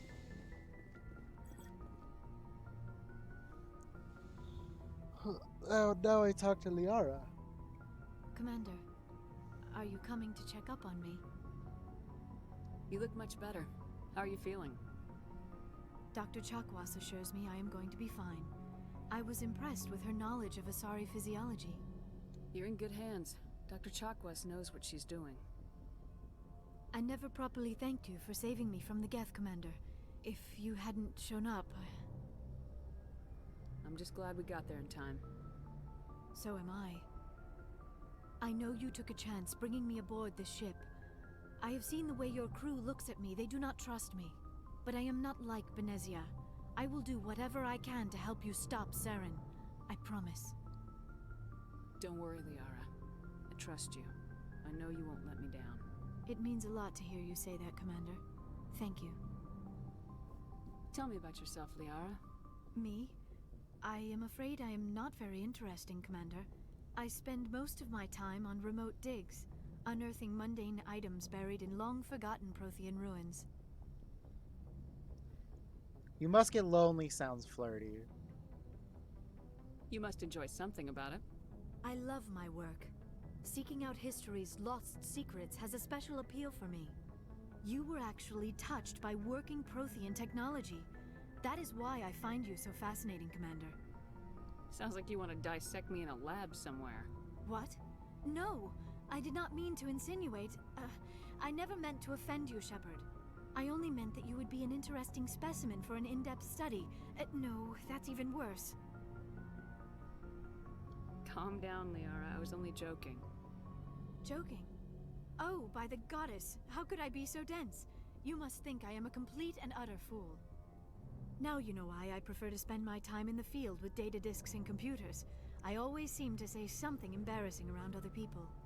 Please, just pretend this conversation never happened. I'd like to know more about the Asari. We were the first species to discover the Citadel. We were instrumental in forming the Council, and we always strive to be the voice of peaceful cooperation in galactic disputes. My people believe we are all part of a single galactic community. Each species contributes something to the greater whole. Although we seek to understand other species, it seems few of them seek to understand us. The galaxy is filled with rumors and misinformation about my people. Like what?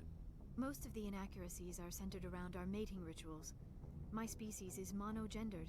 Male and female have no real meaning for us. We still require a partner to reproduce. This second parent, however, may be of any species and any gender. I don't understand. Your species can mate with anyone? Mating is not quite the proper term, not as you understand it. Physical contact may or may not be involved, but it is not an essential element of the union. The true connection is mental. Our physiology allows us to meld with other beings. We can touch the very depths of their minds. We explore the genetic memory of their species. We share the most basic elements of their individual and racial identities. We then pass these traits on to our daughters. It is how we learn to grow as a species and how we develop a greater understanding of other races. What happens to your partner after the union? Every relationship is different. Some unions are a single encounter with both parents parting ways afterwards. Others can be more long-term. Sometimes an Asari and her partner will stay together for many decades. You Asari live for 1,000 years. What happens when your partner dies? Few sapient species live as long as my kind. We have learned to take a philosophical approach to our unions. We do not focus on the inevitable loss of our partners. Instead, we enjoy the time we spend with them. And even after they're gone, a part of them lives on in us. The union is a connection that transcends both time and space. Do you know who Matriarch Benezia chose as her partner? She rarely spoke of her partner. Though I know my father, if you want to use that term, was another Asari. I thought you always needed another species to serve as one of the parents. Think about it, Shepard. If we were not able to mate with our own species, we would have died out long before we ever mastered spaceflight and left our homeworld. Union with our own kind is no longer common, not for the purposes of reproduction. Most Asari believe it weakens our species. Asari daughters inherit racial traits from the father species. If both parents are Asari, then nothing has been gained, or so conventional wisdom would hold. I am what is sometimes called a pureblood. Though no Asari would ever be cruel enough to say the word to my face, it is a great insult among my people. It is possible Benezia's partner was embarrassed by their union. She may have been too ashamed to publicly acknowledge me as her offspring. How could anyone abandon their own child? I cannot answer that. This is all speculation on my part. It is possible she wanted to be part of my life, but something happened to her before she had the chance. Benezia never spoke of her partner. Whatever happened, it caused her too much pain to dwell on it. She raised me by herself, though that is not uncommon. Many Asari raise their children alone, particularly if the father species is short-lived. Often the partner will pass on long before the child reaches maturity. Do you know why Benezia joined up with Saren? I don't understand it. She was always outspoken about the need for the Asari to become more involved in shaping galactic events. Maybe she thought allying herself with Saren would somehow be for the greater good in the long run. At least I hope so. This hurts you, doesn't it? None of this makes any sense to me. I have not spoken to Benezia in many years, but I know her, and this was not like her. Something changed. I should go. Goodbye, Shepard. All right. I think Ashley is the only crew member I haven't talked to, but I also have no clue where she is. Is she here?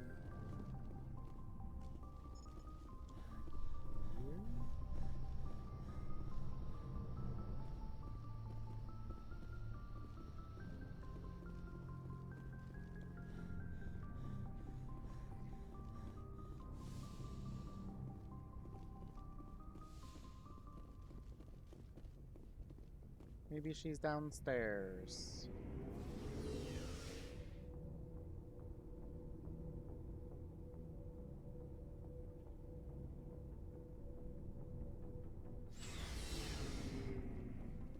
Oh, there she is. Talk to the boring space Commander? racist. What's your opinion of the last mission? Not sure I buy Dr. Tassoni's story about her and her mom not talking.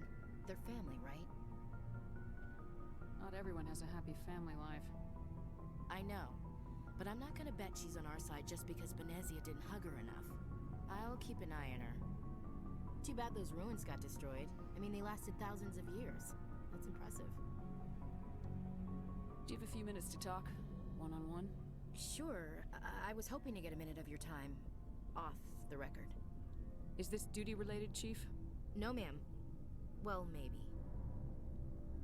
I know things are different aboard the Normandy, but, I'm concerned about the aliens. Vicarian and Rex. With all due respect, Commander, should they have full access to the ship? Don't mince words, Chief. What's your concern? This is the most advanced ship in the Alliance Navy.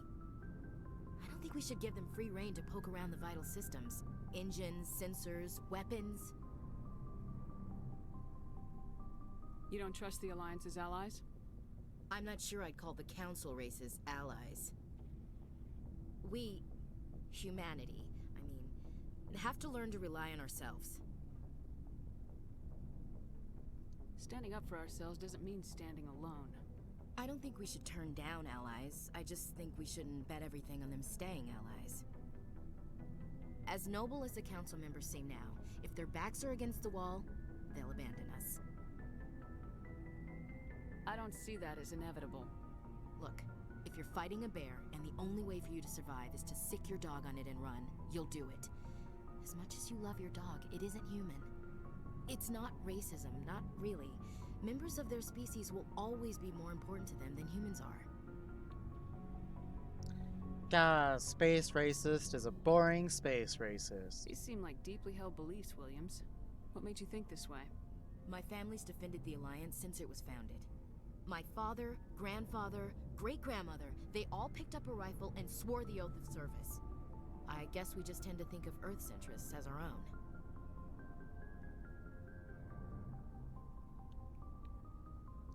Alright, I can see where your concerns are coming from, Williams. But this is a multilateral mission. You're gonna have to work with aliens, like it or not. It won't be a problem, Commander. You say jump, I say how high. You tell me to kiss a Turian, I'll ask which cheek. I'm glad there won't be a problem. Anything else you need, Commander? Right. I wouldn't mind talking more later, though. Dismissed, Chief. Ma'am. Shepard, what can I do for you? What's your story, Rex? There's no story. Go ask the Quarian if you want stories. You Krogans live for centuries. Don't tell me you haven't had a few interesting adventures. Well, there was this one time the Turians almost wiped out our entire race. That was fun. I heard about that. You know, they almost did the same to us. It's not the same. It seems pretty much the same to me. So your people were infected with a genetic mutation? An infection that makes only a few in 1,000 children survive birth? And I suppose it's destroying your entire species? I suppose it isn't all the same. I don't expect you to understand, but don't compare humanity's fate with the Krogan. Sorry, Rex. I wasn't trying to get you upset. Your ignorance doesn't upset me, Shepard. As for the Krogan, I gave up on them long ago. The genophage infected us, but it's not what's killing us. Are your people really dying? We're sure not getting any stronger. We're too spread out. None of us are interested in staying in our own system. Lots of species have left their homes and prospered. But they go to colonize new worlds. We're not settlers. We're warriors. We want to fight. So we leave. Hire ourselves out. And most of us never go back. What can you tell me about the genophage? Ask the Solarians if you want details. They made it. All I know, it makes breeding nearly impossible. Thousands die in stillbirth, and most never get that far. Every Krogan is infected, every one. And no one's rushing to find a cure. Why don't the Krogan try to find a cure? When was the last time you saw a Krogan scientist? You ask a Krogan, would he rather find a cure for the genophage or fight for credits? He'll choose fighting every time. It's just who we are, Shepard. I can't change that. Nobody can. So long, Rex. Shepard. And I think that's pretty much everybody. Hey, Commander, you know that Quarian, Tally? She's been spending all her time down here asking me about our engines. I'll tell her to leave you alone. What? No, she's amazing. I wish my guys were half as smart as she is. Give her a month on board and she'll know more about our engines than I do. She's got a real knack for technology, that one. I can see why you wanted her to come along. I figured she'd be a real asset to the team. You got an eye for Tally, Commander, but I'm guessing that's not why you came down here. Fill me in on the IES stealth system. How does it work exactly? You can't hide a ship out in space. They emit too much heat and radiation. Too easy for sensors to pick them up, unless you find a way to capture those emissions. So our stealth systems trap the energy we give off in storage sinks built into the ship itself. No emissions to give away our location. Eventually the sinks have to be vented. More than a few hours silent running and they overheat. Cook us inside our own hull. There's no way for anyone to detect us? A visual scan can still pick us up. Anyone looking out a window can see us plain as day. But you have to be pretty close to get an actual visual out in space. Most vessels rely on scanners. As long as the stealth systems are engaged, they can't see us. Not unless we accelerate to FTL speeds. Why doesn't it work with faster-than-light travel? Cranking up to FTL blue shifts our emissions, pushes them into frequencies too high to capture in the sinks. As soon as we make the jump, it's like setting off a flare. Sensors can pick up our location whenever we enter or exit FTL flight, but for short-range missions, our stealth systems are amazing, and we've got the only one. I want to know more about the Normandy. She's the best ship I've ever served on, probably the fastest vessel ever designed. She's the only one using the new Tantalus drive core. What's so special about the Tantalus drive core? Proportionally, it's about twice the size of any other vessel. Not only are we faster, we can run at FTL speeds longer before we have to discharge the core. Where else have you served, Adams? If you name a class of Alliance ship, I've probably served on it. Everything from dreadnoughts and carriers right down to frigates like the Normandy. My last assignment was on the Tokyo, only a cruiser, but she was a good ship. Couldn't hold a candle to the Normandy, though. Carry on, Adams. Aye, aye, Commander. Oh, hello, Shepard. Are you okay? I don't know. Your ship is amazing, and your crew's been really great to me, especially your chief engineer. But I just sort of feel out of place. The Normandy runs so smooth it feels like we're not even moving. And the engines are so quiet. How do you sleep at night?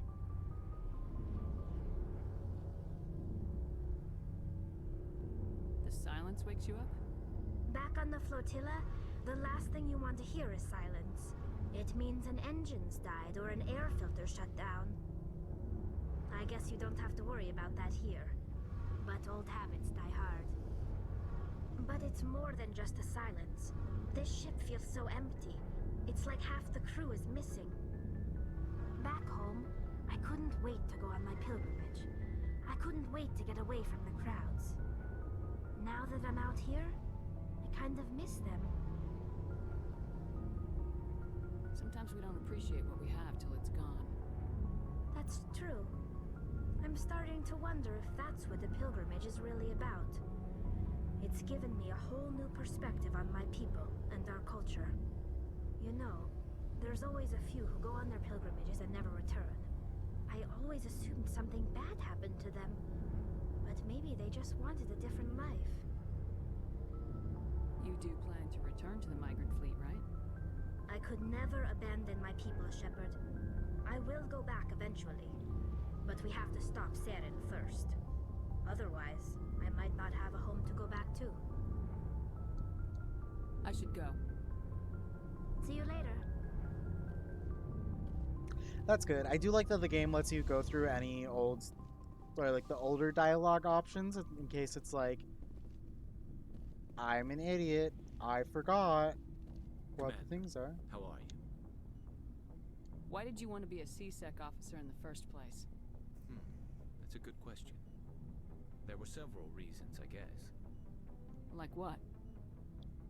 Probably the same as most officers. I wanted to fight injustice, wanted to help people. I guess my father had something to do with it, too. He was CSEC, one of the best. I grew up hearing about his accomplishments or seeing his picture on the vids after a big arrest. He's taking my resignation pretty hard. That's tough. But you'd think he'd be impressed you're going after Saren. My father's a CSEC man to the bone. Do things right or don't do them at all, he says. He thinks I'm being too rash, too impatient. He's worried I'll become just like Saren. He actually talked me out of becoming a Spectre when I was younger, for the same reasons. You were asked to be a Spectre? Well, I was targeted as a possible Spectre candidate. Me and about 1,000 other Turian military recruits. I could have received special training, but my father didn't like it. He despises the Spectres. He hates the idea of someone having unlimited power with no accountability. He wouldn't like you, Commander. No offense. I suppose I can understand his concern. You can. But Saren's not going to play by our rules, CSEC's rules. If you want to nail Saren, you need to send someone who isn't restricted by policies and procedures. Nail Saren? I don't want to nail Saren, Garrus. I want to nail you. Just because you can break the rules doesn't mean you should. I don't need to stoop to Saren's level to stop him. And neither do you, Garrus. I see what you mean, but I'll think about it. Thanks, Commander. Hey, Commander. Looking for some extra supplies before you head out? What have you got? Whatever you want. Armor, weapons, mods. It's not standard Alliance issue, but that's not necessarily a bad thing. Well, as long as you don't mind paying for it. Why should I pay you for my weapons and armor? My stuff doesn't come from the Alliance. I have to purchase it myself, and it's not cheap. Hell, the licenses alone have set me back more than I'd like. But no licenses, no goods. Without the goods, I'm out of a job. What are licenses? Why do you need them? Manufacturers sell licenses. Each license allows me to buy and sell a certain brand of products.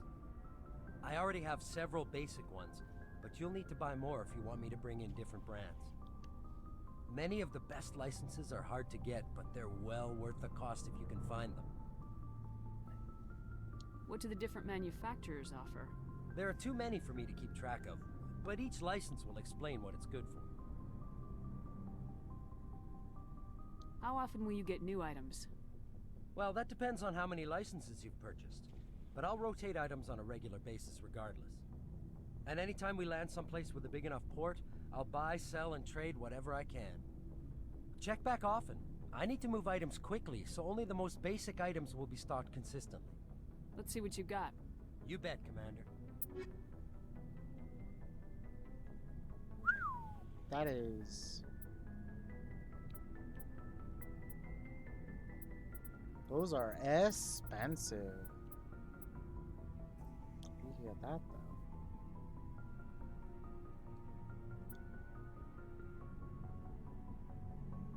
So it has better heatsink and better DPS. The same accuracy.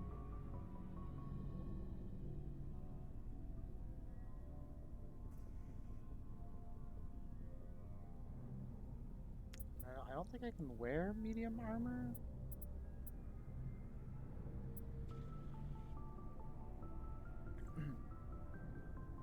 Wouldn't be a bad idea to get.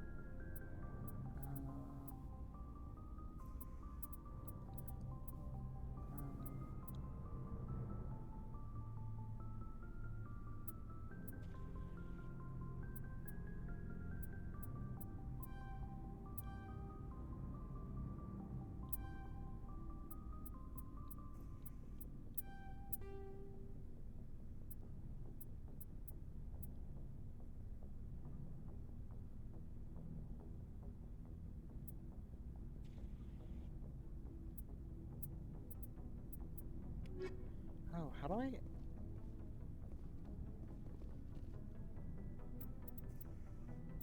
Oh, equipment.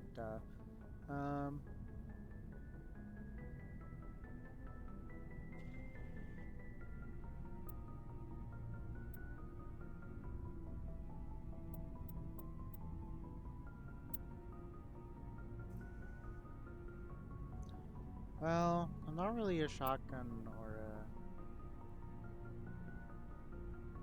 So, I guess...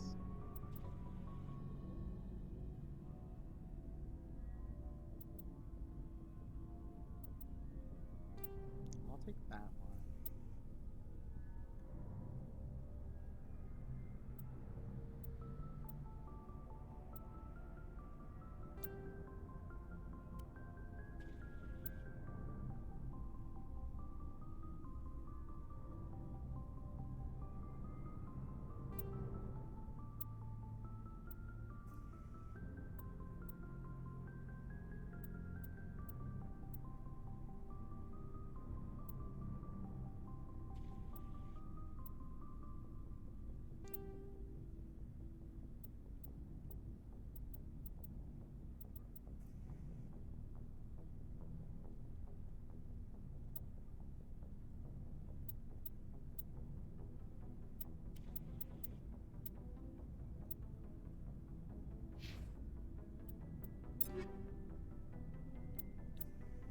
I change what weapons my squad has? Oh gosh, I have a lot of points.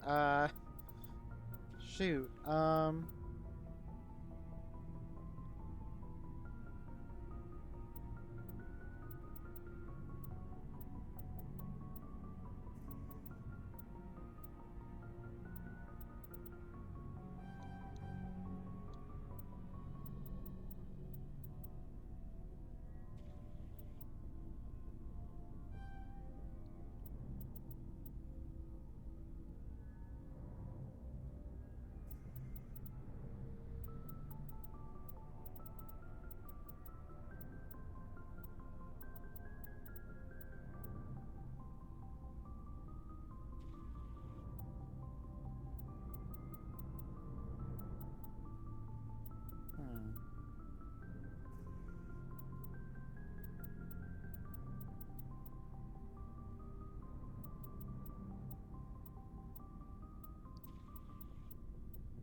So I could do that, and then that would use my last 8 points.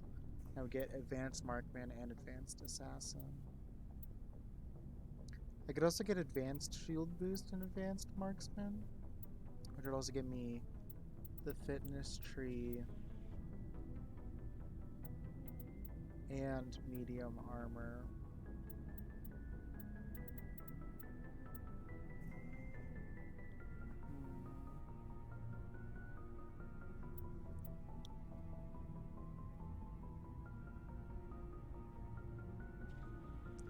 Well, probably wouldn't hurt to...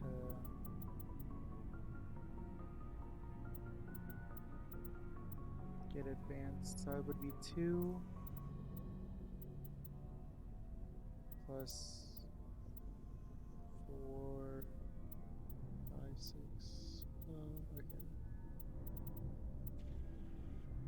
So be 5, 6, 7, 8, or 2, 3, 2, 5, 8.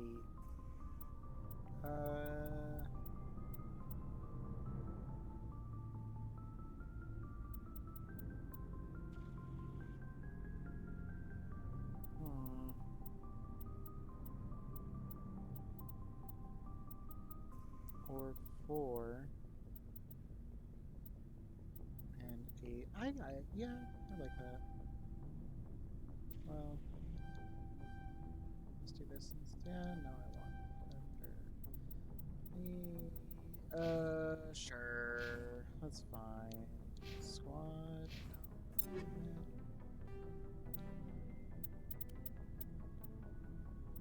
These are heavy armors.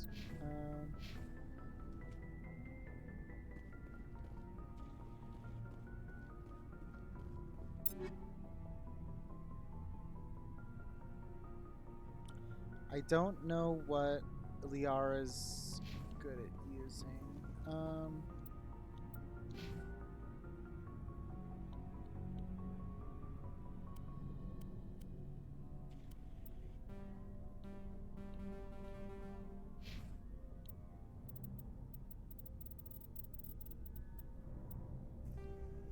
I don't. Okay.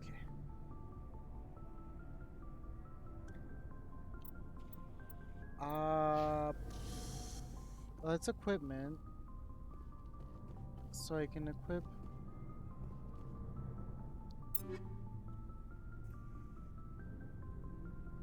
Okay, well, I'm pretty sure Garrus is a person who uses assault rifles. I think that's where his skills go.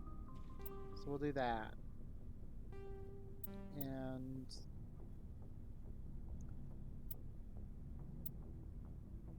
I don't know if he's a shotgun. I don't know what the character's individual, like, what are they good, what are they bad at type shit.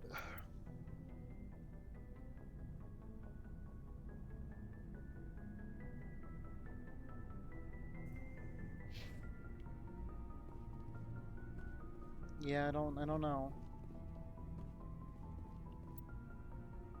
So I have a feeling that it's gonna be Garrus and Liara for a little while, just because I don't know.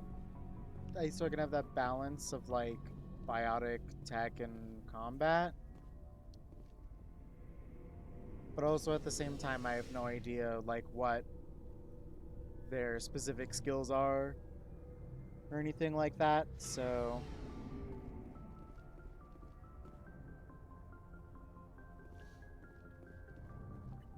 a problem for future me, I suppose.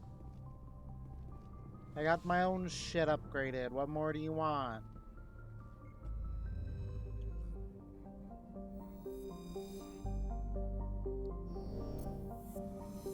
Well, shit. Yornal.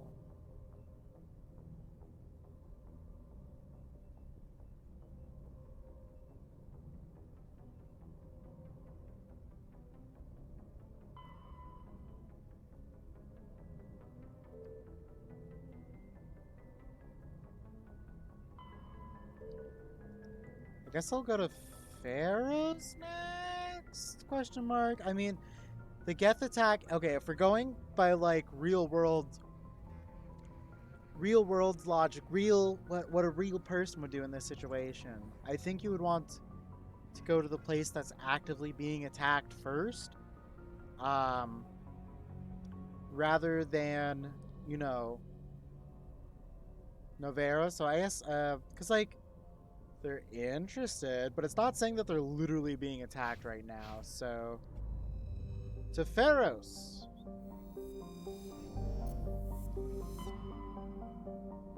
Message coming in. Patching it through. Commander Shepard, my name is Nasana Dantius. I have a job for you. I can't say any more in an unsecured communication. If you're interested in hearing my offer, meet me on the Citadel so we can talk in person.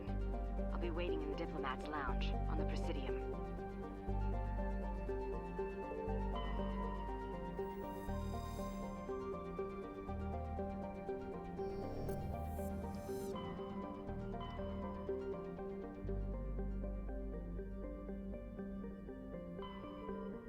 I'm actually curious. Did the game tell me?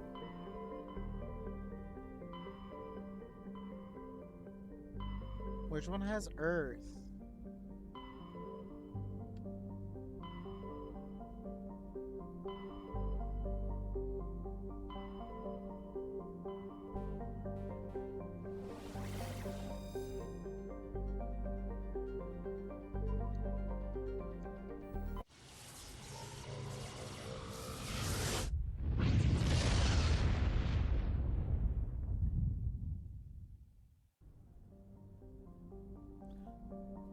The solar system seems surprisingly lopsided, which I think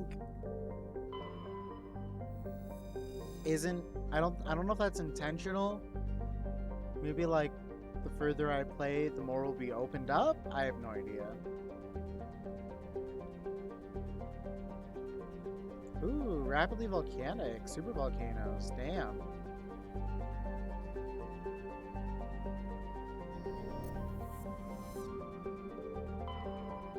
Logan.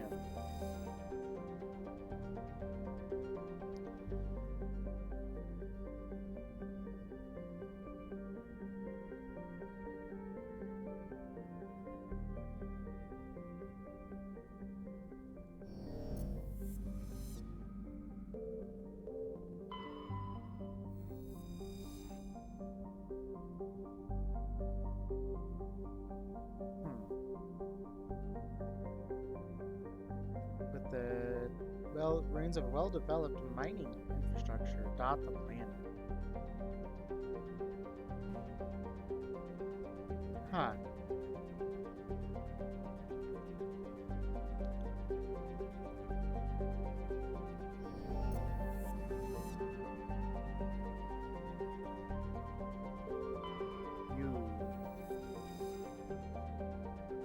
Standard hydrohelium gas giant. Ammonia, methane, and water vapor. 60 moons? Damn.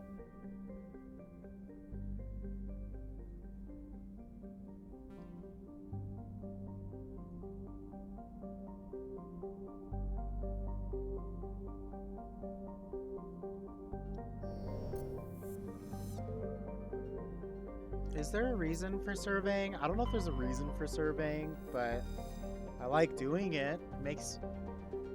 Surveying makes me feel good. I unlock things. They tell me little tidbits.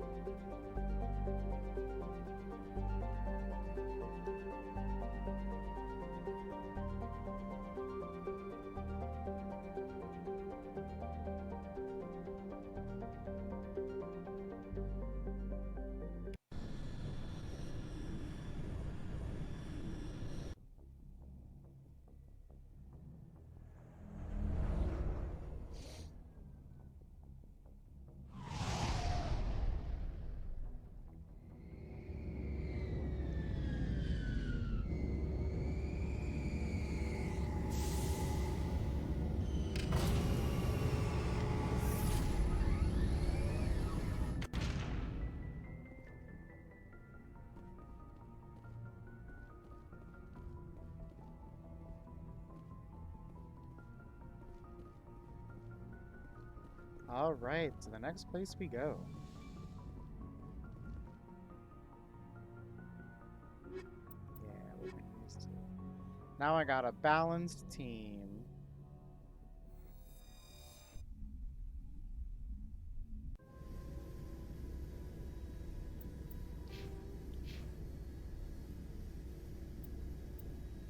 Okay, so Garrus is an assault rifle person. And she doesn't really have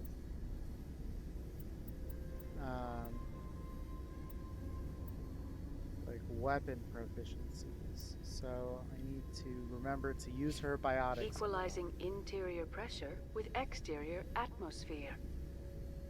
Logged. The commanding officer is ashore. Exo Presley has the deck.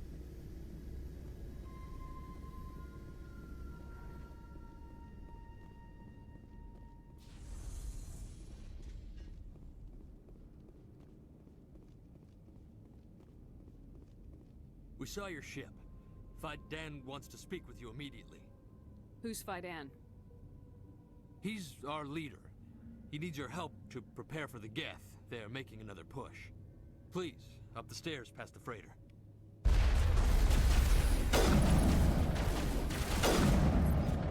Oh, I probably...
Now is not the time.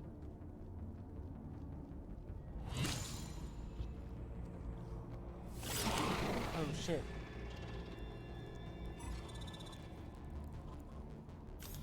Oh, those things weird me out.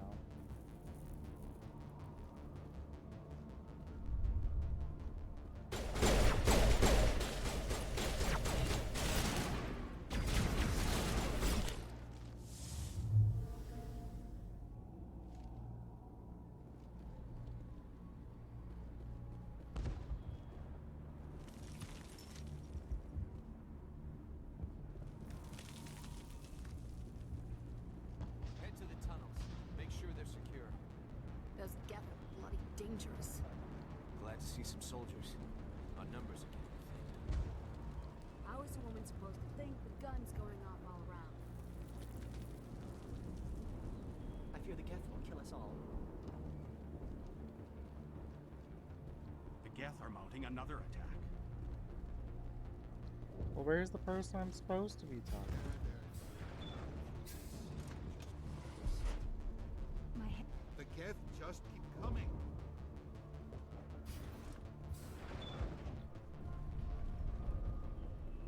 Huh, Commander. I'm glad they finally sent somebody to help us. You're a bit late, aren't you? Arcelia. Sorry, Commander. Everyone's on edge since... Watch out! We've got Geth in the tower! Protect the heart of the colony!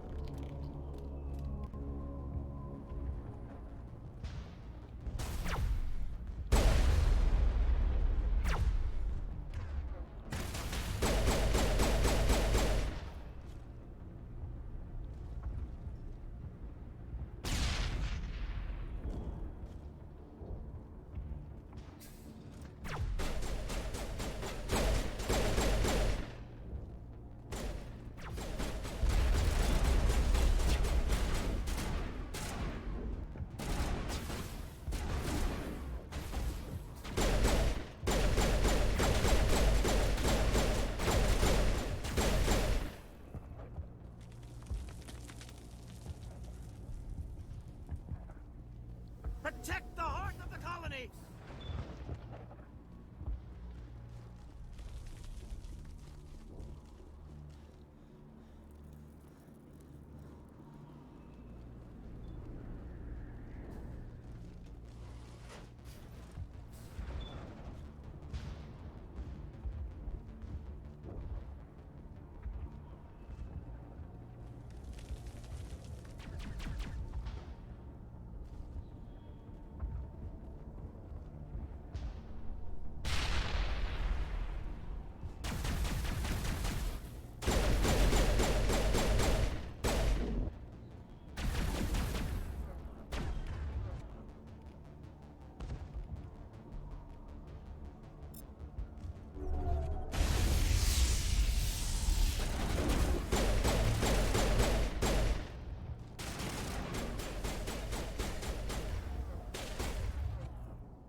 Oh man. Where are you right now? I am currently at the Feros. I just The Geth base is our next objective. so I got Liara and I'm on Feros right now with the whole Geth attack thing. So I'm still not super far into the game. But yeah.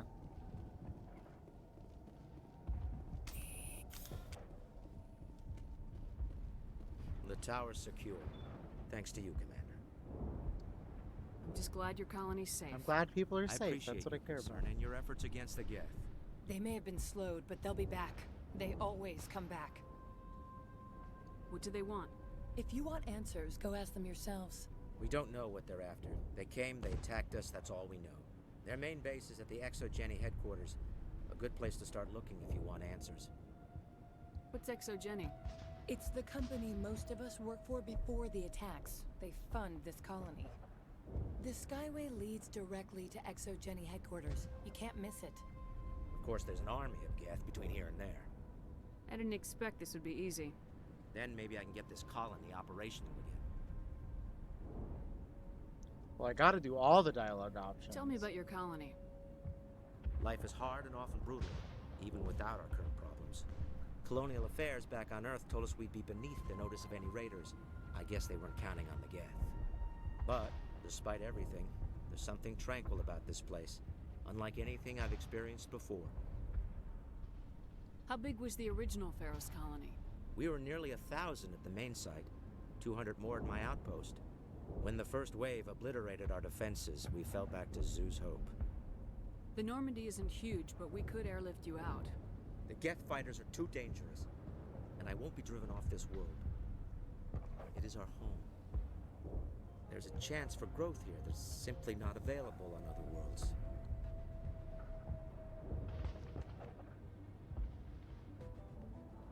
What do you need done to get this place back on its feet?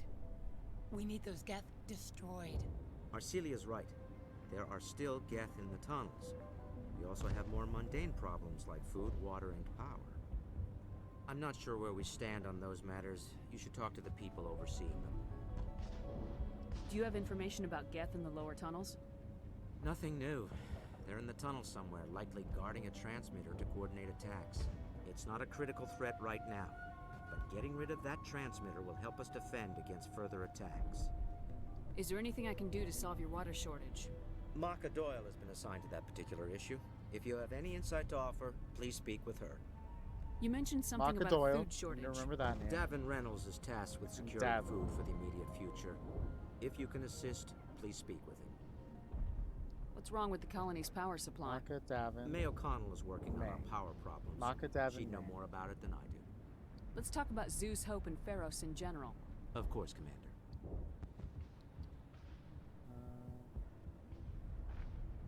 What else can you tell me about Exogeny? Exogeny funded this colony. Without them, we wouldn't be stuck here. They specialize in colonization. In return for bankrolling the colony, we work for them. Their main goal is the retrieval of valuable artifacts or resources. Except there isn't anything here. Or if there is, we didn't find it. I wonder if that's what the Geth are looking for. Perhaps. As she said, we never found anything of value. Of course, the Geth could know something we don't. I'm trying to remember. I think... What can you tell me about the defenses the Geth have set up? I don't have any details, but I'll wager it's a lot more fortified than the command post. They landed at least one Geth ship at Exogeny, and I've seen large walking tanks on the Skyway. Expect a hard fight. That's all of them. I'll talk to you when I learn more. Good luck, Commander. Okay. And then... Now, I go talk to... neither of you two.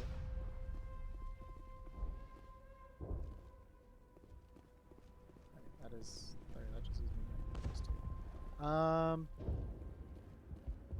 Davin, you're one of the people I need to talk to. You're the one who repelled that last wave. They'll be back. And if the Geth don't kill us, we'll die of hunger soon enough. Are you doing anything to remedy the situation? I need to boost rations with Varen meat, but it's too dangerous. The Alpha Varen, he's huge and he's mad. Rabid, maybe. Totally uncontrollable. I can't do anything until he's dead.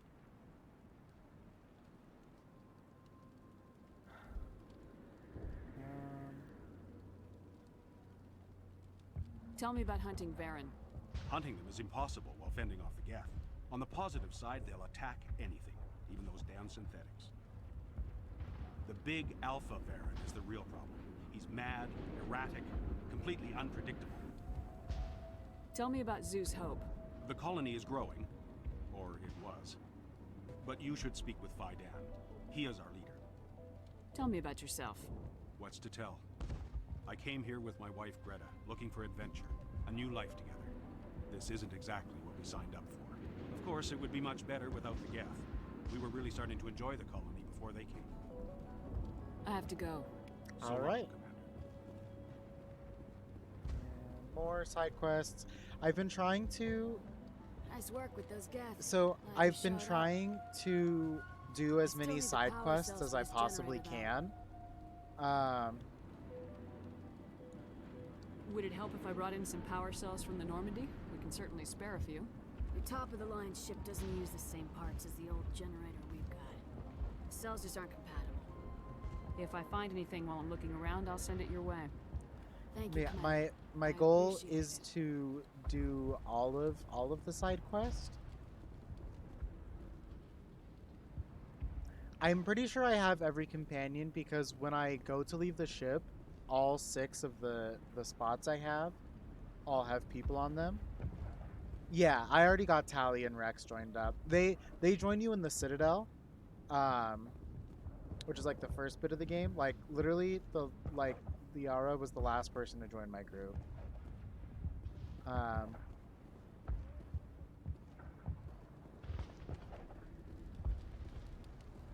Wait, you're the other person. I'm sorry, but I can't stop to talk. I have to deal with the water shortage. Is there anything I can do?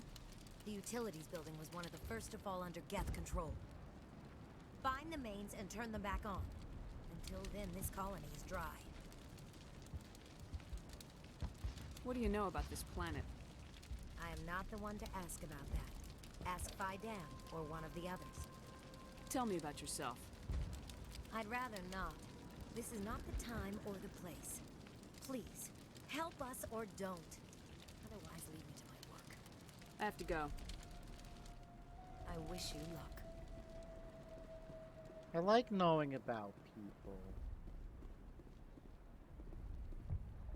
Commander, I was told to make my supplies available to you if you wish. I also, I've been talking to everybody on the ship between every mission. Like, I go out of my way to talk to all 6 of the... Even Ashley are the boring space racist. I try to still, talk to her as well. Let me see what you have. Of course. I may be able to provide a few interesting items. The other thing I still haven't figured out is, like...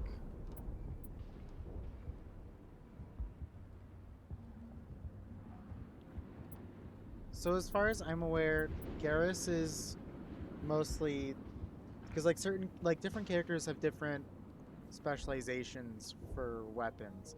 And as far as I'm aware, Garrus is assault rifles and sniper rifles. Liara is nothing, really. Like, she doesn't really have a specific weapon specialization, it seems like. And then my character is... Liara specializes in pistols. Okay, I will keep that in mind. And then my character specializes in pistols and sniper rifles. And Rex is yeah, I mean, it seems like she's mostly just biotics. Like, that's her main shtick, is that she's like the... And then that sounds about right, yeah. And then Kaiden is assault rifles and pistols, I think.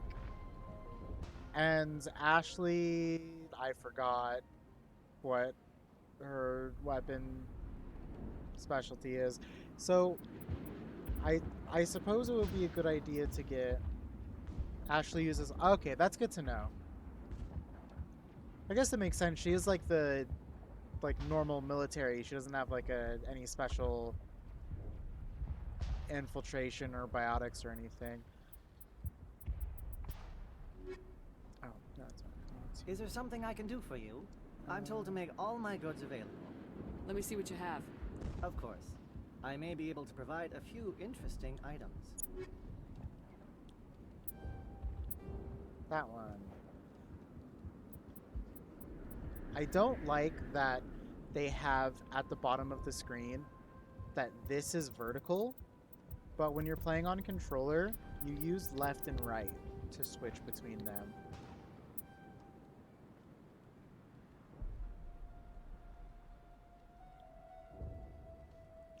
So like that's the thing I was curious about is, are there any point and when you have more than 2 people with you that you need to worry about like suiting up everyone else, I guess?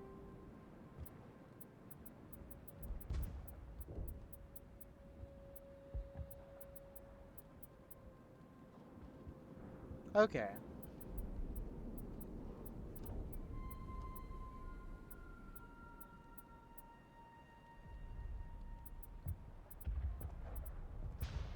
it really does. So, what is it? I think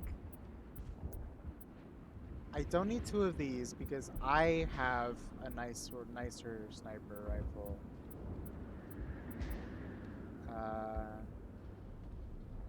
And it sells for shit.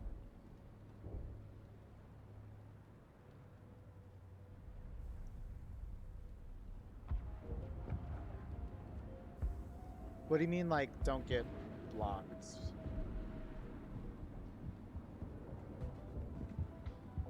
I don't know. Oh, I would like that one, but I definitely don't have enough for it. How does this compare? So I could get the stiletto for myself. I'm also playing on easy difficulty, because I'm baby and I don't care about the game being hard. So I don't know how much it matters.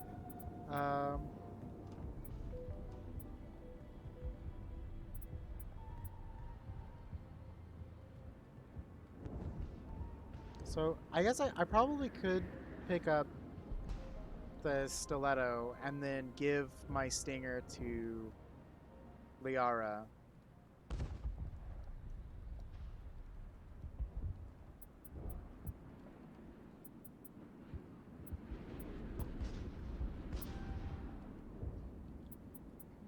Sure, we'll do that. Oh, Is there something I can do for you? I'm told to make all my goods available. What's your name, Solarian? My full name is Gorat II Heranon Maldinest God Inost Ledra. Humans usually employ surname and given name only. Inost and Ledra in my case. Why's your name so long? We are named for our origins. Gorat II is my homeworld, Heranon my clan's country, Maldinest and Got are the city and district where I live. Huh.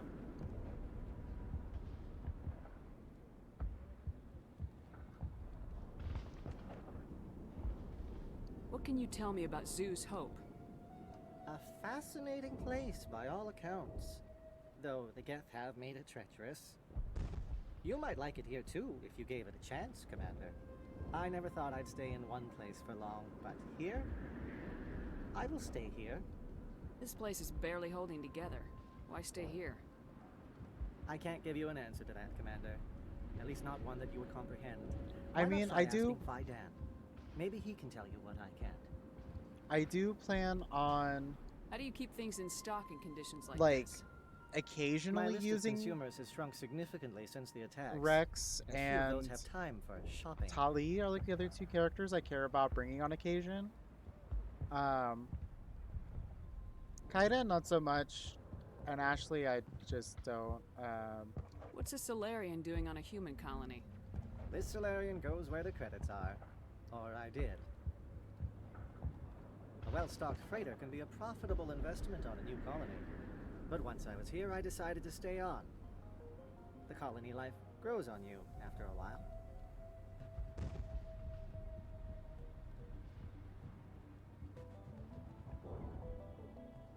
Let me see what you have. So, of course.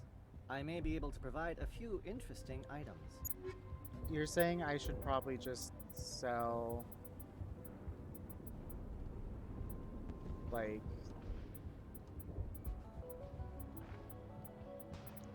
all of these? So whatever isn't being used. Okay.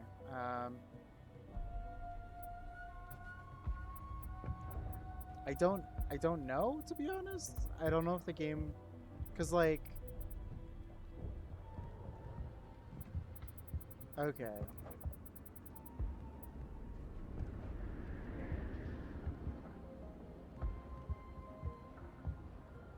Yeah, I did. So I don't need this one. So we'll get rid of it.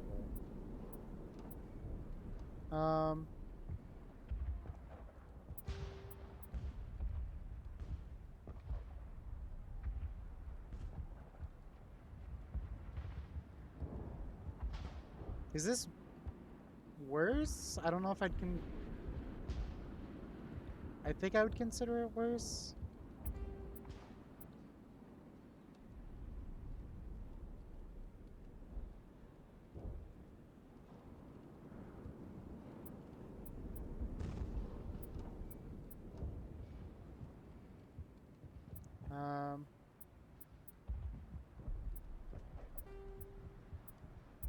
Oh, that's annoying that it gets rid of the compare every time you sell an item.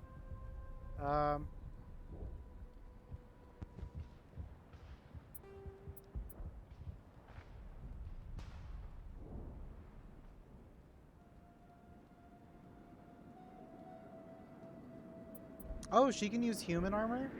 So I shouldn't have sold that, is what you're telling me.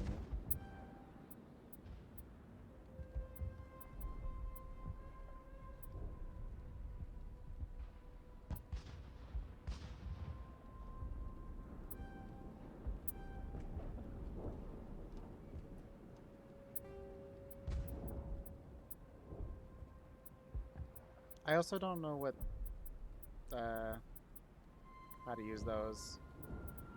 The upgrades. Okay.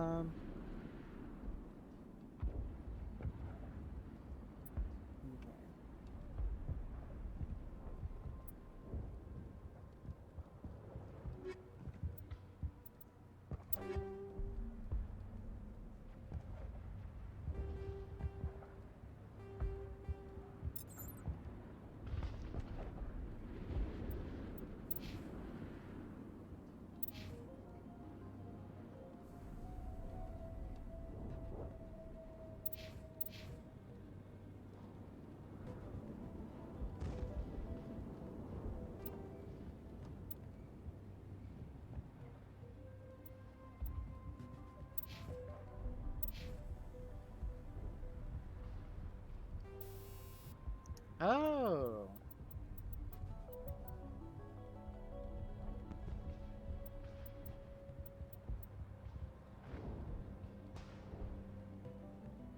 So do these just go on all of my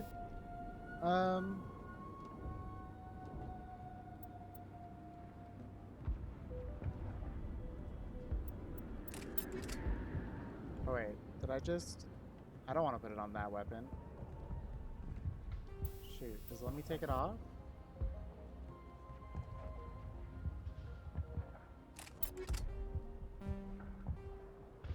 Oh, I didn't want to do that because I wanted to put it on.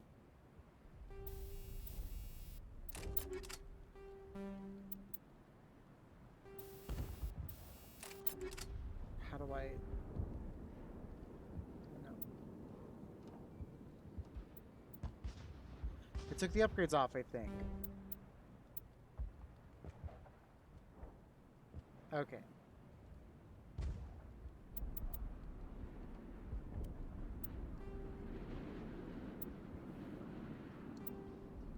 Oh no, it didn't. Oh my god, buttons. I want this one. Oh, it's still on the...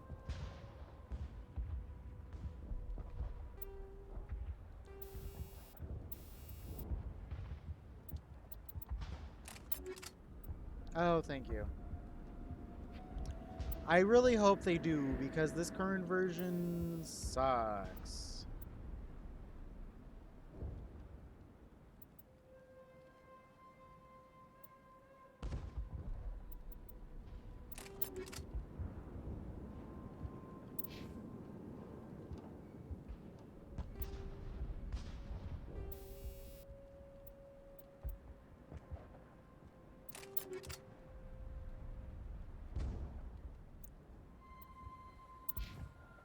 I, yeah, normally in games like this, I usually just give up and, like,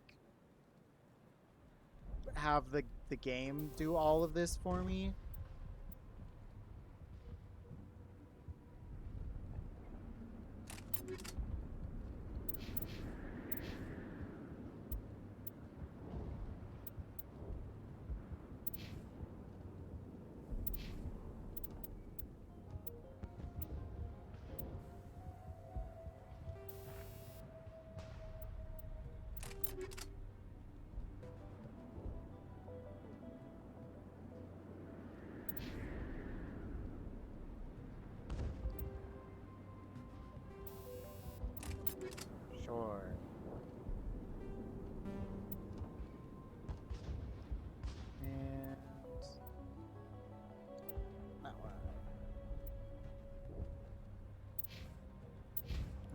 think all of my characters have... Oh, and armor. Liara. I don't know which armor is... I don't think this armor is better.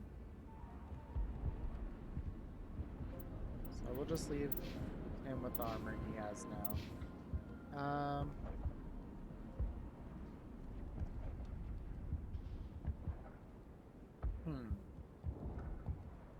The extra cooldown would probably be nice. I don't know if...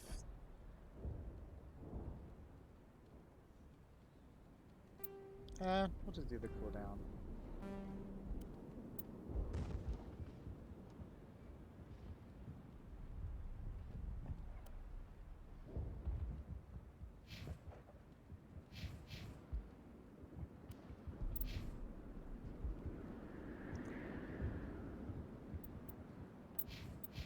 Well, I think this will do for now. Oh, I also turned on auto upgrades for everyone who isn't myself. Because fuck that.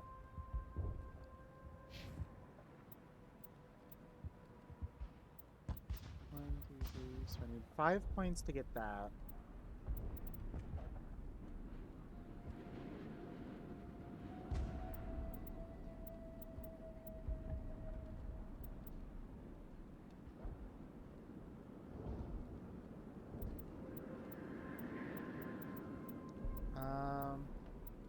I mean, I could get like the next fitness upgrade. It's like I just unlocked fitness last time.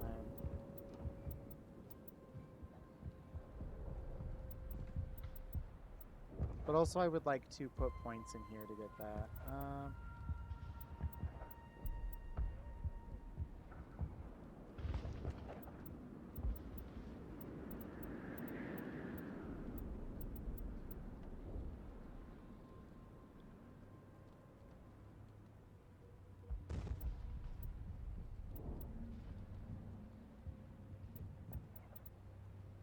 Okay, well, idea. What if we'll do 1 point here, 1 point here,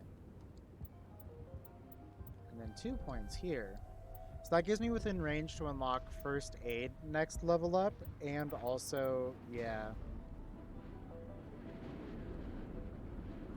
I figured first aid would be important, and so like this gets me into the range where next time I level up, I can start putting points into first aid, while also getting me damping and advanced sabotage, and it gets me a little bit closer to advanced assassination on sniper rifles, because I from what I can tell, I get 4 points every time I level up, which means this I am now 1 level away from getting advanced assassination. I am 1 level away from getting points into 2 points into first aid. And yeah, and now I also have a new ability, damping. And first aid seems like it'd be easier to use most of the time than fitness, because fitness is preemptive, whereas first aid is, or like, yeah, proactive versus reactive healing, I guess. So first aid just seems like easier healing to do. I have also been reading through the codex stuff every so often. Just kind of, yeah. So now,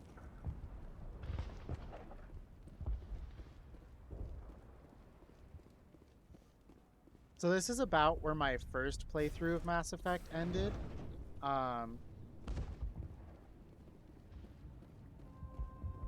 Before this,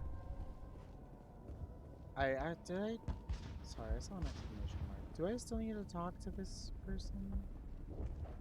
Where was that exclamation mark? Commander, what can I do for you? I'll talk to you when I learn more. Good luck, Commander. I don't know what the thing is.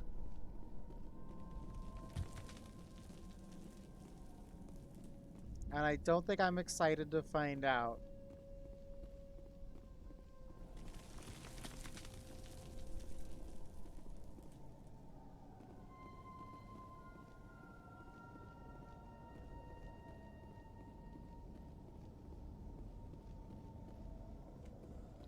Oh god, they're everywhere!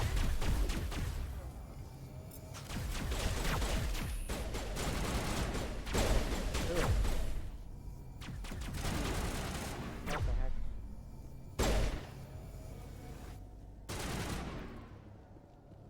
I'm playing on a controller, forgive my shitty aiming.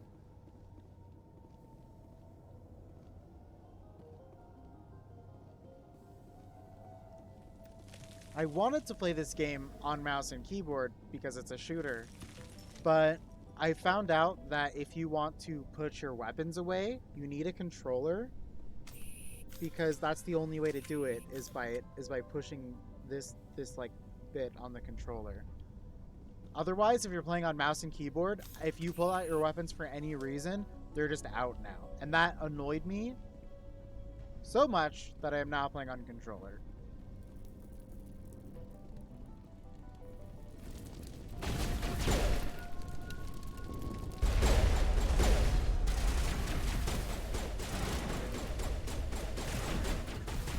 You know, I don't know what she's doing.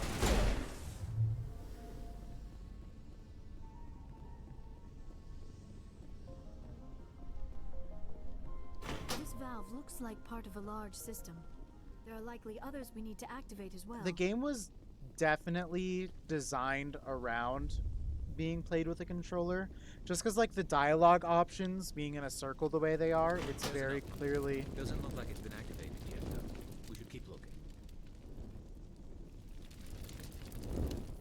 Like, the way dialogue options are set up, you're very clearly supposed to be using a controller.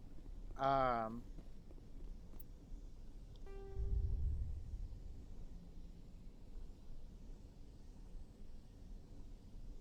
here's the transmitter. Yeah, just a bunch of little things that make me think that this game was designed with a controller first in mind. And, like, mouse and keyboard, they were like, ah, well, we gotta technically do that. Because that's what PC players have most of the time.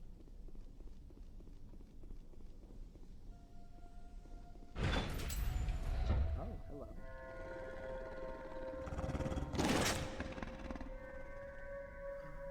Babies! I love them. Hi. Hi. Please don't hurt me.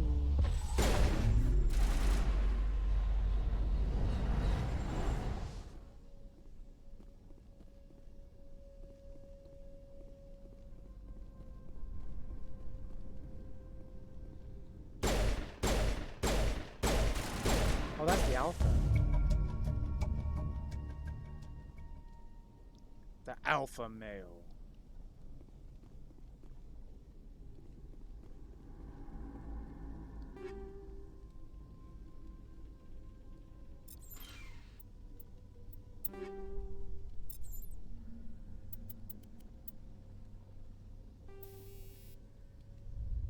Oh, I have a bunch of armor upgrades.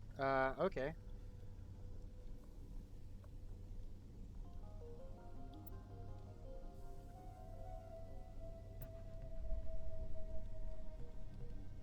I would like extra shield recovery.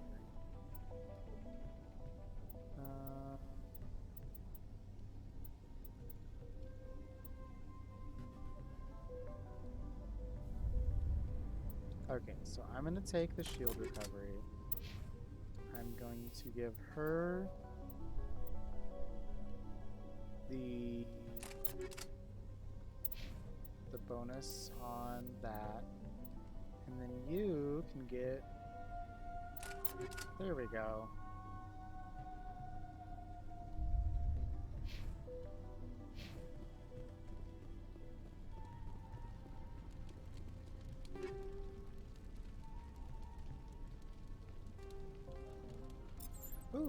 light armor.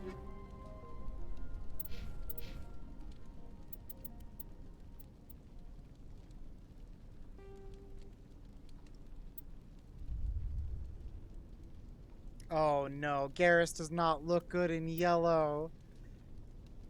Oh no. He doesn't. Oh. He doesn't look good in yellow.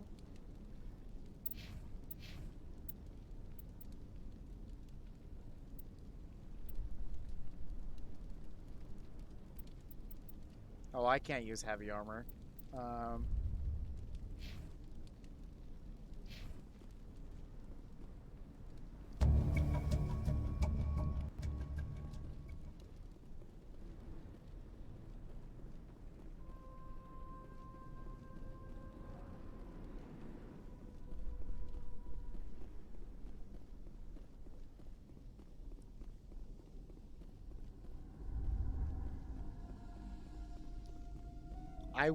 I will find it. I will find thermal wear. There's more death in here than I was expecting.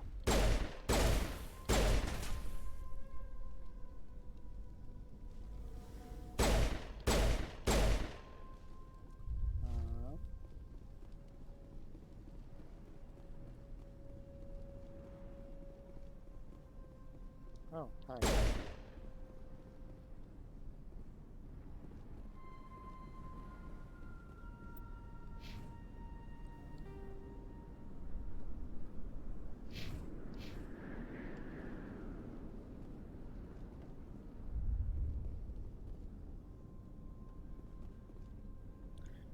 Oh, oh, that's right. The Turians they're cold-blooded, aren't they?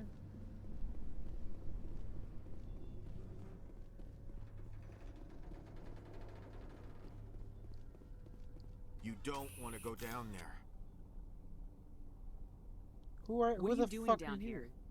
Nothing I should be, and anything I shouldn't. No! That was a good one. Very intense. What's the matter with you?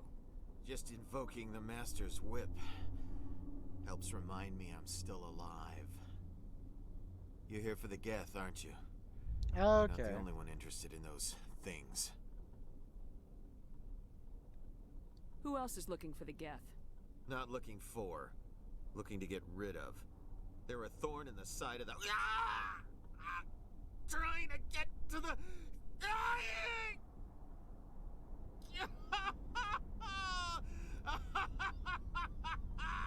Just leave him. He is completely mad. Is there anything I can do to help you? Do you even want help? Help me? No. No one can help me now. I'm pretty sure this is the guy that greets you when you first I'd get... rather die fighting! Fighting what? Not that kind of fight. It's like running through a thorn bush. The more you struggle, time's up. Company's coming. Ask Faidan. Ask him about the... Ah! Look out!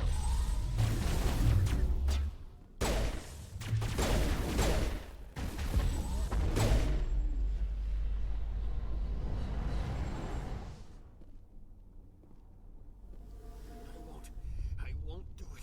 I won't. I can't. I won't do it.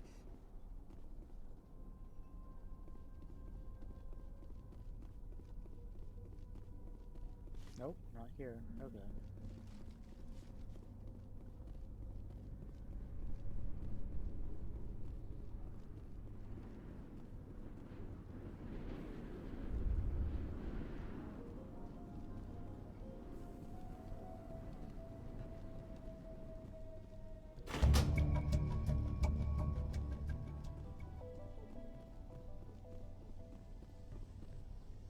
Oh, I just left my companions behind. They'll catch up.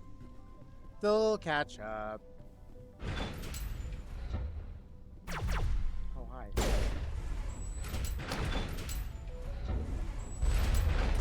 That's evil design. I mean, like, it makes sense, but that's evil.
bodies just turn into dust?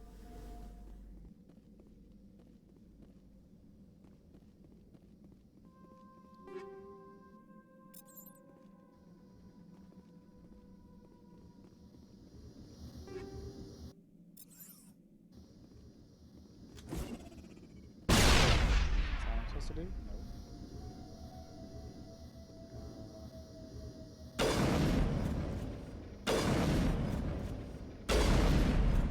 Yeah, there we go.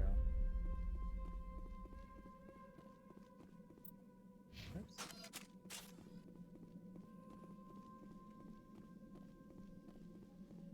I think that's what I'm...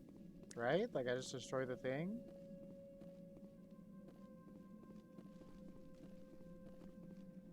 Okay.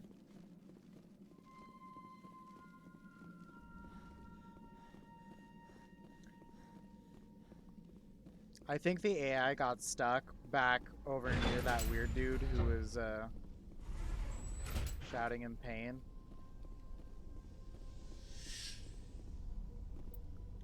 But I think...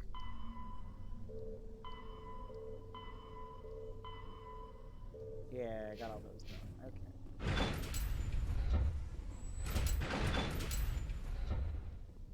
Where did they go?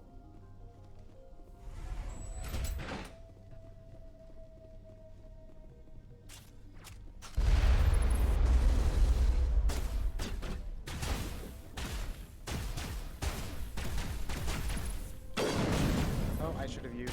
Okay.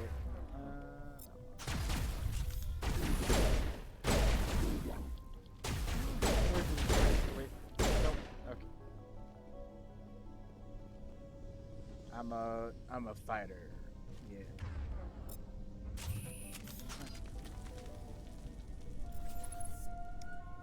Boop. Or I could just...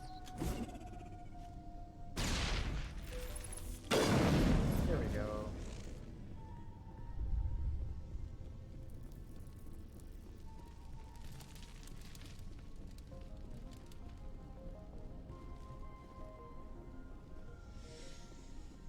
That's weird. Normally they just, like, whenever my companions get stuck somewhere, normally they just teleport to me, but maybe they're not because I'm still in combat? I have no idea.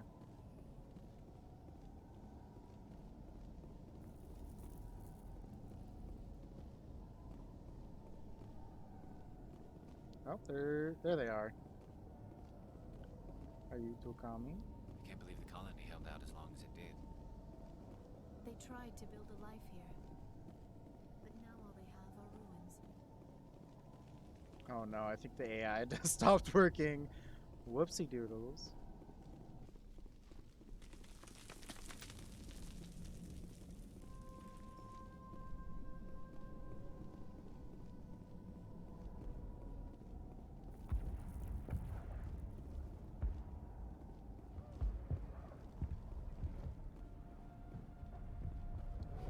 Commander, what can I do for you? I destroyed a Geth transmitter in the tunnels. They won't be a problem any longer. Thank you, Commander. We're in your debt. You've taken a great weight off my shoulders. I just wish I had such good news for every problem. Is there anything I can do to solve your water shortage? Oh no, I already have this Maka conversation. Doyle has been assigned to that particular issue. If you have any insight to offer, please speak with her. I'll talk to you when I learn more. Good luck, Commander. Yeah, I think... I don't know what happened, but... Hello again, Commander. I killed the big Varen. The rest are yours. Excellent. I'll organize a hunt when the immediate threat of the Geth is gone. I have to go. Here, Oh my... for your trouble. It's not much, I know, but it's all we can spare. Oh good, I wasn't gonna demand payment. Nice work with those Geth. Glad you showed up. I still need the power cells for this generator, though. I found these power cells in the tunnels. Are they what you're looking for? I knew they'd turn up eventually. Here, Fidan gave me some requisition money. It's all yours. Now if I can kick these power cells into place, I'll have this colony up and running in no time. I think I might need to go back to the The water Normandy started running not and long then ago. reload this Thanks area. to you, I assume. Now we just need to deal with the Geth and we can get back to growing this colony. Thank you again, Commander. Okay, I'm going to... I think this is the way. Yeah, it's... As someone who's played a lot more Skyrim than I would care to admit, I can't even really get mad at the creators of this game. Like, I think all I can do now is, like, step back on the Normandy for a second, and then hop back out here. And then, fingers crossed, reloading this area will get them to... Stand by, shore party. Decontamination in progress.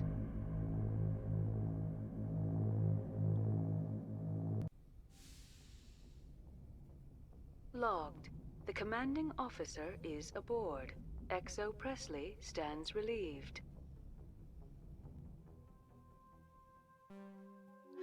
So yeah, normally I've just been taking these two, because I like Liara and I like Garrus, and it balances out my biotic tech and combat strength. I don't know if there's Equalizing interior pressure with exterior atmosphere. I don't know if Logged. there's a The reason commanding officer is ashore. to... XO Presley has the deck. I don't know if there's a reason to keep, like, your team balanced. And it might not matter because, like I said, I have it set to the easiest difficulty setting just so I can play through the game, but...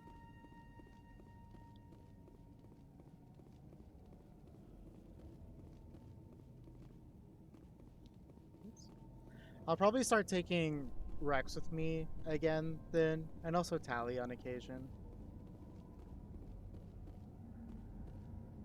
Well, good thing I'm a hacker, man. Or I guess in this case, a hacker woman.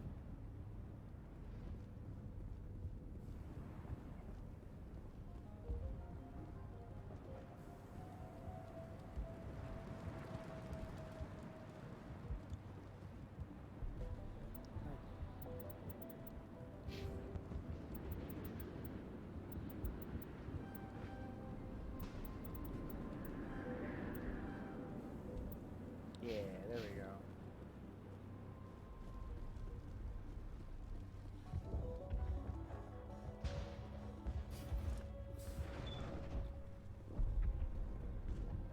Commander, what can I do for you? There's a guy living down in the tunnels. Is he one of yours? That would be Ian. He's very sick. He seems to be more than just sick. He hasn't been the same since the attack. We tried to help him, but he wouldn't listen to us. I can't help my people if they won't listen, Commander.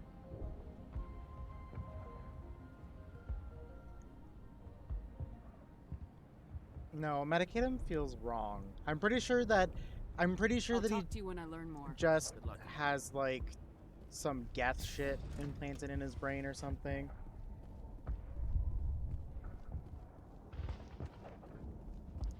Speaking of brain implants, I'm probably going to be taking another short break here in, like, 10 minutes or so. Just because I want to grab some water and another drink.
Right, okay. Exogenies.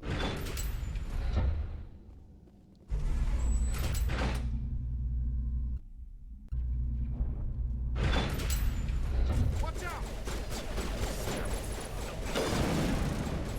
I don't know how much more I can take. Oh, not another Mako section. Wasn't exactly a big fan of the first one. And now to the Geth base. Not something an intelligent being would typically say.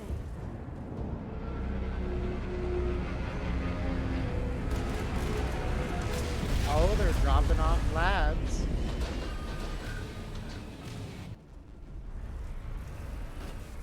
The last batch went south. What are they looking for? We are receiving a weak comm signal. I cannot pinpoint its location through the Geth interference. Yep, that's... More on the top. I still can't get a fix on it. Oh yeah. It's only been a few days. Like can't miss if you're fucking right in front of them. Did I just lose? No, that's a wheel from somebody else.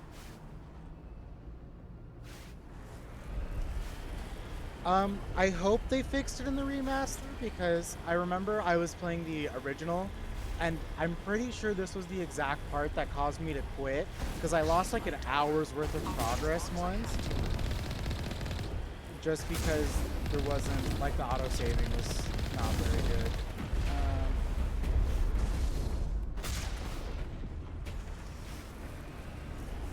Oh, you're still alive.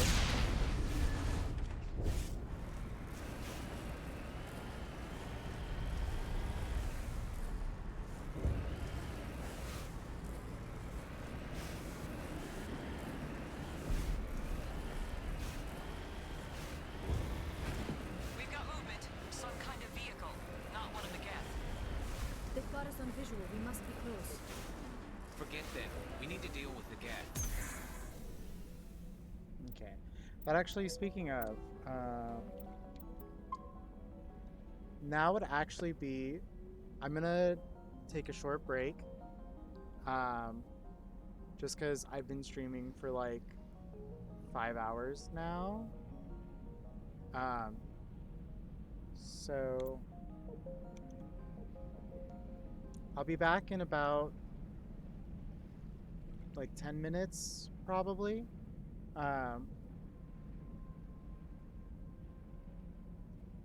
Shouldn't be too long. But yeah, I'm gonna grab some water and use the bathroom. And then back to more Mass Effect in a bit.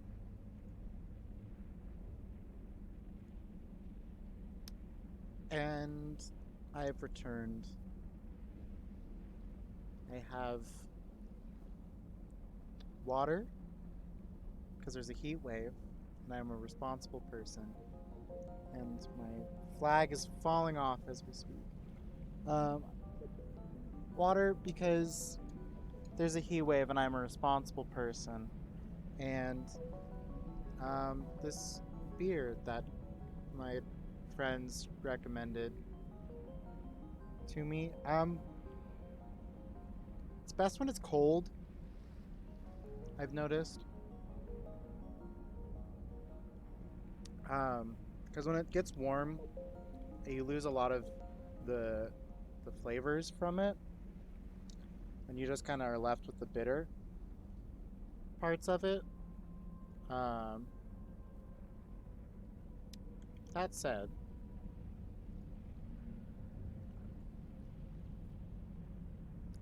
let us return. Is there we go. It's a massive effect.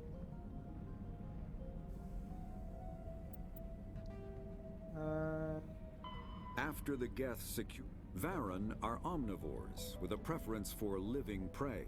Originally native to the Krogan homeworld of Tuchanka, they are, like most life from Tuchanka, savage, clannish, and consummate survivors. They are pack hunters when vulnerable prey is readily available, and become scavengers when outnumbered or outclassed. Their supreme adaptability, vicious demeanor, and rapid breeding cycle have made them ubiquitous and dangerous pests on many worlds. Virtually everywhere the Krogan have been, Varren infestations have followed, wreaking havoc with the native ecology. The Krogan have had a love-hate relationship with Varren for millennia, alternately fighting them for territory and embracing them as treasured companions. To this day, Krogan raise them as beasts of war. One of the common subgenus of Varren has metallic silver scales, leading to the rather unusual nickname, fish dogs.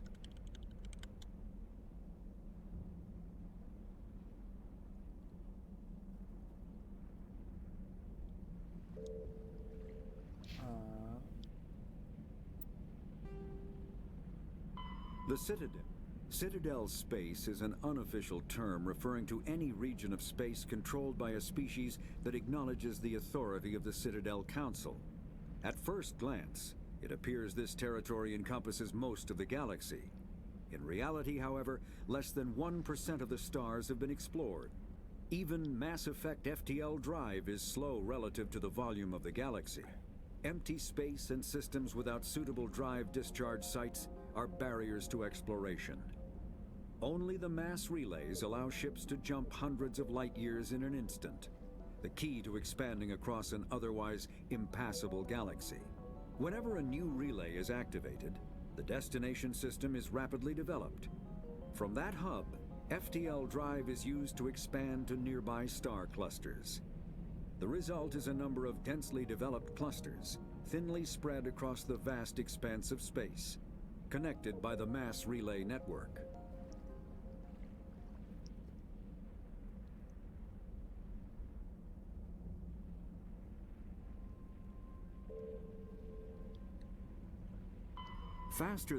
Larger warships are generally classified in one of faster-than-light drives use element zero cores to larger warships are generally classified in one of 4 weights. Frigates are small, fast ships used for scouting and screening of larger vessels. Frigates often operate in wolf-pack flotillas.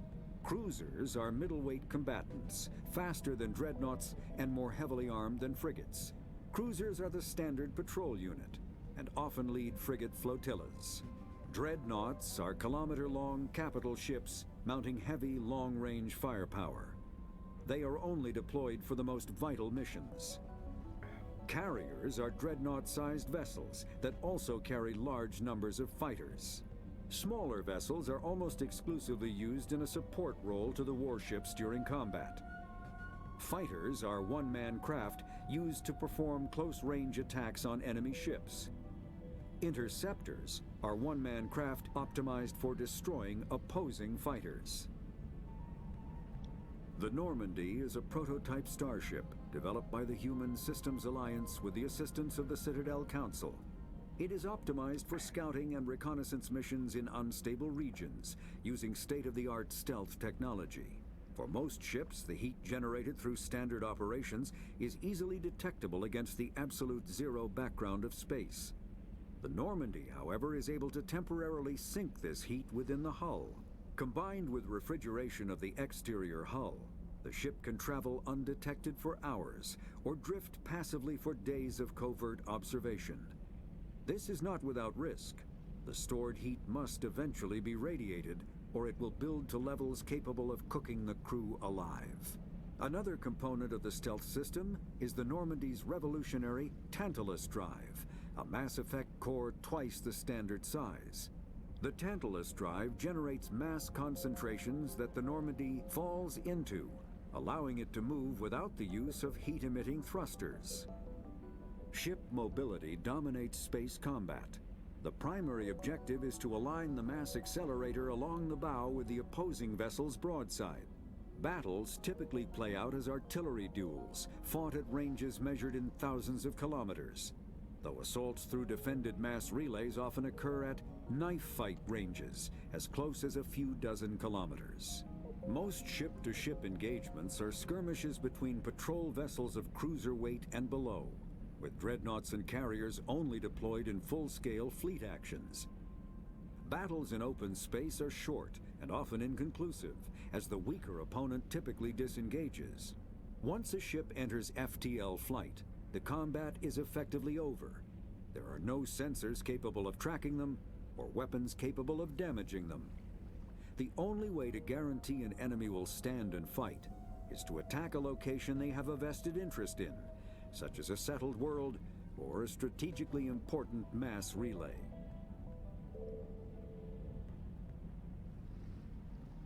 Biotics, an artificial intelligence, is a self-aware computing system capable of learning and independent decision-making. Creation of a conscious AI requires adaptive code, a slow, expensive education, and a specialized quantum computer called a blue box. An AI cannot be transmitted across a communication channel or computer network.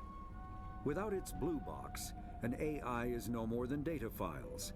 Loading these files into a new blue box will create a new personality, as variations in the quantum hardware and runtime results create unpredictable variations. The Geth serve as a cautionary tale against the dangers of rogue AI, and in Citadel space, they are technically illegal.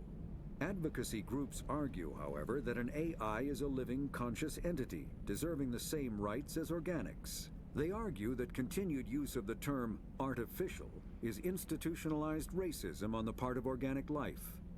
The term synthetic is considered the politically correct alternative. Huh.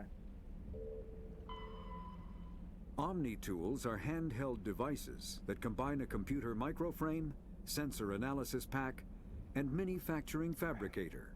Versatile and reliable, an Omni-tool can be used to analyze and adjust the functionality of most standard equipment, including weapons and armor, from a distance.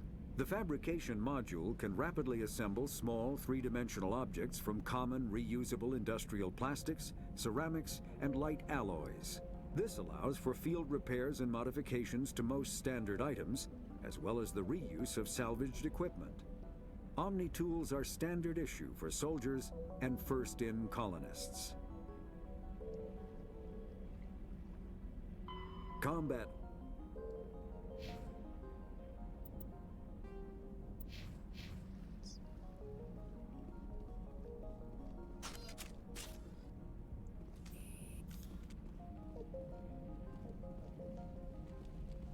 That's close enough! Relax, Jong. They're obviously not Geth. Get back, Juliana. Who are you? What do you want? Commander Shepard, I'm here to remove your Geth problem. You see? You worry too much. And you trust too easily, Juliana. I'm just glad to see a friendly face. I thought we were the only humans left on this planet. Fidan and some of the members of Zoo's Hope are still alive. I thought you said they were all dead. I said they were probably all dead. They're surviving, but the Geth really hit them hard. We know what that's like. Those damn synthetics are relentless. Are we getting close to their base? You're almost there. They're holed up in the Exogeny headquarters, just a bit further down the Skyway. Those headquarters are private property, soldier. Remove the Geth and nothing else. I'm not interested in your company's secrets. Commander, before you go, my daughter, Lisbeth, she's missing. They shouldn't waste time poking around. We could do a proper accounting of our casualties after the Geth are gone. That's my daughter you're talking about. She's still alive. I know it. Where's your daughter, Juliana? She was working in the Exogeny building when the attacks came. Oh, yeah, there were several places she could hide. For a short time. Do you know what the Geth are after? I have no idea. We certainly haven't found anything of use. Something Exogeny is keen to remind us of. We need to recoup our expenses. It's nothing personal.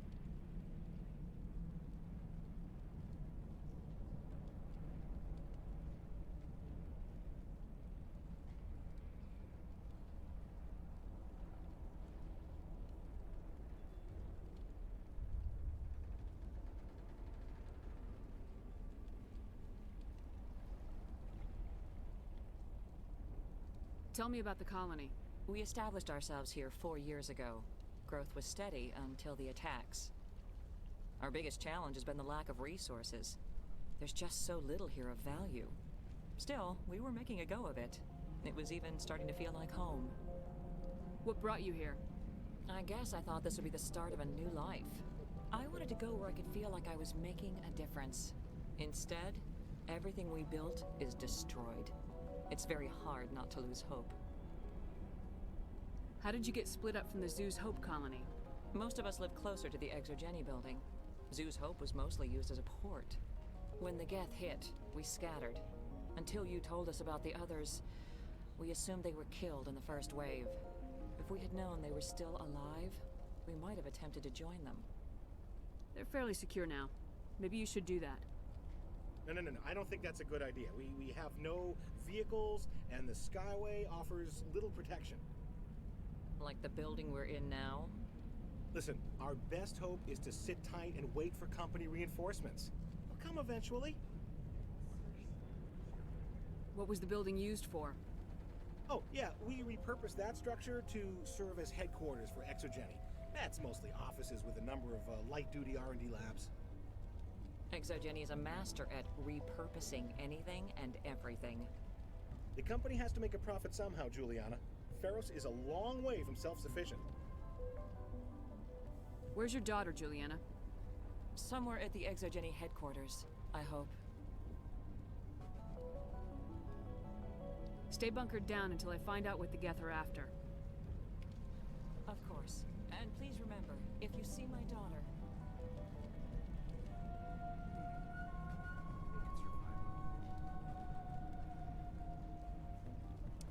How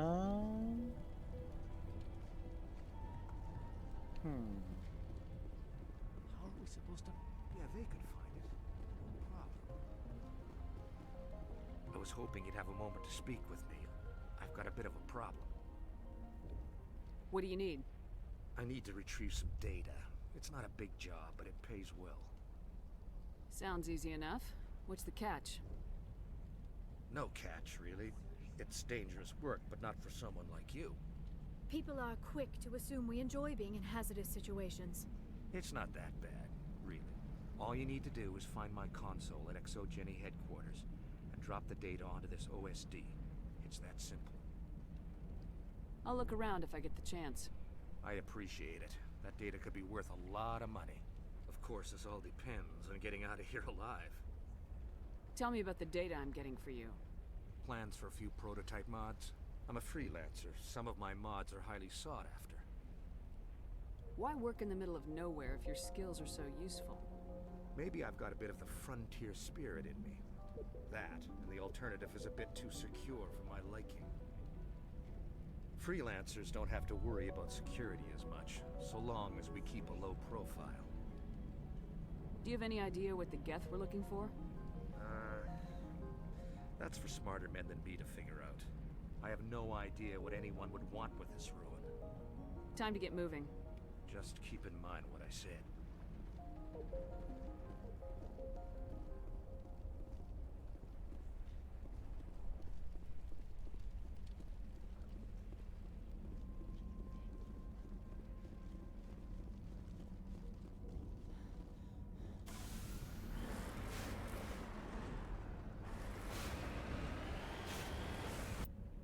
Did I save?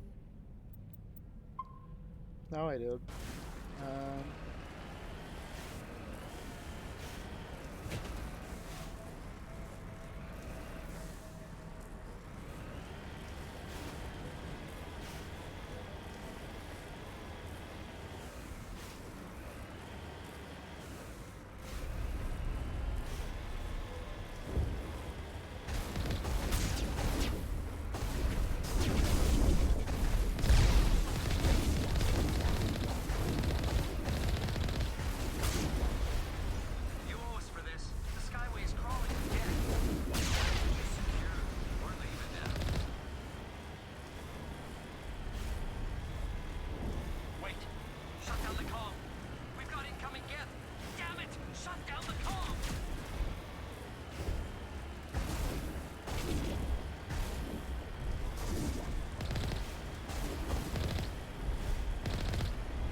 a research facility, a place of learning and knowledge.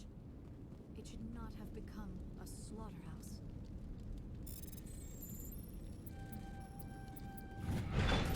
Adding.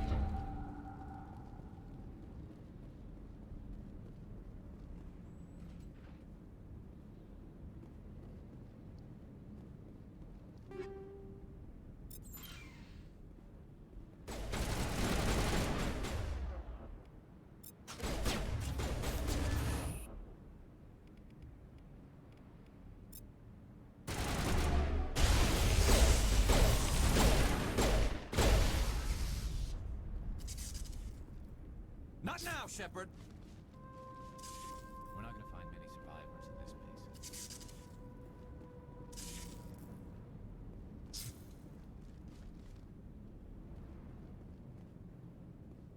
Hmm.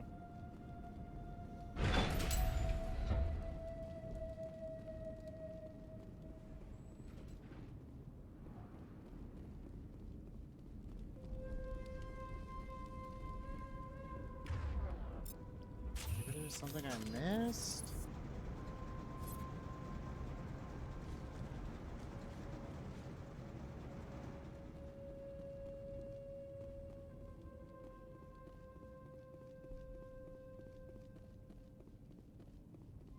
This was a research facility, a place of learning and knowledge. It should not have become a slaughterhouse.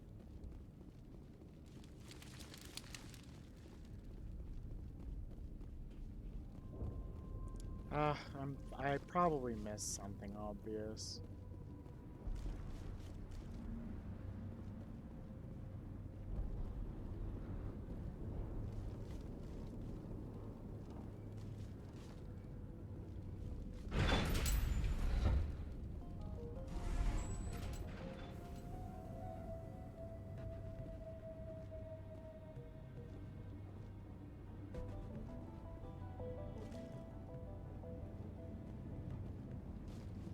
What am I missing?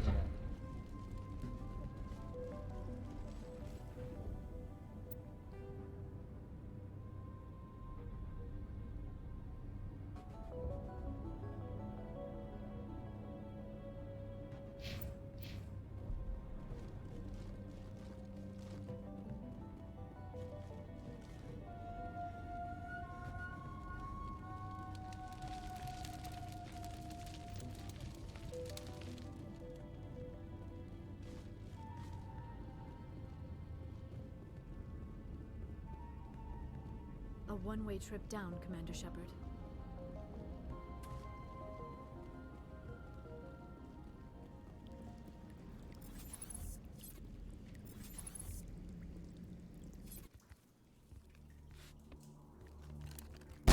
Damn it!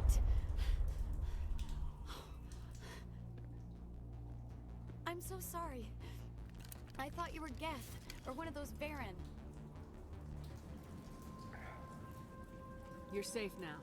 But why were you here in the first place? It's my own fault. Everyone else was running, and I stayed to back up data. Next thing I knew, the Geth ship latched on, and the power went out. I was trapped. I tried to get out, but the way was blocked. We'll get you out as soon as we find out what the Geth are after. It's not the Geth, it's the energy field they put up. They don't want anyone else getting access to the... I'm here for the Geth. It's very important that I find out what they're after. I don't know for certain, but I'm guessing they're here for the thorium. Thorium? I have never heard of such a thing. It's an indigenous life form. Exogeny was studying it. What else can you tell me? Do you know where I can find this thorium? I might be able to, but not with those Geth crawling around everywhere. Look, we need to get out of here, past that field.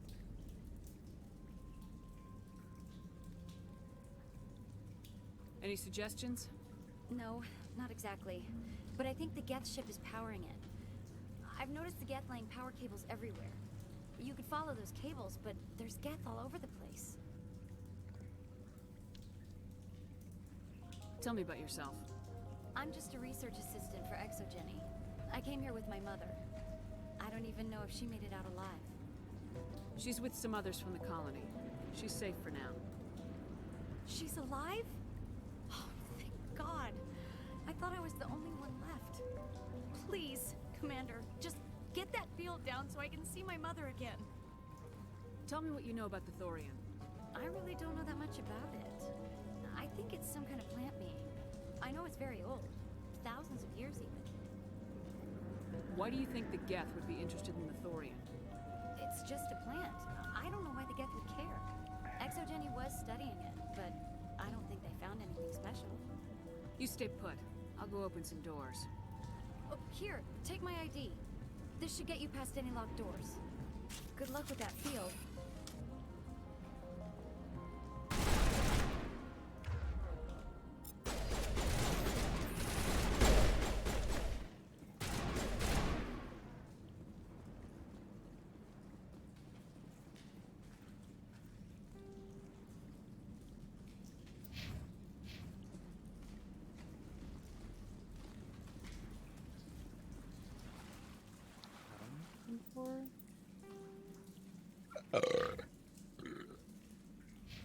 Oh, that was a louder burp than I was expecting.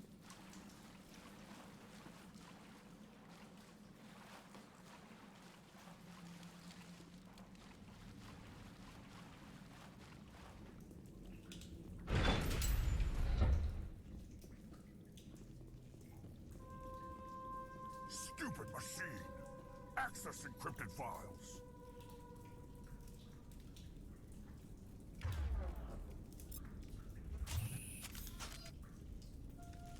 No, I don't want to review protocol.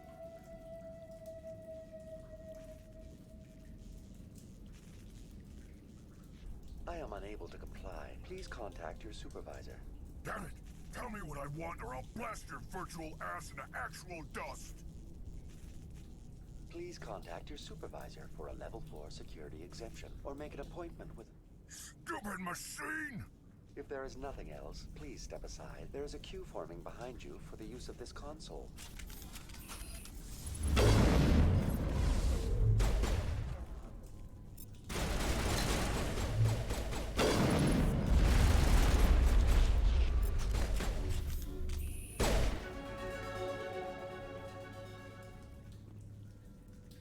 Exogeny Corporation reminds all staff that the discharging of weapons while on company property is strictly forbidden.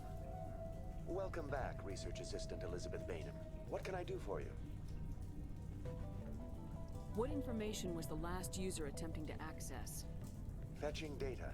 The previous user was attempting to access details on the study of subject species 37, the Thorian. The Thorian? Tell me everything you told the Krogan. I was unable to provide the previous user with any relevant data. Aside from lacking proper access, there has been no new data available on Species 37. All sensors monitoring the observation post at Zeus Hope have been inactive for several cycles.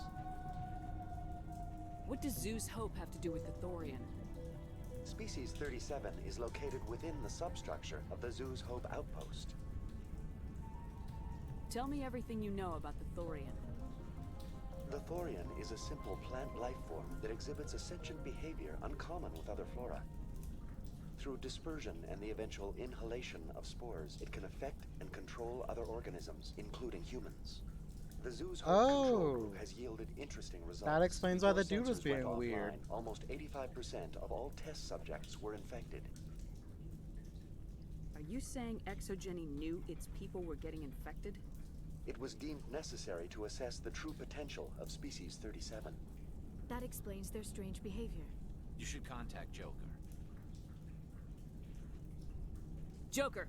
Come in, Joker! Damn it! That field's blocking us. We must find a way around the field. We must get back to Zeus Hope.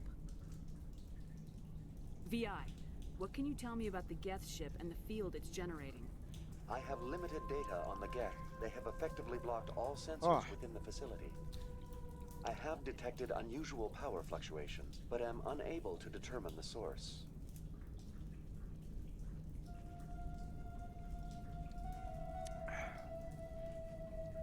What do you know about the Geth?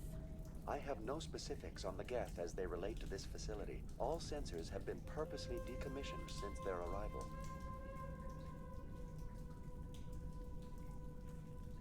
I want to know about Exogeny Corporation. Exogeny Corporation is at the forefront of human expansion in the new galactic economy, funding colonial development and securing resource rights to ensure our progress as a species. Further inquiries regarding company policy may be directed to Consumer Information Services during regular business hours. Who's in charge here? Who organized the research? All decisions about local resource analysis and acquisition are made by on-site management, deferring to the board of directors only when seasonal quotas are missed or exceeded. Individual employee records are confidential.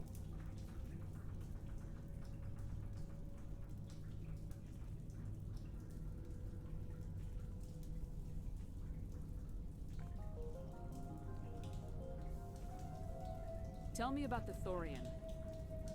Species 37 was discovered several weeks ago when a small team was infected with spores while examining ruins near the zoo's Hope outpost. The outpost was quarantined immediately, and study of the infection began. Within 21 days, 58% of colonists exhibited altered behavior. Within 28 days, 85%. Do you know how the creature controls its slaves? The will subversion manifests as intense pain if directives are ignored. The effect is severe enough that subjects are soon conditioned against even minor thoughts of rebellion. Observation suggests the Thorian views its thralls in a utilitarian way. Care is apparently taken to avoid injuring them, much as a craftsman avoids damaging his tools. As long as no action is taken against the creature's objectives, the subjects are free to pantomime a normal existence until specifically tasked with something. What's the size of this thing? The Thorian appears to be a diffused creature. Its cognitive abilities are centered in large nerve bundles, but it receives data from kilometers of meandering tendrils. We have discovered bundles approximately 1 meter in diameter, but these seem insufficient to coordinate the massive sensory potential it possesses. It may simply process such stimulation slowly, or perhaps there is a nerve cluster of a greater magnitude we have not yet encountered. Is it intelligent? Can I reason with it? The Thorian does not exhibit the focused behavior of a predator. The release of spores is an act of survival, not aggression. It does trigger advanced behaviors in the humans it enslaves, but we have yet to discover whether it recognizes or is capable of recognizing humans as more than tools. It is sufficiently alien as to defy classification at this time. Where's the center of this thing? The Thorian is present as a weave of tendrils across much of the lower surface of Feros. Observation of enslaved subjects suggests there may be key clusters that are tended by thralls. Unfortunately, direct observation of species 37 is limited, or non-existent. Please access my personal files. Elizabeth Bainham, Research Assistant, Biomedical Division, Security Level 4 exemption. You are currently under probation due to disagreements with management over established company policy. These sanctions may be lifted if your next evaluation is more agreeable. What triggered the probation? You were marked as combative about the operations of the Zoo's Hope project, specifically regarding the handling of the infected colonists. As a result, you were tasked with monitoring the safety of the colonists for the duration of the observation. That's enough for now. Going to standby mode.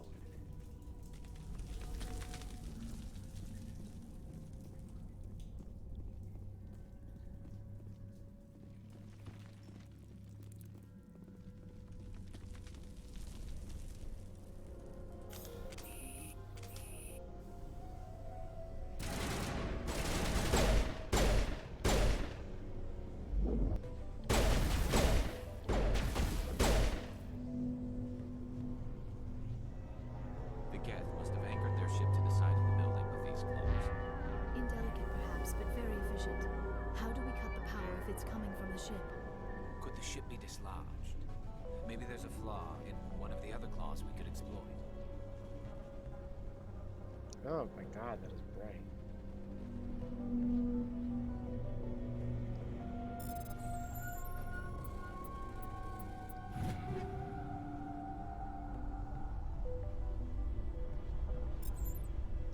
Sure, I'll take all of those.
very good at losing track of which direction I'm supposed to go.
Oh, okay.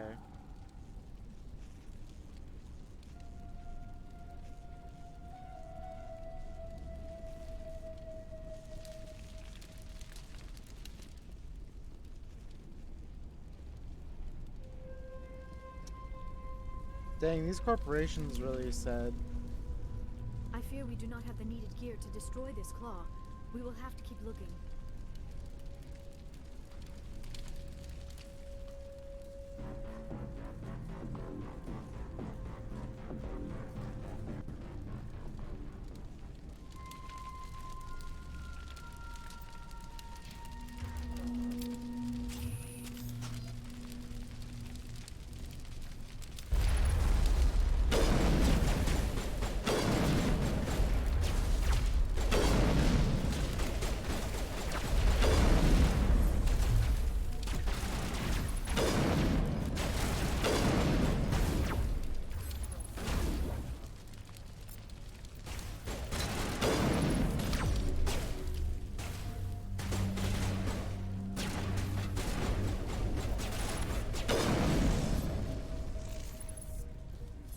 To have grappled through some sort of...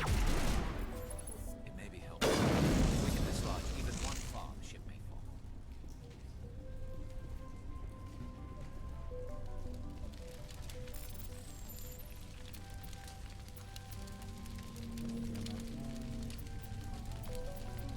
There we go.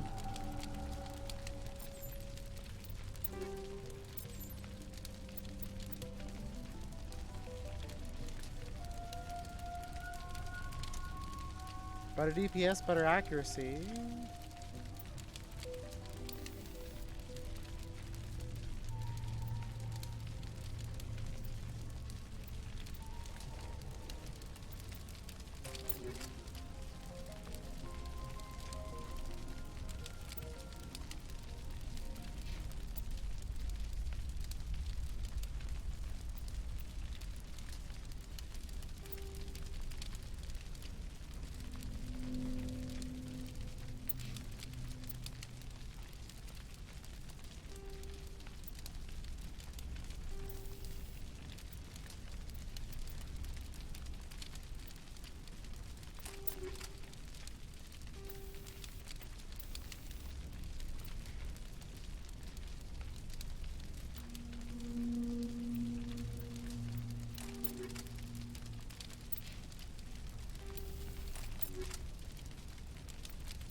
There we go, baby.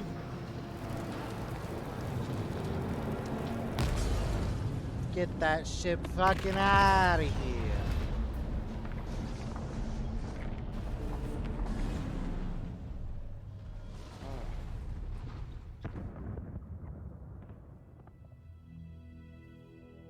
Well done. Our way out should be clear now. We can go address this thorian issue. Keep your guard up. There still might be a few Geth inside the base. I repeat, Normandy to shore party. Are you reading? Anyone there? Normandy to shore party. Come on, Commander. Talk to me. Is that you, Joker? What's going on over there? We're in lockdown here, Commander. Something happened to the colonists. They're banging on the hull, trying to claw their way inside the ship. They're freaking out. They can't do any real damage. We're on our way back. Just hold your position. Yeah, okay. Well, we'll just wait right here for you, Commander.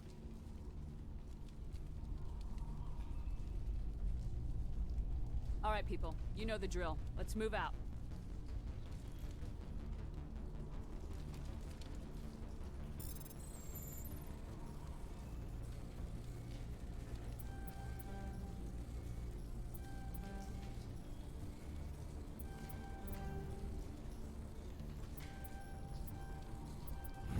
There we go.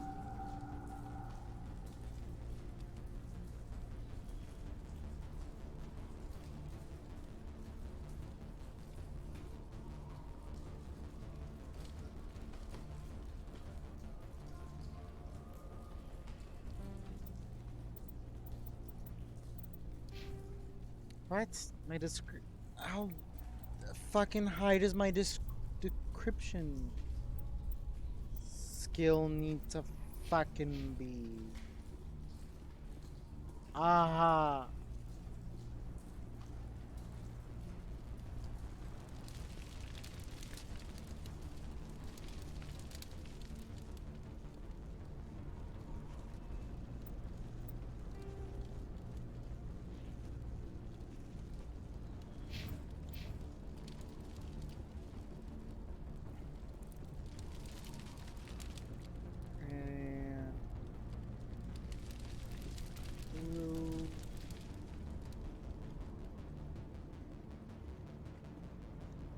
We're fucking out of here, baby. We're fucking out of here. Let's go. There you are. We should get out of here. I don't think this place is safe. I need some answers. You knew more about the Thorian than you let on. I was afraid. I wanted to stop the tests, but they threatened me. Told me I'd be next. When the Geth attacked, I stayed behind to send a message to Colonial Affairs. I tried to tell them where to find the Thorian, but the power cut before I could send the message. I never meant for this to happen. You did what you could. I'll help them if you can tell me where to find the Thorian. The Thorian is underneath Zoo's Hope, but the entrance is blocked. The colonists covered it with the freighter just before the Geth attacked. But why are the Geth after the Thorian? What could Saren want with it? Well, it does have unique mind control capabilities. That's what Exogeny was interested in. Normandy to shore party, come in. What is it, Joker? We're getting a lot of Geth comm chatter. Looks like they're headed your way. Thanks for the heads up, Joker. You heard the man. Let's move out. I'm coming with you. I might be able to help. Undo the mess I helped create.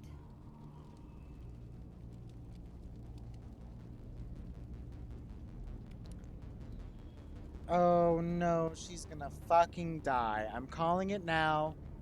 She is going to die. There's no way. There's no way that during this process, somewhere along the way, I'm gonna adjust my camera. There's no way somewhere along this process that she does not get unalived.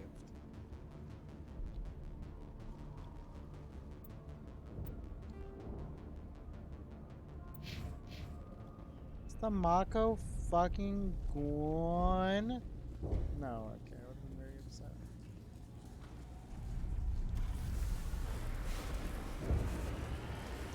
Alright, let's go.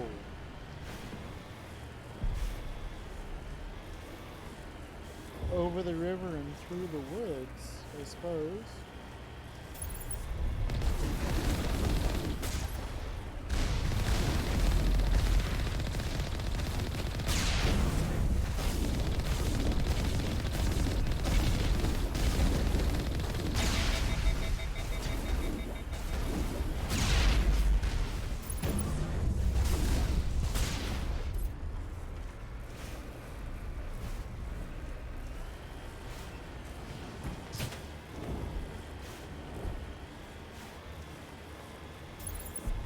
I know there's more motherfuckers down that way. There has to be, right?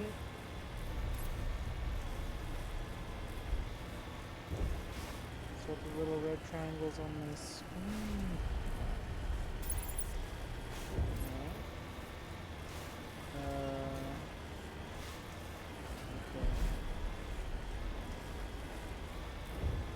Is there anybody? Is there anyone picking this up? Get away from that radio! What was that all about? This is Juliana Grade of a Feros colony. Please help us. That's my mom! Stop! Stop! They're over!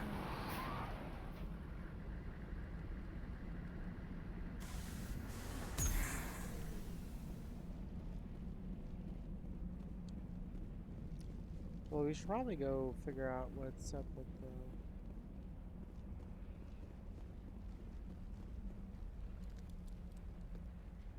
You can't do this, Jong. Everyone shut up! Let me think. What's going on? You won't get away with this. Get her out of here! Get away from her, you son of a bitch! Lisbeth! Damn it! Come out where I can see you! All of you! Uh-oh. Shepard. Damn it. I knew it was too much to hope the Geth would kill you. I found some interesting facts about you in the Exogeny database. I know it happened on a cruise. This doesn't have to end like that. We can talk this out. Nobody needs to get hurt. You don't understand. It's not that easy. Communications are back up. Exogeny wants this place purged. This is a human colony, Jong. You can't just repurpose us. It's not just you. There's something here far more valuable than a few colonists. Are you gonna tell them about the Thorian, or should I? The what? It's a telepathic life form living under Zeus' Hope. It's taking control of the colonists there. Exogeny knew all along. You won't get away with this, Jong. So you keep saying, but nobody's gonna Motherfuckers. miss a few colonists.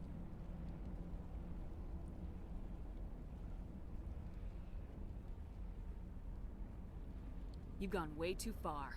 This ends now. If that's the way it has to be, heck, come on, come on!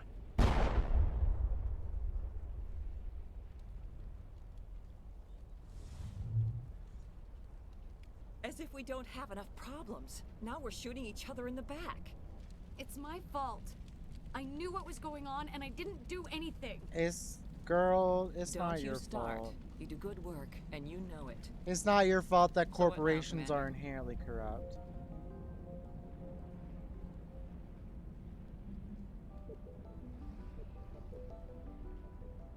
I need to find out why the Geth are after the Thorian. The colonists won't let you near the Thorian. They die first. They're under its control.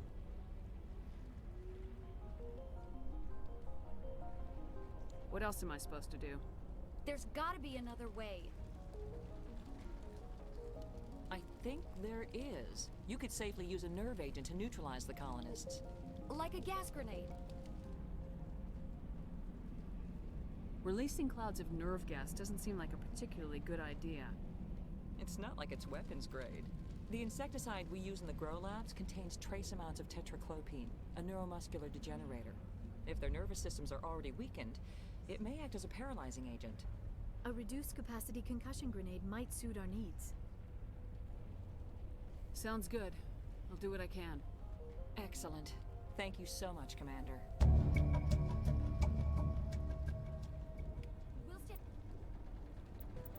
So I go to equipment, and then I go to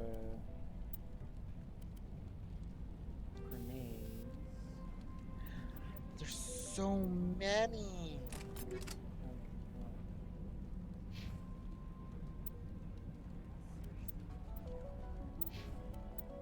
Out of your way until you clear a path.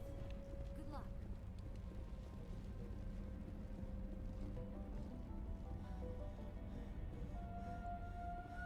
Time to go knock out a bunch of colonists and fight a plant, I guess.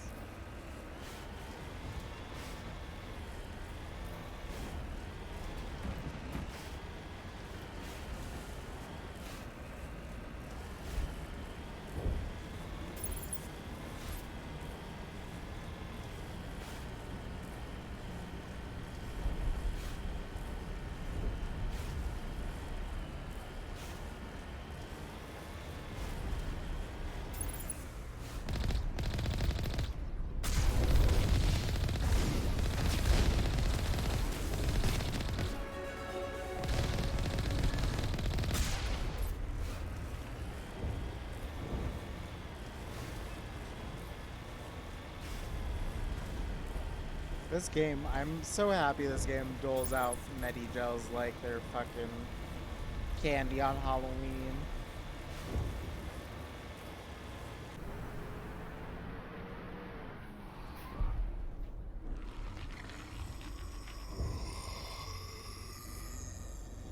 What is that?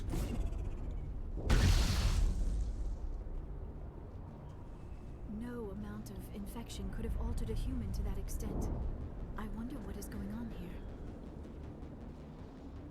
No hitting the colonists, even if the Thorian makes them fire on us. That's what the gas grenades are for. As you order, Commander Shepard.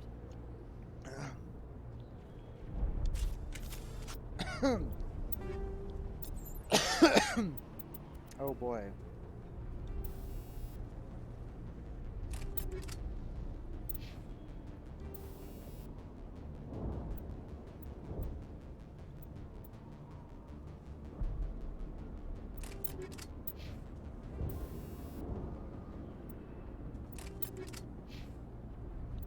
Square. I have 4 points.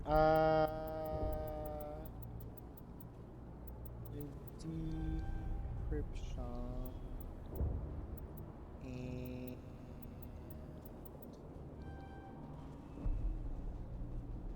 no, can I undo that? Can I undo that? Please let me undo that. I want to undo that. Guess that's permanent now. Okay.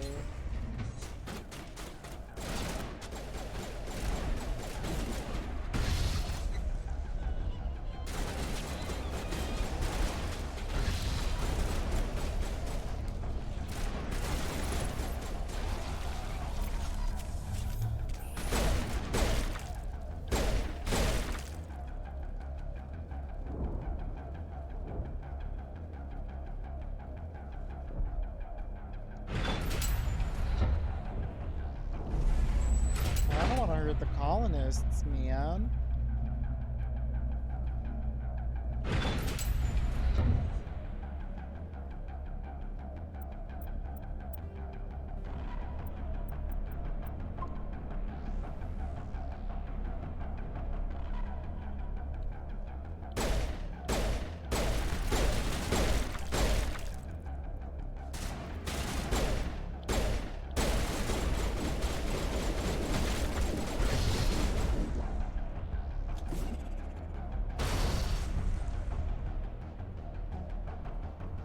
How do I get more?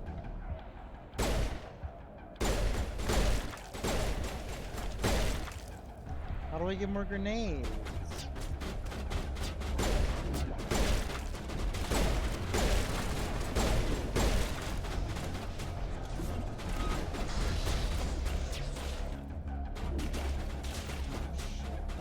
Wait, how do I get more grenades?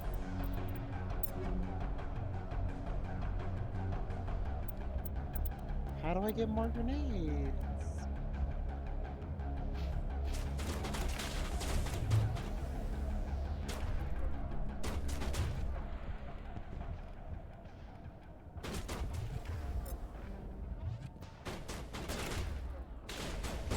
It is clear that there is a time to go the We've got to move one of those cargo pods.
Okay, so I can either...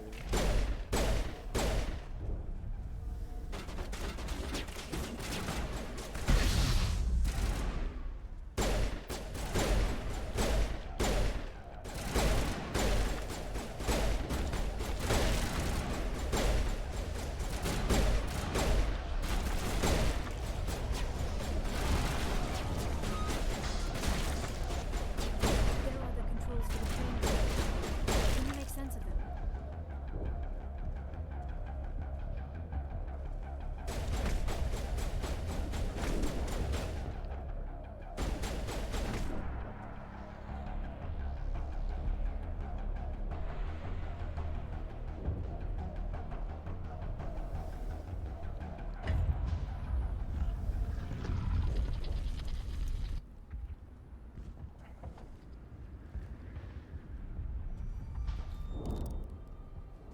I tried to fight it, but it gets in your head. You can't imagine the pain. We're supposed to Don't be their do it. leader. These people trusted me. It wants me to stop you, but I won't. I won't! Oh, not Fidan. Fidan, no. Bruh. Where did he go?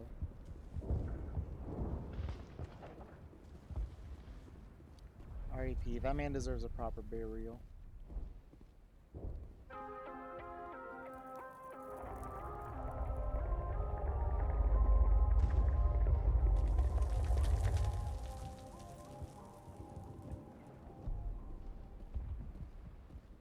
R.I.P. my man. Bye, Dan.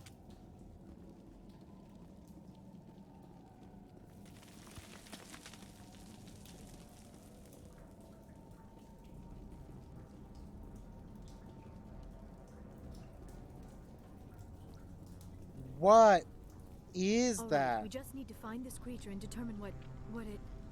That is disturbing. That does not look like any plant I've ever seen. This may be problematic. That's a plant. Really? That is a plant. We're doing that?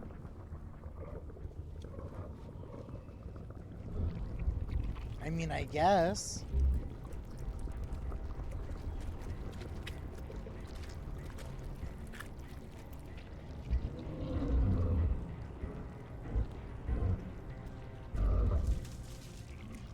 Ooh. Invaders, your every step is a transgression. 1,000 feelers appraise you as meat, good only to dig or decompose. I speak for the old growth as I did for Saren. You are within and before the Thorian. It commands that you be in awe. You gave something to Saren. Something I need. Saren sought knowledge of those who are gone. The old growth listened to flesh for the first time in the long cycle. Trades were made. Then cold ones began killing the flesh that would tend the next cycle. Flesh fairly given. The old growth sees the air you push as lies. It will listen no more. Give me what I need, and I'll strike back at the one who betrayed you. No more will the Thorian listen to those that scurry. Your lives are short, but have gone on too long. Your blood will feed the ground and its growth.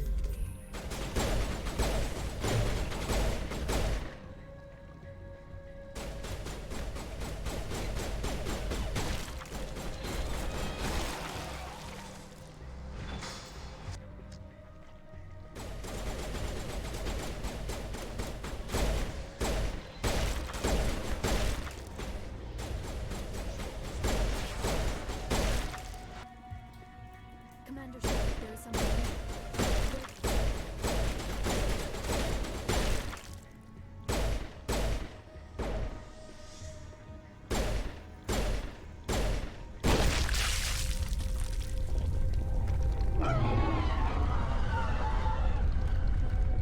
That had the desired effect, I believe.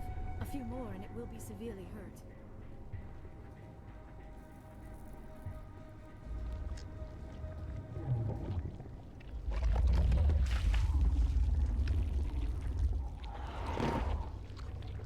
Oh, another one. Okay.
I suppose I should thank you for releasing me.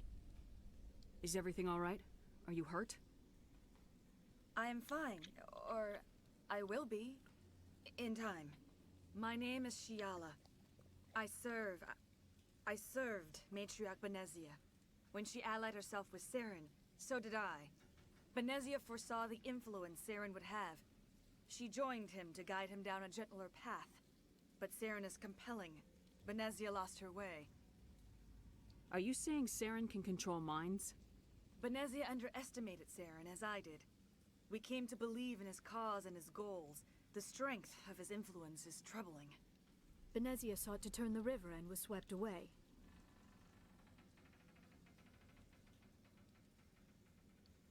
Asari matriarchs are among the most intelligent and powerful beings in the galaxy. How could one fall under Saren's control? Saren has a vessel, an enormous warship unlike anything I've ever seen. He calls it Sovereign. It can dominate the minds of his followers. They become indoctrinated to Saren's will. The process is subtle. It can take days, weeks, but in the end, it is absolute.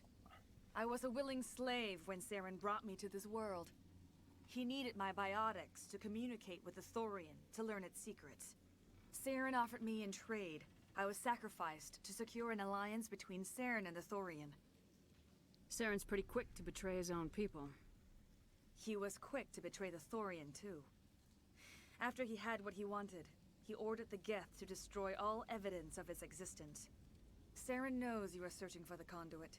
He knows you are following his steps. He attacked the Thorian so you could not gain the cipher. What's the cipher? And why did Saren need it? The beacon on Eden Prime gave you visions. But the visions are unclear, confusing. They were meant for a Prothean mind. To truly comprehend them, you must think like a Prothean. You must understand their culture, their history, their very existence. The Thorian was here long before the Protheans built this city. It watched and studied them. When they died, it consumed them. They became a part of it.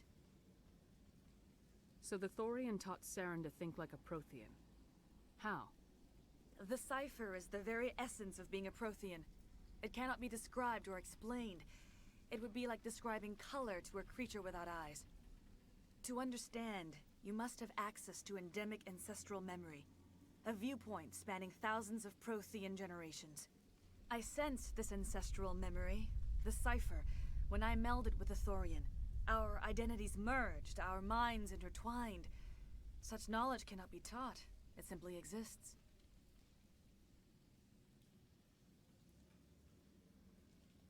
I need that knowledge to stop Saren. There is a way. I can transfer the knowledge from my mind to yours, as I did with Saren. Try to relax, Commander. Slow, deep breaths. Let go of your physical shell. Reach out to grasp the threads that bind us, one to another. Every action sends ripples across the galaxy. Every idea must touch another mind to live. Each emotion must mark another's spirit. We are all connected. Every living being united in a single glorious existence.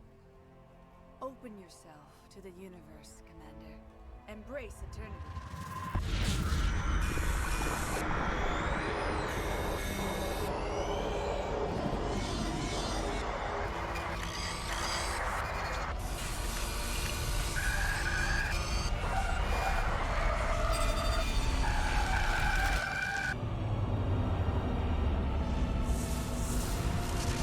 Well, this is certainly a lot to take in.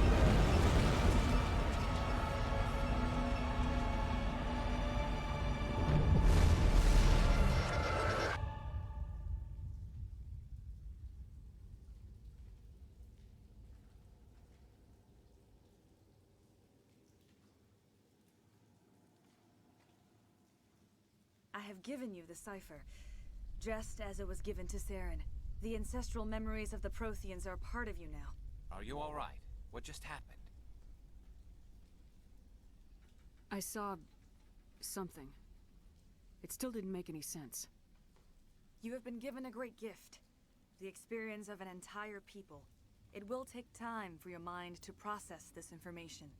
We should get you back to the ship where you can be monitored. I'm sorry if you have suffered, but there was no other way. You needed the cipher. In time, it will help you understand the vision from the beacon.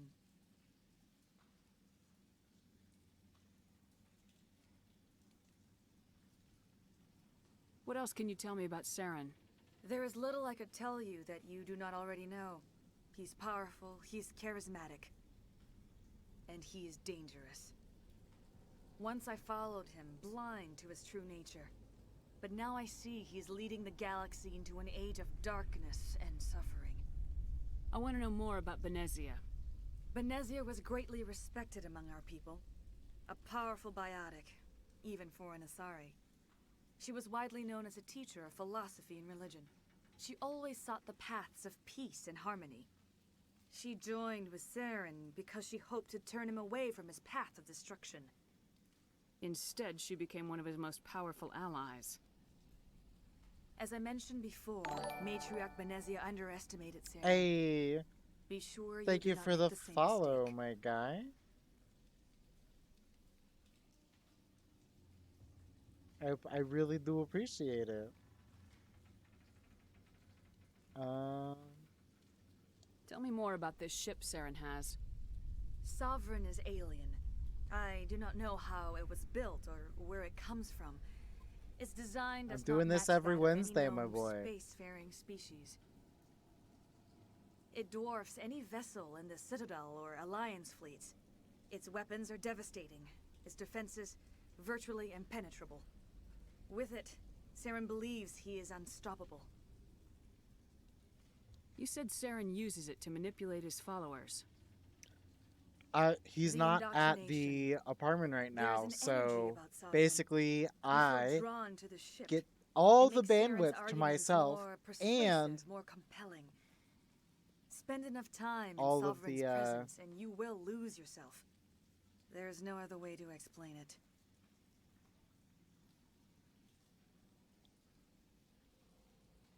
I love your emotes. I'm not gonna go out of my way to get any for a while, because holy cow, I need to be an actual streamer first. But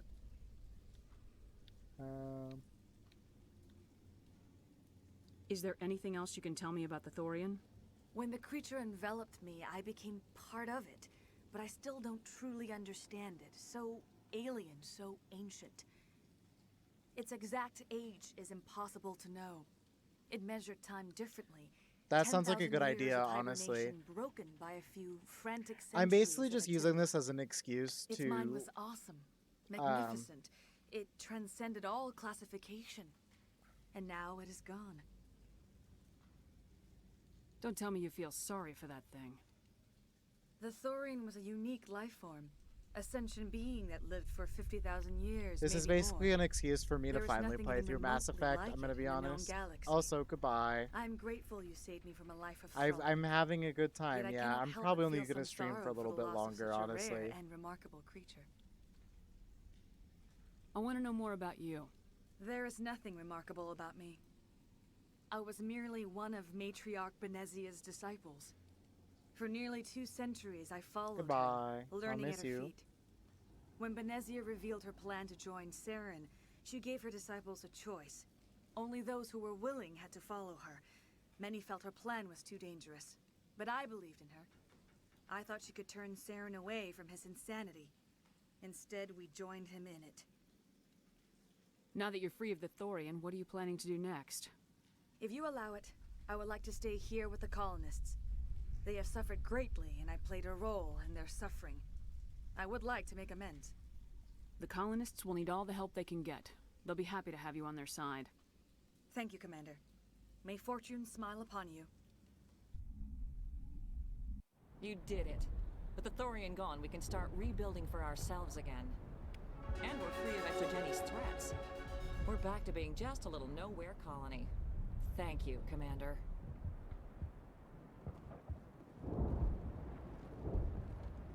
Any luck finding my workstation out in the ruins? I haven't found your workstation or data yet. Just keep it in mind while you're out there. Good luck.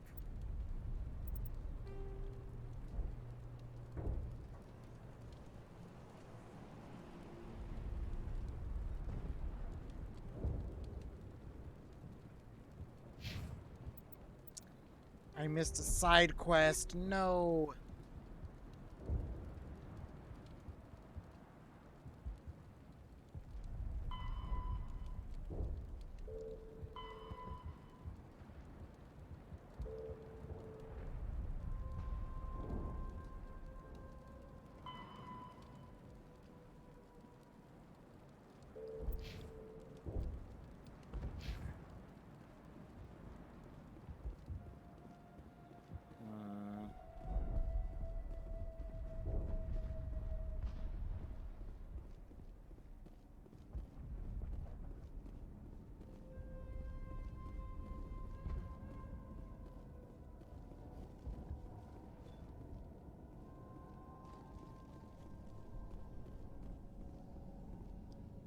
I'm gonna do a quick run to get that data. Oh, it's not gonna let me go back for the data. Fuck. Okay. I do want to go for the data.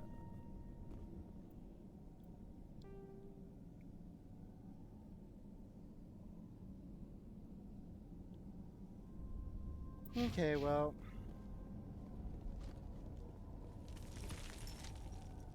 I'm sure I'll be back here eventually. Probably not. Maybe. I don't know.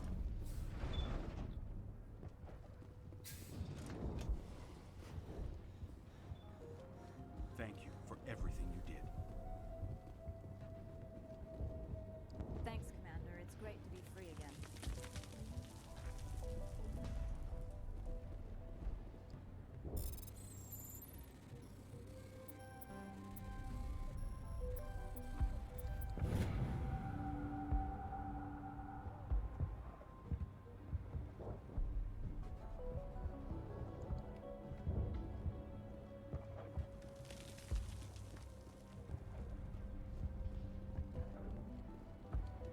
Finally, that damn thing is out of my head. I can think without pain. And with the power cells you brought, I can get this place up and running again. Thanks, Commander.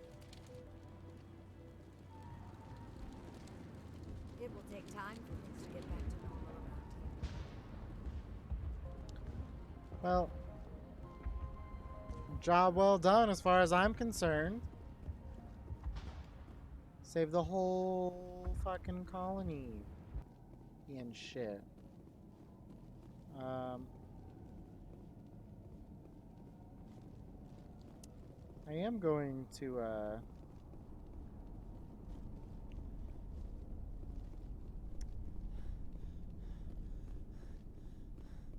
oh boy, I really have to use the bathroom.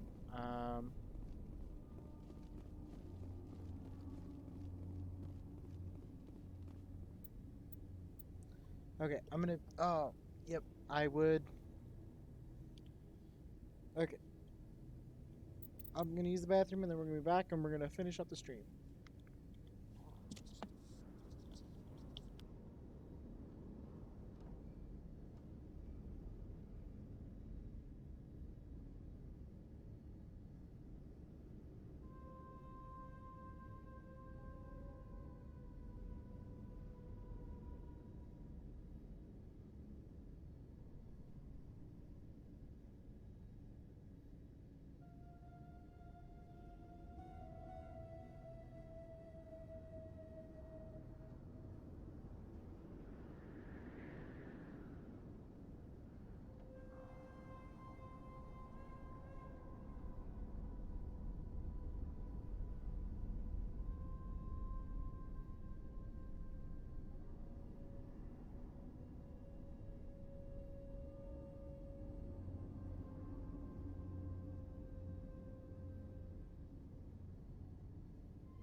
Dang, I'm practically a professional streamer.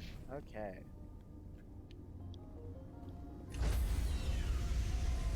Back into the Normandy we go. Stand by, shore party. Decontamination in progress. Commander, you look pale. Are you suffering any ill effects from the cipher? The cipher shook me up a bit. I might be able to help you. I am an expert on the Protheans. If I join my consciousness to yours, maybe we can make some sense of it. Do it. Hurry. We don't have much time. Relax, Commander. Embrace eternity.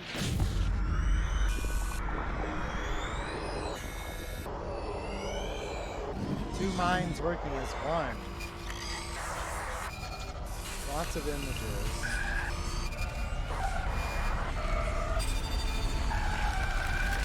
That was incredible. All this time, all my research, yet I never dreamed. I am sorry. The images were so vivid. I never imagined the experience would be so intense. You are remarkably strong-willed, Commander. What you have been through, what you have seen, would have destroyed a lesser mind. Did you see anything? The beacon on Eden Prime must have been badly damaged. Large parts of the vision are missing. The data transferred into the commander's mind is incomplete. You must have seen something. I was able to interpret the data relayed through your vision. What was there, at least. But something was missing. Saren must have the missing information. Maybe he found another beacon. If we can find the missing data from your vision, I can... oh. I am sorry. The joining is exhausting. I should go to the medical bay and lie down for a moment. Dr. Chalkwash should take a look at you. That will not be necessary. I just need some rest. Somewhere quiet. You sure it was the joining? I feel fine. Your role in our communion is passive. I am the one who must submerge myself in your mind, drown myself in your thoughts. It is more difficult than it looks. The human subconscious instinctively resists the joining, Commander. A strong personality like yours makes it even harder. We're done here. Dismissed. I've sent off the Feros report, Commander. You want me to patch you through to the Council?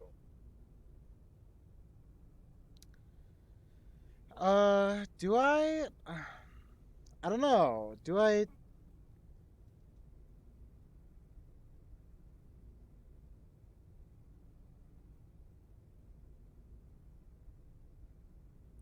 I don't know if I patch myself through. Like, I could.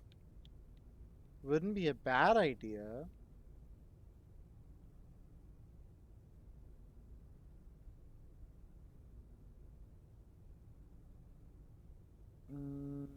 No. Don't bother. Aye, aye, ma'am. No, after the next one. The next one, I feel like we'll have enough information after the next main quest. I don't know. Yes, Commander? Speak freely, Presley. I trust you, Commander. If you think they belong here, then so do I. Carry on, Presley. Yes, ma'am. I have a feeling I'm not going to get any new information out of him for a long time. Joker, however, he might have some new shit to say. You have new shit to say? Hey, Commander, next time we touch down, let's try not to park the ship in a colony of mutant zombies. Just thinking out loud here.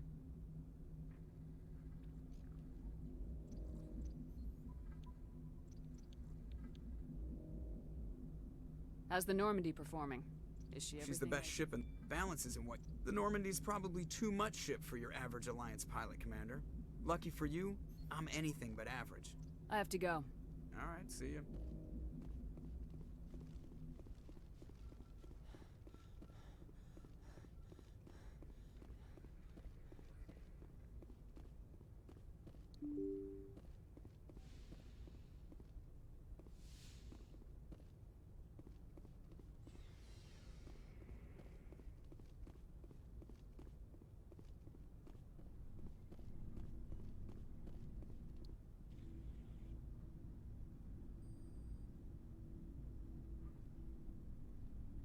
Do you have some time to talk now, Commander? Let's hear it, Lieutenant. I'm always open to my officers. We've played it pretty close to the book so far, but we're a long way from backup. We've got some tough calls to make. Tough calls, I'm he's just saying. Try to leave yourself a way out. I've seen what cutting corners can do, and I'd hate to have that happen to you, Shepard. Commander.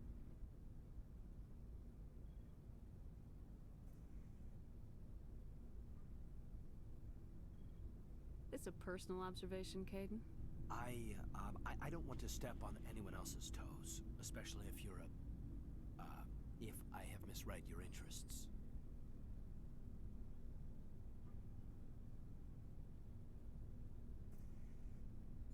All right, Alenko. Off the record, permission to speak candidly, cross my heart and hope to die. What are you talking about? Dr. Tassoni, ma'am. There's a lower deck rumor that she's, interested in you, as more than a source of Prothean data. She's a very interesting lady, to my, tastes, but, I never claimed to be big on alien culture.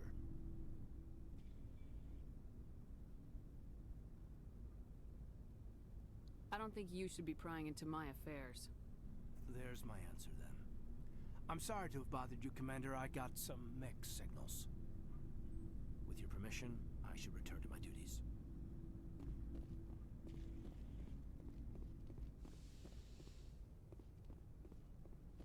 Do you have anything new to say? Yes, Commander? Is there something you need? How well do you know the Lieutenant? I'd never worked with him before this mission. Tends to keep to himself, though. Maybe because of the headaches. Yeah. It's not easy being I should an elf. go. Goodbye, Commander. Nothing new.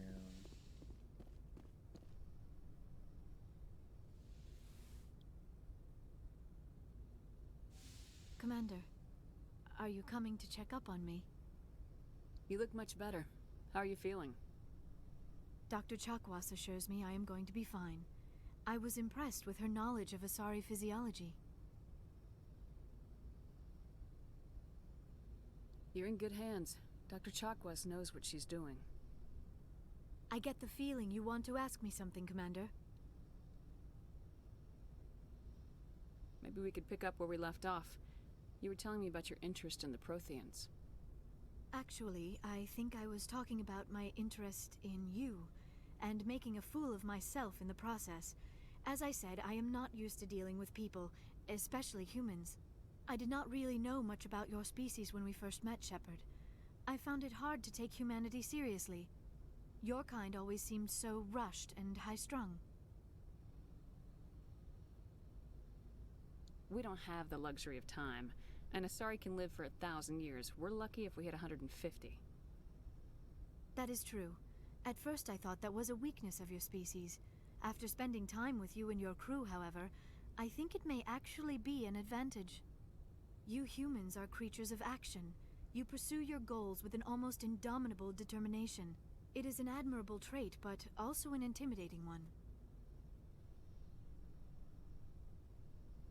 You're scared of us? Unfortunately, the rest of the galaxy sees humanity as something of a bully. You run over anyone in your path to get what you want. It is up to people like you to change their minds, Shepard. Why me? There is a reason the Council chose you to become a Spectre. They saw something special in you. The best of what humanity has to offer. I looked into your history. I know what happened on Akuz. The fact that you survived shows a remarkable strength.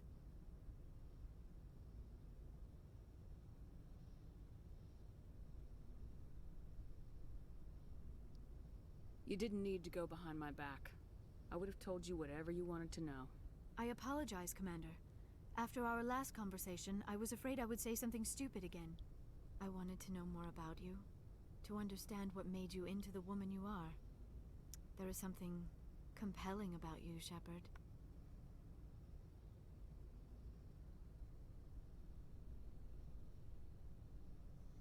I don't know. I don't wanna be mean to her. She's nice, but I don't wanna like accidentally romance her. You're interested in me because of my visions. You just want to know more about the Protheans. I admit, your connection to the Protheans had something to do with my initial interest, but it has grown beyond that. You intrigue me, Shepard. but I was not sure if it was appropriate to act on my feelings. I thought there might already be a relationship between you and Lieutenant Alenko.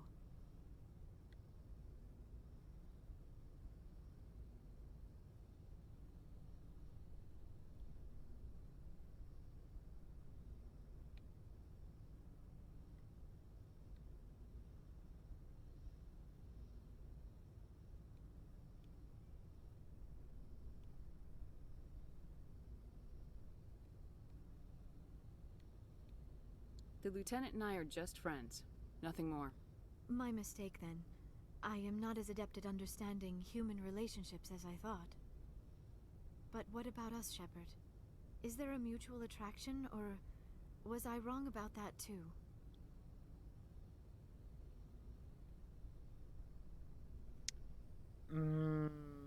No, I just... I'm not interested in you in that way, Liara. This is very embarrassing for me, Commander. Please, let's talk about something else.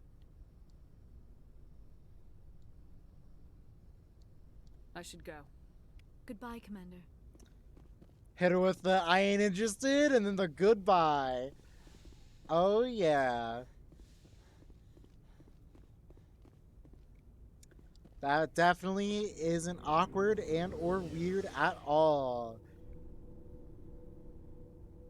Nuh-uh. No siree.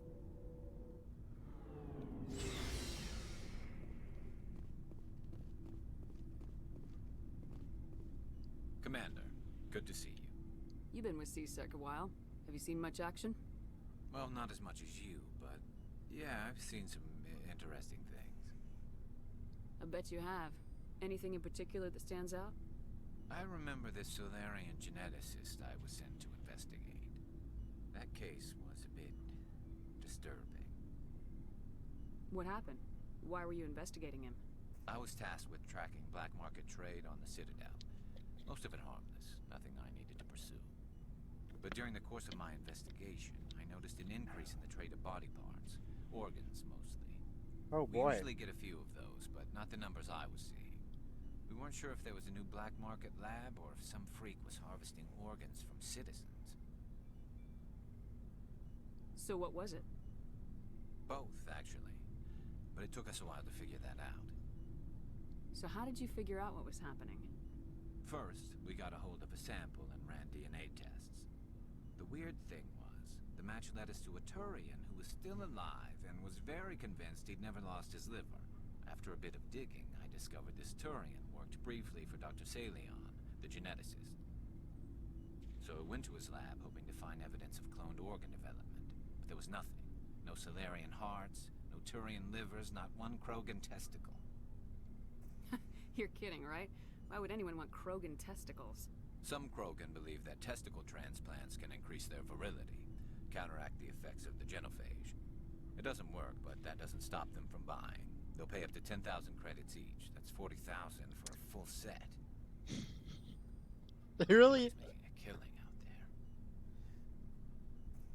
They really said the Krogan have 4 testicles. Interesting. What'd you do about the geneticist? I brought in some of his employees for interrogation to see if I could get them to talk. While I was interviewing one of them, I came across something suspicious. You mean threatening? Was that really necessary? Maybe, maybe not. Either way, it paid off. One of my detainees started bleeding profusely during the interview.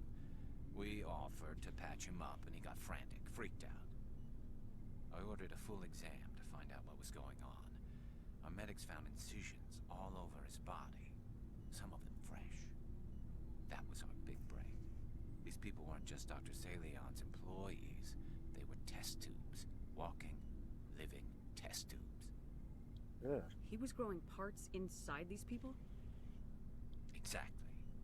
He cloned their organs right inside their own bodies. Then he harvested them and sold them off. Most of the victims were poor. He'd pay them each a small percentage of the sales, but only if the organs were good. Sometimes an organ wouldn't grow properly, so he'd just leave it in them. Most of them were a mess, but only on the inside, hidden so nobody could see it. I hope he got what he deserved. That's the worst part. We never caught him. Why not? What the hell happened? He ran, blew his lab, grabbed some of his employees, and headed for the nearest space dock. By the time I found out, his ship was already leaving. He threatened to kill his hostages if we tried to stop him. But you went after him anyway, right? I ordered Citadel Defense to shoot him down, but CSEC headquarters countermanded my order. They were worried about the hostages, worried about civilian casualties if the ship was destroyed so close to the Citadel. I told them those hostages were dead anyway. He just used them to make more organs. But they wouldn't listen. Well, you can't get them all. No, but letting him get away like that. All they had to do was disable that ship, stop him from running. Maybe the hostages die, maybe they don't, but at least we stopped the bastard responsible for it all. If you don't care about the fate of those hostages, then you're no better than he is. You're just a terrorist with a badge. Yeah, maybe you're right. It doesn't make it any easier, but I see your point. Just wish I could have stopped him. That's all. Do you have any idea what happened to Dr. Salian? I sent out feelers from time to time, hoping to find something. I thought I'd found him a while back. He changed ships and changed his name to Dr. Hart, his idea of a joke, I guess. I told the military, but they weren't convinced it was him. I got the transponder frequency for his new ship, but I just can't get anyone to check it out. I'll check out the coordinates when I get a chance. I was hoping you'd say that. But Commander, take me with you when you go. If it's Salion, I want to be there when you find him. Huh. Commander? What's your opinion of the last mission? Gotta admire those colonials. That's about the worst place for a colony I've ever seen. Given the option, I'd get the hell out of Dodge. Do you have a few minutes to talk? One-on-one? Sure. I was just watching some mail from home. Oh, before I go, we saw Caden in a news vid about the Normandy. He's cute. Later, sis. Let's pretend this never happened.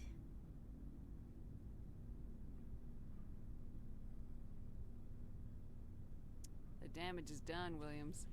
Oh, shoot me now. One of my sisters. That's Sarah, the youngest. What's up? You didn't come by to eavesdrop on family mail. Your family seems to be important to you.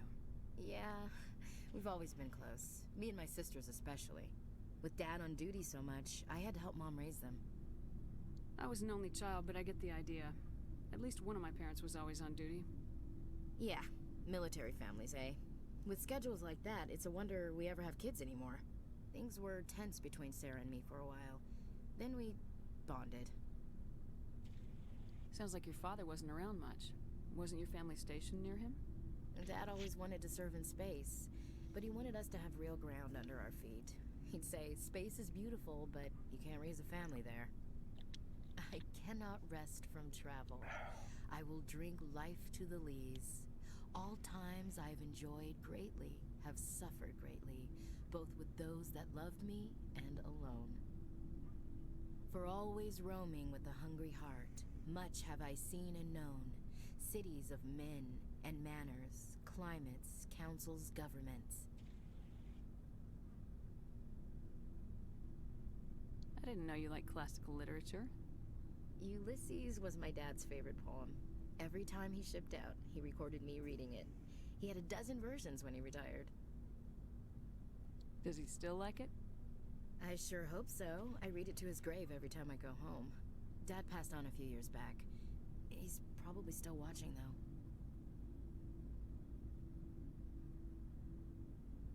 I thought you said he was dead. You know, from heaven, wherever that is. That's not a problem with you, is it? That I believe in God? Everyone has the right to believe what they want. Says so in the Alliance Charter, only with fancier words. I'm glad you're open-minded about it. I've met a few people who are really weirded out by my faith.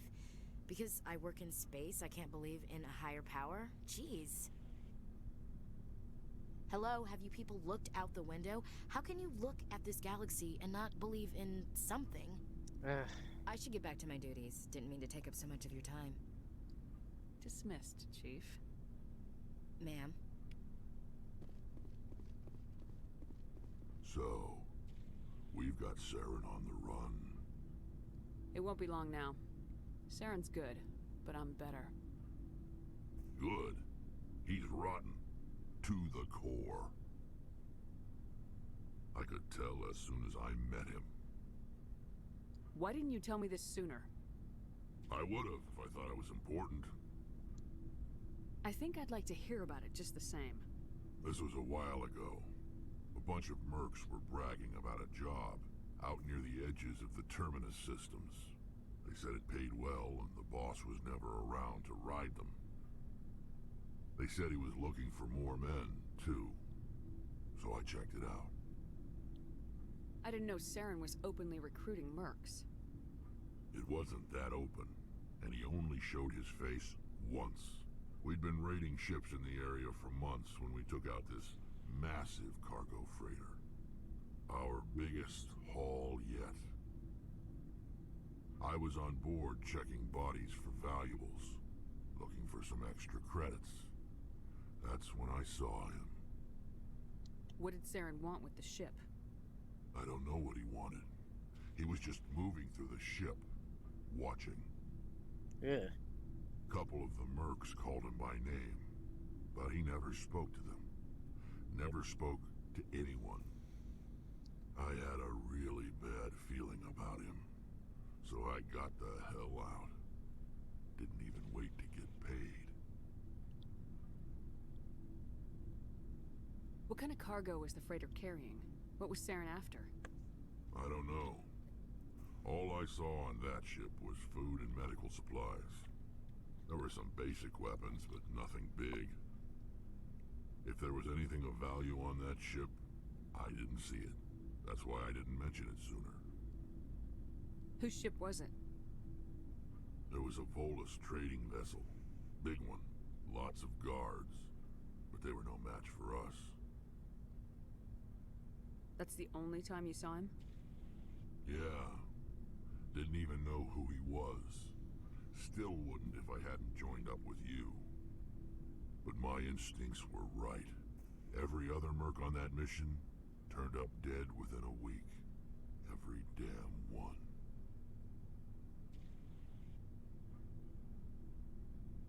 Are your people really dying? We're sure we're too spread out. None of us are interested in staying in our own system. So long, Rex. Shepard. Huh. That's... Dang. All those mercenaries just died. Shepard, I'm glad you're here. Good to see you smiling again, so to speak. I'm sleeping much better now. I guess I'm getting used to how quiet your ship is. I still think a lot about my pilgrimage, though. I know Saren's our top priority, but with all the worlds we go to, I was hoping to find something to bring back to the flotilla. We've still got a long way to go. You'll find something to take back. Yes, but it cannot just be some derelict ship my people can use for salvage. It has to be more than that. There's a lot expected of me. What's so special about you? It's my father. He's the senior member of the Admiralty Board. He's one of only 5 people who can overrule the decisions of the Conclave for the good of the migrant fleet. My father is responsible for the lives of 17 million people. Our entire race is in his hands, and I'm his only child. That must be tough on you. My people place a high value on family and ancestry. There's an unspoken expectation that I'll live up to my father's example. Everyone's waiting for me to do something great on my pilgrimage. Something that will forever change our lives for the better. If I don't, it's like I failed, and that reflects badly on both me and my father.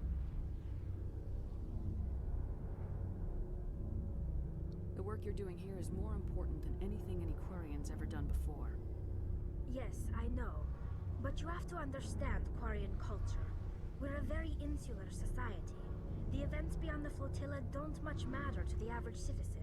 Our greatest dream is that one day we'll return to our homeworld and drive out the Geth. But even if we stop Saren, that's not going to happen. That feels like foreshadowing. There's still millions of Geth behind the veil. Until they're gone, our exile will continue. What would you need to bring back to make everyone happy? Something that would help us better understand the Geth. They've changed significantly since the exile. They've continued to evolve. We've done our best to study them, but it's not easy. They're very reclusive.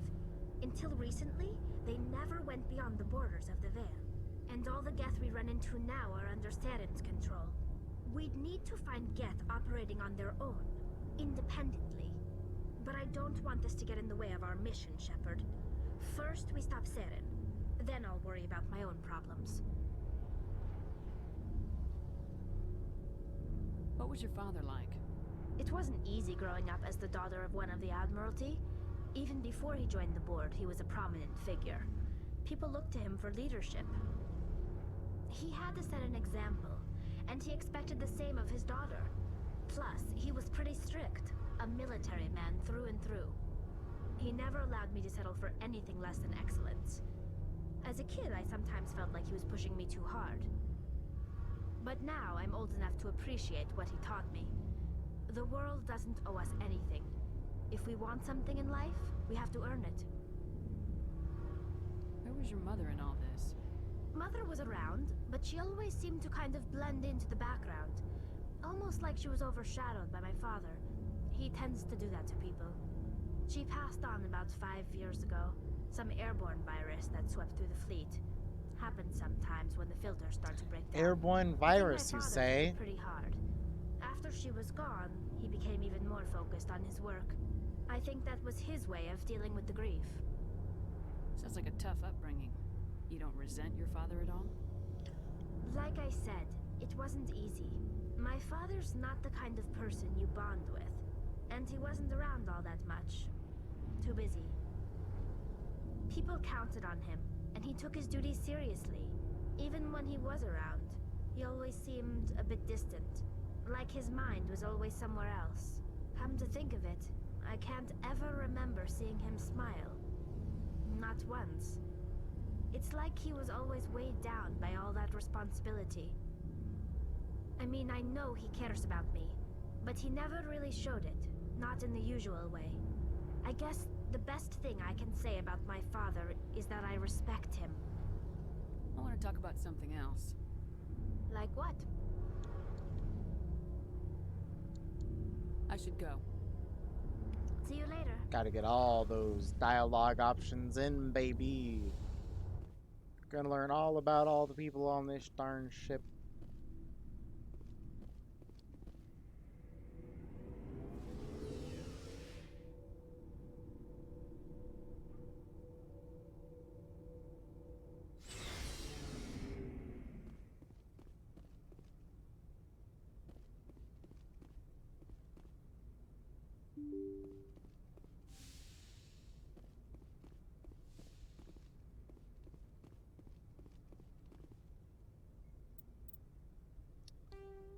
Okay.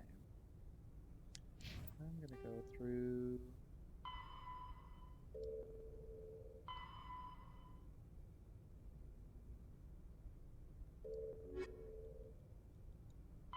Faster than... Sovereign is the flagship of the rogue Spectre's Saren. An enormous dreadnought larger than any other ship in any known fleet, it is crewed with both Geth and Krogan. At 2 kilometers long, its spinal-mounted main gun is likely capable of penetrating another dreadnought's kinetic barriers with a single shot. How Saren acquired this incredible warship is unknown. The prevailing opinion is that Sovereign is a Geth construct, while others believe it is a Prothean relic. Its design, however, hints at a more alien and mysterious origin. The attack on Eden Prime demonstrated Sovereign's ability to generate mass effect fields powerful enough to land on a planetary surface. This implies it has a massive Element Zero core and the ability to generate staggering amounts of power.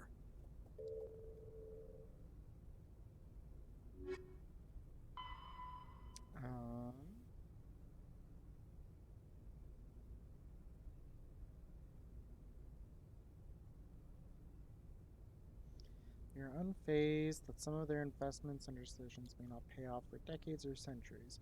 Matriarchs can seem to make incomprehensible decisions, but their insight is evident when their carefully laid plans come to fruition. In interstellar relations, this long view manifests in an unspoken policy of centrism. The Asari instinctively seek to maintain stable balances of economic, political, and military power. Traditionally, the Asari spread their influence through cultural domination and intellectual superiority. They invite new species of advanced development to join the galactic community, knowing that their ideals and beliefs will inevitably influence the existing culture. The Astari military resembles a collection of tribal warrior bands with no national structure.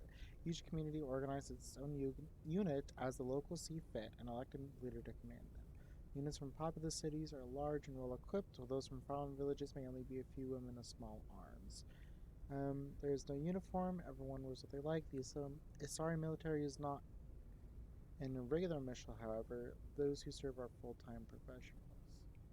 The average Asari huntress is in the maiden stage of her life and has devoted 20 to 30 years studying the martial arts. Asari choose to be warriors at a young age, and their education from that point is dedicated to sharpening the mind and body for the sole purpose. When they retire, they possess an alarming proficiency for killing. Huntresses fight individually or in pairs depending on the tactics preferred in their town. One-on-one, a huntress is practically unbeatable, possessing profound tactile insight and a hunter's eye, and a dancer's grace and alacrity. I have no idea. Biotics are common enough that some capabilities are a requirement to be trained as a huntress. The lack of biotic talent excludes a young Asari from military service. While fluid and mobile, Asari can't stand up in a firestorm the way a Krogan, Turian, or human could. Since their units are small and typically lack heavy armor and support weapons, they are almost incapable of fighting a conventional war, particularly one of a defensive nature. So Asari units typically undertake special operation missions like an army of ninja. They are adept at ambush, infiltration, and assassination, demoralizing and defeating their enemies through intense, focused guerrilla strikes. As the popular Turian saying puts it, the Asari are the finest warrior in the galaxy. Fortunately, there are not many of them. The pantheistic mainstream Asari religion is Sari, which translates roughly as all is one. Faithful agree on certain core truths. The universe is a consciousness, and every life within it is an aspect of the greater whole, and death is a merging of one's spiritual energy back into the greater universal consciousness. Sariists don't specifically believe in reincarnation. They believe that spiritual energy is returned to the universal consciousness upon death and will eventually be used to fill new mortal vessels. Sari became popular after the Asari left their homeworld and discovered their ability to meld with nearly any form of life. This ability is seen as proof that all life is fundamentally similar.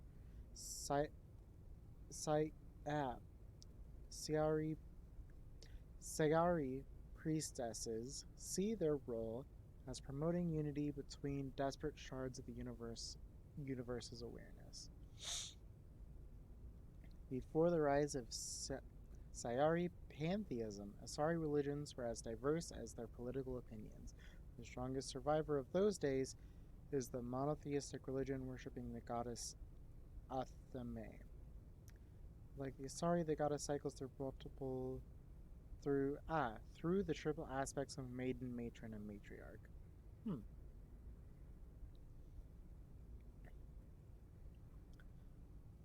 The Turian homeworld, Palaven, has a metal poor core generating a weak magnetic field and allowing more solar radiation into the atmosphere.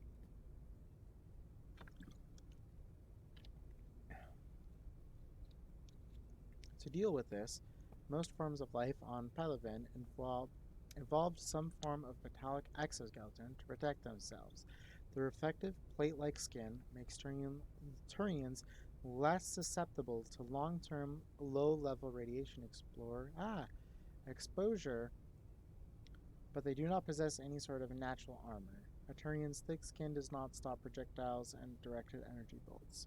Although life on Palaven is carbon-based and oxygen-breathing, it is built on dextro amino acids. This places the Turians in a distinct minority on the galactic stage. The Quarians are the only other known sapient dextroprotean race.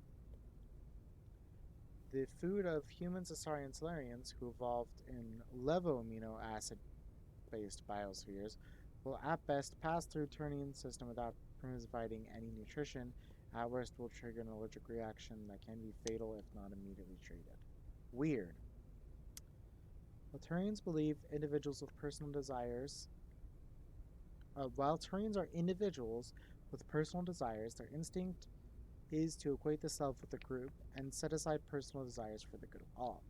Turians are taught to have a strong sense of personal accountability.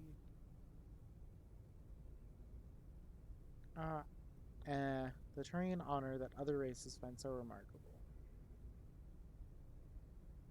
Right. The personal accountability is okay. Turians are taught to own every decision they make, good or ill. The worst sin they can make in the eyes of their people is to lie about their own actions. Turians who murder will try to get away with it, but if directly questioned, most will confess to the crime. Turians have a strong inclination towards public service and self-sacrifice, so they tend to be poor entrepreneurs. To compensate, they accepted the mercantile Volus as a client race, offering protection in exchange for their fiscal expertise. The Turian military is the center of their society and is not just an armored force, it is an all-encompassing public works organization. Military police are also the civic police. The fire brigades serve the civilian population as well as the military facilities. The corps of engineering builds maintain spaceports, schools, water purification plants, and power stations. The merchant marines ensures that all the world's get needed resources. Although they lack the brutality of the Krogan, skill of the Sari, or the virtuosity of the humans, the Turian military has formidable discipline. Officers and NCOs are lifers with years of field experience. Enlisted personnel are thoroughly trained and stay calm under fire. Turian units don't break, even if their entire line collapses. They fall back in order, setting ambushes as they go. A popular saying holds, you will only see a Turian's back once he's dead. Boot camp begins on the 15th birthday. Soldiers receive a year of training before assigned to a field unit, and officers train for even longer. Most serve until the age of 30, at which point they become a part of the reserves. Even if they suffer injuries preventing frontline service, most do support work behind the lines. Biotics are uncommon. While admired for their exacting skills, biotics motives are not always fully trusted by the common soldier. Turians prefer to assign their biotics to specialist teams called cabals.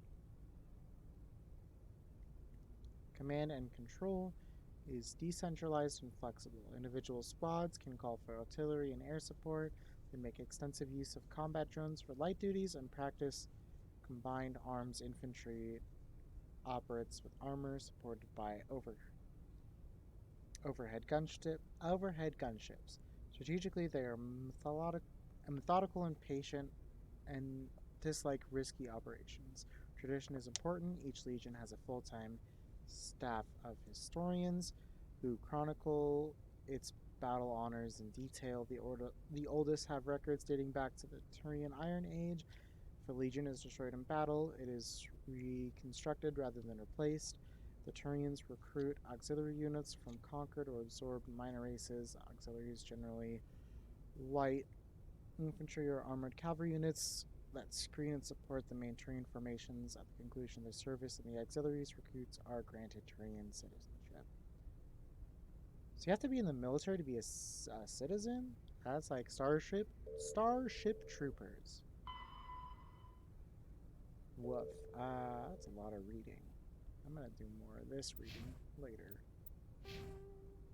Oh, I need to level up Shepard.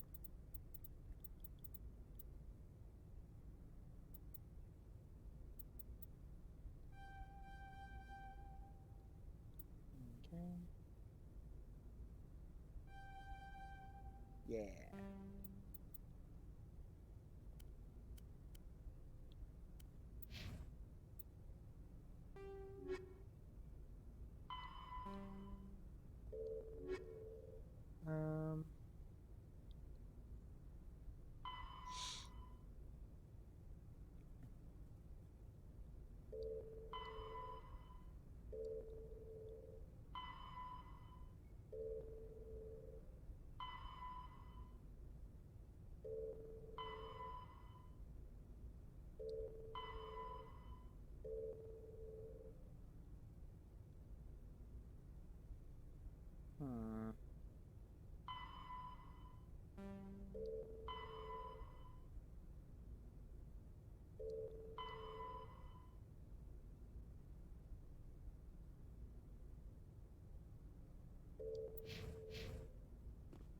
Good timing, Commander. We got a transmission coming in from the Citadel.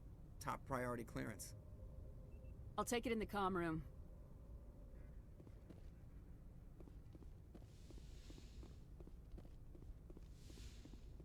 Oh.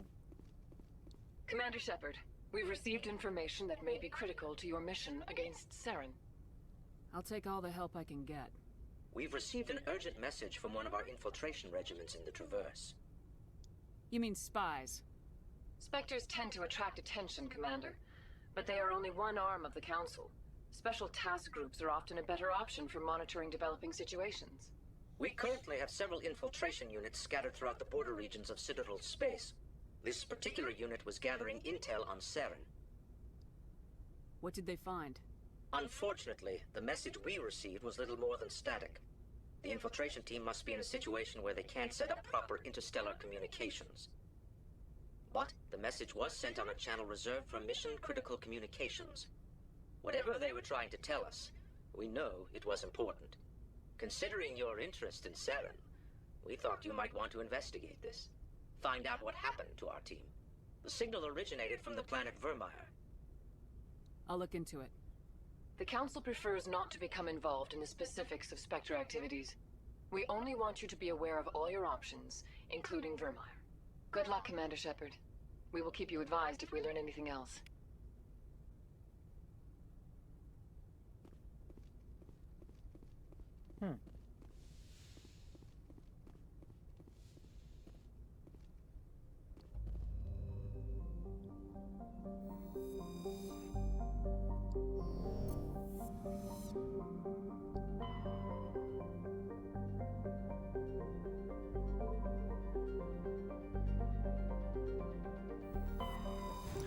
I really wish this game would tell you, like,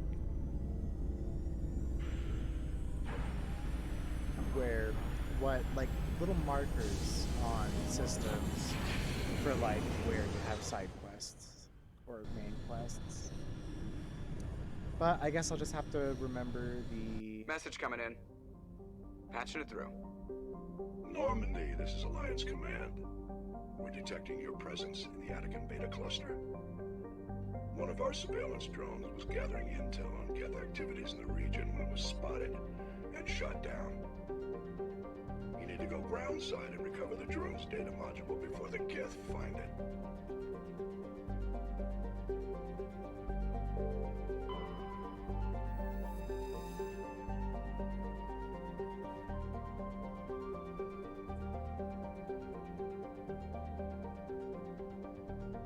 Huh.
Well, seeing as I don't want to get too dumped into another